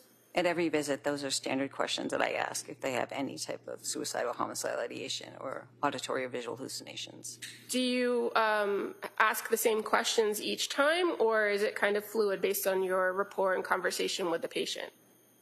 Generally, I try and touch upon the topic. Sometimes we get to that answer indirectly just by the line of questioning that we're using. Okay. And where it had been reported to you that she had been on the Zoloft and stopped due to insomnia, that she was overwhelmed and her mind was racing, did you talk with her about intrusive thoughts? I did. And did she indicate whether at that point she was having any intrusive thoughts of harming herself or her babies? She was not. Did she report to you how she was feeling at home with having now 3 children to take care of? She was feeling overwhelmed. And that, again, reiterating that around 12 weeks when Patrick went back to work, that she was having increased anxiety. Correct. And did she indicate to you that that was something that she had experienced to some extent with her other 2 children? At least with her second pregnancy. And was she able to manage that with her second pregnancy without medication? As far as what I was told, yes. And fair to say she indicated that she would use breathing, meditation, and yoga to work through it. Correct. And so on this November 21st intake date, you again ask about drug use, right? Correct. And at this point, she had told you that she did trial one CBD gummy at some point, but that did not help. Correct. And you also learn about any prior psychiatric medication she had been on? Yes, she had been on the Zoloft, the Ativan. She had been prescribed Buspar, but she didn't indicate whether she had taken that or not. Okay, and so that was her report of her most recent course of treatment, but did she talk about having anxiety issues yes. further back in her history? Yes, in college she had trialed Prozac, propranolol, and Wellbutrin. And fair to say she indicated that to you that she did well on those medications in nursing school? Correct, with the only side effect being sexual side effects. Did you talk to her at this point in November 21, 2022, about whether she had a plan to go back to work? I don't know if that was a specific day. I know that we talked about work at a different date. Okay. If you have your note in front of you, I'd just draw your attention to maybe the last paragraph of the history of present illness. Oh, I'm sorry. And you're talking about the day of the intake? Yes, sorry. Sorry, I thought you said the 22nd. So, yeah, she had planned to go back to work in October, but it got delayed. She pushed it forward to November because she was having anxiety. Okay. And during the course of this intake, again, you did those same mental status screens for any concerns, right? Correct. Did you know any in this face-to-face in-person meeting with her? No, she was goal-directed, linear. She was a great historian, actively participated in the care plan. And as far as some of the screenings that you do during these visits, for a person who is in that postpartum period, are there any specific screenings that you do? Yes, we do the Edinburgh Postnatal Depression Scale. We did the GAD, which is the Generalized Anxiety Depression Scale. We did the Mood Disorders Questionnaire Scale, the Colombian Suicidal Scale, as well as the 5 Ps, which assesses for substance use disorders in pregnancy and postpartum. And so as far as in each one of those screens, what did you find as it pertained to this particular patient? She was significantly high in the GAD-7, which is for generalized anxiety. She scored 21 out of 21, which is they're just screening, so it's not diagnostic, but it did indicate that she was experiencing extreme anxiety And then with the Edinburgh postnatal depression scale, she scored a 23 out of 30. But the one that I look for the most in that scale is number 10, and she was negative, and that's for suicidality. Okay. And so why is it that you look at that one in particular, or why do you consider that most? Because that shows significant depression, especially if they have thoughts of harming themselves. Is it fair to say that that Edinburgh scale it also could fluctuate with postpartum mom depending on their situation? Yes. And the other screens that you performed, did you identify whether there was any substance use issues? No, there wasn't. Now, once you were able to kind of gather all this information from her and do these screenings, were you able to come up with an assessment and a plan for how to help her? Yes, And what was going to be the plan with Ms. Clancy? So we had discussed starting Prozac. Okay. And is that, or why Prozac? Why start there? Because she'd had a history of being successful on it in the past, and that's a good indicator that instead of trialing multiple medications, to start with the ones that actually work. So I gave her 10 milligrams for the first 4 days to make sure there were no adverse reactions, and then I was going to increase her to 20 milligrams if she tolerated that well. Okay. And what about some of the medications that she had already, that she was already on, the Ativan and Benadryl and the Trazodone? Did you have a plan for those? I did. So I encouraged her to take the Ativan. So when Prozac can sometimes be very activating, it can make the anxiety worse before it gets better when you first start it. So I wanted to pair it with the Ativan just in the beginning, just to help her be more comfortable with the anxiety and to make sure that it didn't interfere with her sleep. And as far as Prozac goes, what class of medication is it? It's an SSRI, a selective serotonin reuptake inhibitor. Is it commonly prescribed to treat people with depression? Yes, it is a first-line treatment. You said first-line treatment? Correct. And the idea of pairing a particular medication like an SSRI with another medication, is that a fairly common practice with psychiatric medications? Yes. As far as you mentioned that sometimes symptoms could get worse before they get better. Is that also common with SSRIs? Yes, it is. Does it take a while for a medication to get into a person's system and stabilize them? Generally, side effects are the first week or two, but to get to a therapeutic level, it's about 4 to 6 weeks. And was this something that you discussed with her about the timetable it would take to reach a therapeutic level? Yes. And when we say therapeutic level, what's the goal of reaching therapeutic level? Is remission in symptoms. People start to feel better then, right? Correct. Now, even though you were advising that she continue with the Ativan and she had told you that she had concerns about continuing with the benzodiazepine, did you indicate that there would be a plan to taper that or reduce that?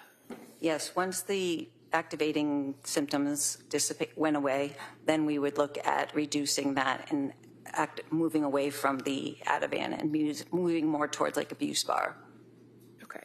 And as far as talking about that plan and what the risks and benefits of that plan were, did she appear to understand and engage in conversation with you about that? Yes, she verbally understood and said that she understood the instructions. Did she ask the appropriate questions or follow up? Yes, she did.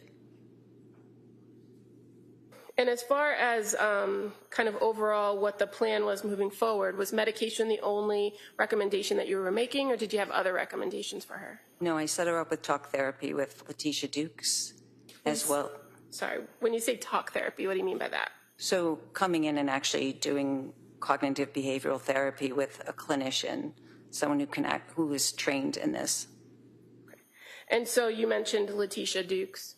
Correct. She was the clinician in our program at the time. And when you make this recommendation and this intake visit, do you work with the patient to schedule something before they leave, or is it up to them to schedule the time with the social worker? It was set up with her before she left, I believe. Okay. And you're aware that the first scheduled appointment with Letitia was for December 2nd? Correct. I believe because it was a holiday week that week. Okay. Now, this time that you were with Ms. Clancy during this initial intake, fair to say it was approximately 60 minutes? Yeah, she spent 30 minutes with my nurse and 60 minutes with myself. So she was there for an hour and a half. And is that normal time period that you allot for people coming in for intakes? Yes.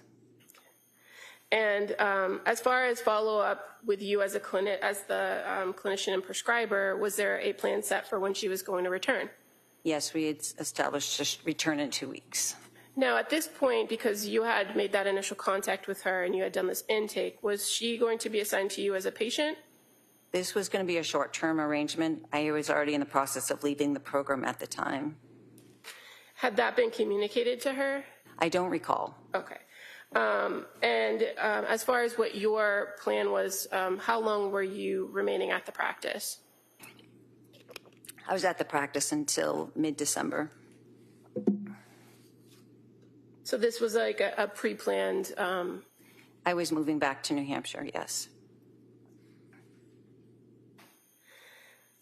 But as far as the preliminary care, did you continue on with Lindsay as a patient?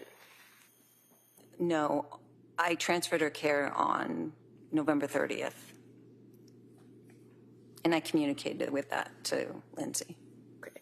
So as far as after the intake, she was provided with that December 2nd intake or meeting with Letitia Dukes, the social worker. And then the next scheduled event would have been December 7th, right? For a follow-up? She had I believe, I don't recall the actual, what her next follow-up with me was. I don't recall that date, but she did have a follow-up with Rebecca Gelata. Okay. Prior to you communicating on November 30th that you were transferring her care, did you have further contact with Lindsay Clancy? Yeah, we had a few phone calls and MyChart messages going back and forth. Can you just explain to the jury what the MyChart messaging system is in your practice? It's kind of a chat feature between the client. They can reach out directly to the provider. It goes right to our inbox, and we can talk back and forth between visits. And do you encourage patients when they come in and that first meeting to utilize the MyChart messaging system? I do. Often it's the quickest way to get a hold of me if they're experiencing any major issues. And fair to say it's just an easy way in between visits to communicate particular points of information or concerns or symptoms? Yes. Do you, in your practice, often use MyChart messages if you're not available to meet with the patient to make changes to their treatment plan? Occasionally, yes. Now, prior to your first MyChart message with Lindsay Clancy, did you get a text message from her on your personal phone? I don't recall. Okay. Do you recall whether Sue Clancy provided your number to Lindsay? I know I did. So she had my number because I called her from my personal phone call because it was on a Sunday when I reached out to her initially. So that November 20th phone conversation was a communication between you and her on your personal phone? Correct. And so do you recall on November 22nd getting a message from her saying, "Hi, Julie, this is Lindsay Clancy. I'm sorry to contact you like this, but when you have a minute, can you please call?" I can't recall whether that was a MyChart message or if that was on my personal phone. I apologize. That's okay. As a result of some way her contacting you, did you then have or send her a message or have a conversation with her on November 23rd? I know we communicated on the 22nd. I sent a message saying that was the day she was getting nervous about starting the Prozac, so we encouraged her to go ahead and start the Prozac. I know we communicated on the 23rd, either by phone or by MyChart message, that indicated that she had taken the medication. She had started it on the 22nd. Okay. And were you aware at this time period that she was currently already a patient in the South Shore Health System Network with a primary care physician named Margaret Anastasia? Yes. And she's a nurse practitioner, right? Correct. Now, as far as these concerns that she relayed to you about starting the Prozac, do you know whether she did start the Prozac? Yes, she stated that she started the Prozac on the 22nd of November. Okay. And by November 25th of 2022, did you start having some MyChart communications with Lindsay Clancy? I did. And so just referring first to November 25th of 2022, fair to say that you gave her or sent her a MyChart message encouraging to kind of stick with the plan, right? Correct. Prior to that, yes. At that point, had you prescribed her something to help her sleep outside what you had previously provided or outside what she had? Before November 25th, I did not. Okay, so on November 25th, did you prescribe her some additional medications? I did. So she wasn't tolerating the Prozac, so we had a conversation about stopping the Prozac. I gave her, she was really having a hard time sleeping, so I gave her a one-time dose of Ambien.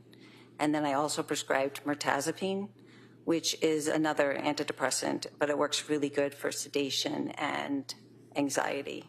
So started that at 7.5 milligrams, told her to stop the Prozac. And I also paired it with Klonopin, but I told her explicitly not to take the Ativan, just to take the Klonopin to help. It's longer acting benzodiazepine to help her with sleep and longer acting anxiety support while we got this new medication up and running. And so in your conversations with her about her concerns about the Prozac, fair to say she reported to you that she was feeling disconnected, out of it, a little bit spacey. Does that sound right? Yes, that's correct. And so you said your recommendation at that point was to discontinue the Prozac. Correct. And as far as the Prozac went, she hadn't taken it for very long, had she? She took it for 3 days. 3 days? Correct. And again, you had that conversation with her about kind of waiting it out for the 4 to 6 weeks. But based on what she was reporting to you, did you have any concerns about her stopping the Prozac after only 3 days? When a client doesn't have buy-in to the medication, it's awful. It doesn't work as well. So I was working with Lindsay to try and find a medication that would make her feel more comfortable. She was feeling very uncomfortable, very anxious, and the Prozac, she just wasn't tolerating the activation from the Prozac.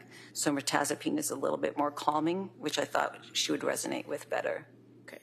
And so, again, this is not one of those follow-up visits on a telehealth or a face-to-face. So were you relying heavily on what she was reporting to you? Yes. And again, in that MyChart message, you did indicate to stop the Prozac, Benadryl, and Ativan, and don't take while taking Klonopin, right? Correct. And in your practice as a psychiatric nurse practitioner who prescribes medication, is it common that you have to kind of trial different medications to find the right one to work for any given patient? Yes, it's pretty common practice in psychiatry. And fair to say, there's no way to anticipate how a particular patient is going to respond to any particular treatment, medication treatment. Correct.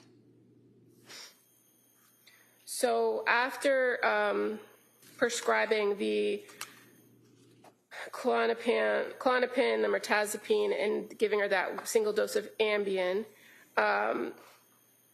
did you do anything or set anything up to follow up with her after changing those prescriptions? I just told her to she can MyChart message me over the weekend. It was the holiday weekend. So I made sure she knew I was available to answer her questions. And fair to say she did, in fact, MyChart. You sent you MyChart messages over the course of that weekend, correct? She did, yes. And so starting at 7:51 on November 26th, she reported to you kind of how that night went, didn't she? Yes. Where she said, I did better last night. I took 7.5 mirtazapine and 0.5 Klonopin at bedtime, slept fairly well on and off until 3:45. And then she asked, do you think increasing the mirtazapine will help me stay asleep longer?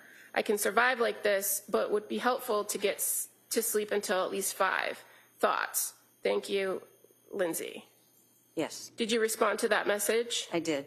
And what did you advise her to do when she asked about increasing the mirtazapine and wanting to stay asleep longer? I said she could trial the 15 milligrams. And again, is that something that is common for you to do in prescribing, that maybe you have to adjust the dosage? Yes. Did you have any concerns that increasing the mirtazapine up to 15 would have had any issues or problems? No.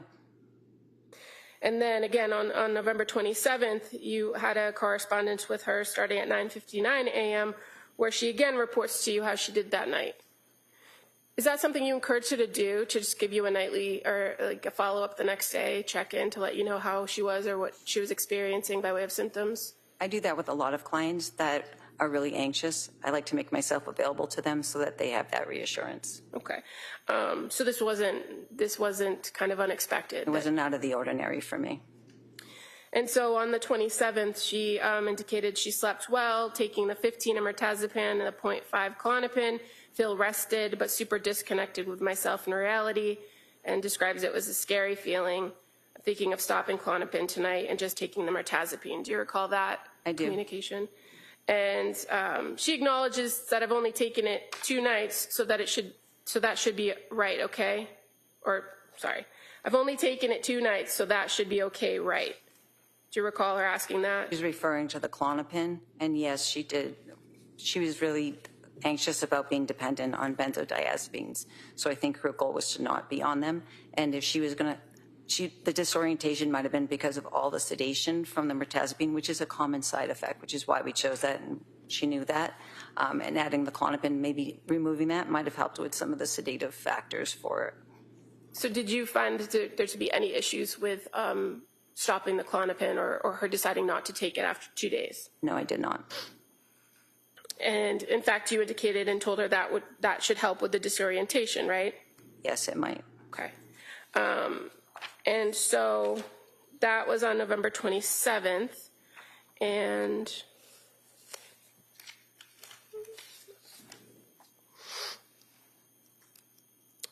fair to say that there was another communication via MyChart on November 28th with Lindsay Clancy. Yes, there was. And at this point, she was asking for, or there was some back and forth about needing a note for work, correct? Correct. And is that something that you had talked about with her, about getting another note for work? Yes, that's what I do that often. And in fact, you kind of went back and forth with her, and ultimately she said never mind, that she didn't qualify for short-term disability anymore, and she's just going to be on personal leave.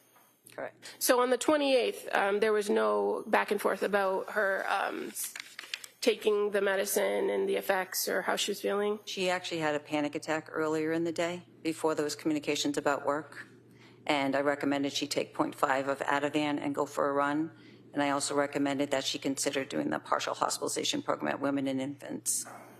And what was her response to the recommendation for the partial hospitalization program? At that time, she felt it wasn't going to work logistically for her or her family. Okay. And why did you recommend maybe going for a run? To get rid of some of the adrenaline from the anxiety. And running has been a really good thing for her in the past, and I thought it would help calm her down. Okay. Now on November 29th of 2022, that was the first day that she actually met with Rebecca Gelada, but you had some conversation with her, or she sent you a message, I should say, earlier in the day, correct? She sent me a message earlier in the day, and at that time I wasn't working that day, and Rebecca had an opening, so I offered the appointment with Rebecca for her. So I didn't actually communicate with her that day. Okay, but you did receive her message at 6:05 a.m., where she reported that at that point she took 15 Remeron and CBD and it only worked slightly. Correct. So how did you get from what you have told us now was the mirtazapine, or that's Remeron, right? Correct. How do we get from just the mirtazapine with not the other, without the Klonopin or without some other? The Klonopin was an as-needed medication. So I honored her choice to be able to decide whether she wanted to take that or not. Okay. So after this panic attack, after the communication about the work form, she reports the next morning that she took the 15 of the mirtazapine or Remeron, and then she was having some sleep issues, right? Correct. And that she tried breathing meditation and muscle relaxation, but then she ended up having to take the Ativan. Correct. Now, had you had any conversation with her in this back and forth in these MyChart messages about whether Ativan was something that she should continue to take? It was understood that she wouldn't take it until I had that conversation with her. I was under the understanding that she wouldn't be taking it while taking the Klonopin. But she had told you she wanted to discontinue the Klonopin. Correct. And so You said as of November 30th that you had then fully transferred care. I let her know that I would be leaving the clinic, and I thought it would be best if she saw a clinician that was working 5 days a week. And Rebecca Gelada, is she a clinician that works at the clinic? Correct. And had you worked with her for quite some time? She had been in the clinic, I think, for 2 years, I believe, at the time. And you said that you had recommended on the day before, on the 29th, that she set up that meeting with Rebecca because she was available. Correct. So it just was kind of happenstance that she ended up with Rebecca, or? I was in the process of transferring all of my patients between Rebecca and our new hire, and Rebecca was an experienced clinician, so I felt she would be a better match for Lindsay. Okay. And as far as when you sent or communicated to Ms. Clancy that you were transferring her care, that was via my chart message, right?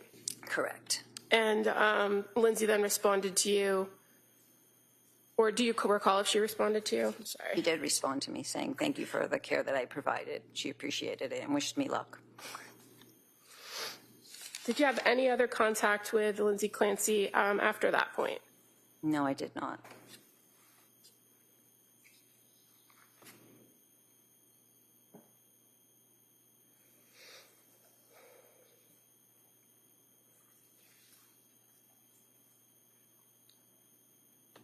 And just to be clear, so when we were talking about moving from November 28th to the 29th in time, did you have a phone call with her outside the MyChart messages about that panic attack?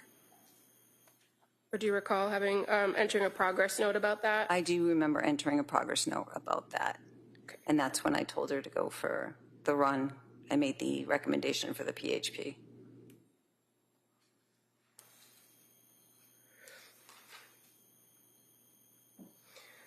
Did you ever have any further contact with Sue Clancy about Lindsay Clancy's care after that first contact on November 20th, 2022?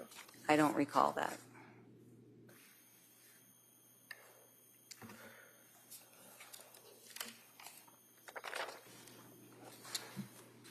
I have no further questions at this time. Counsel, can I see it? Sidebar.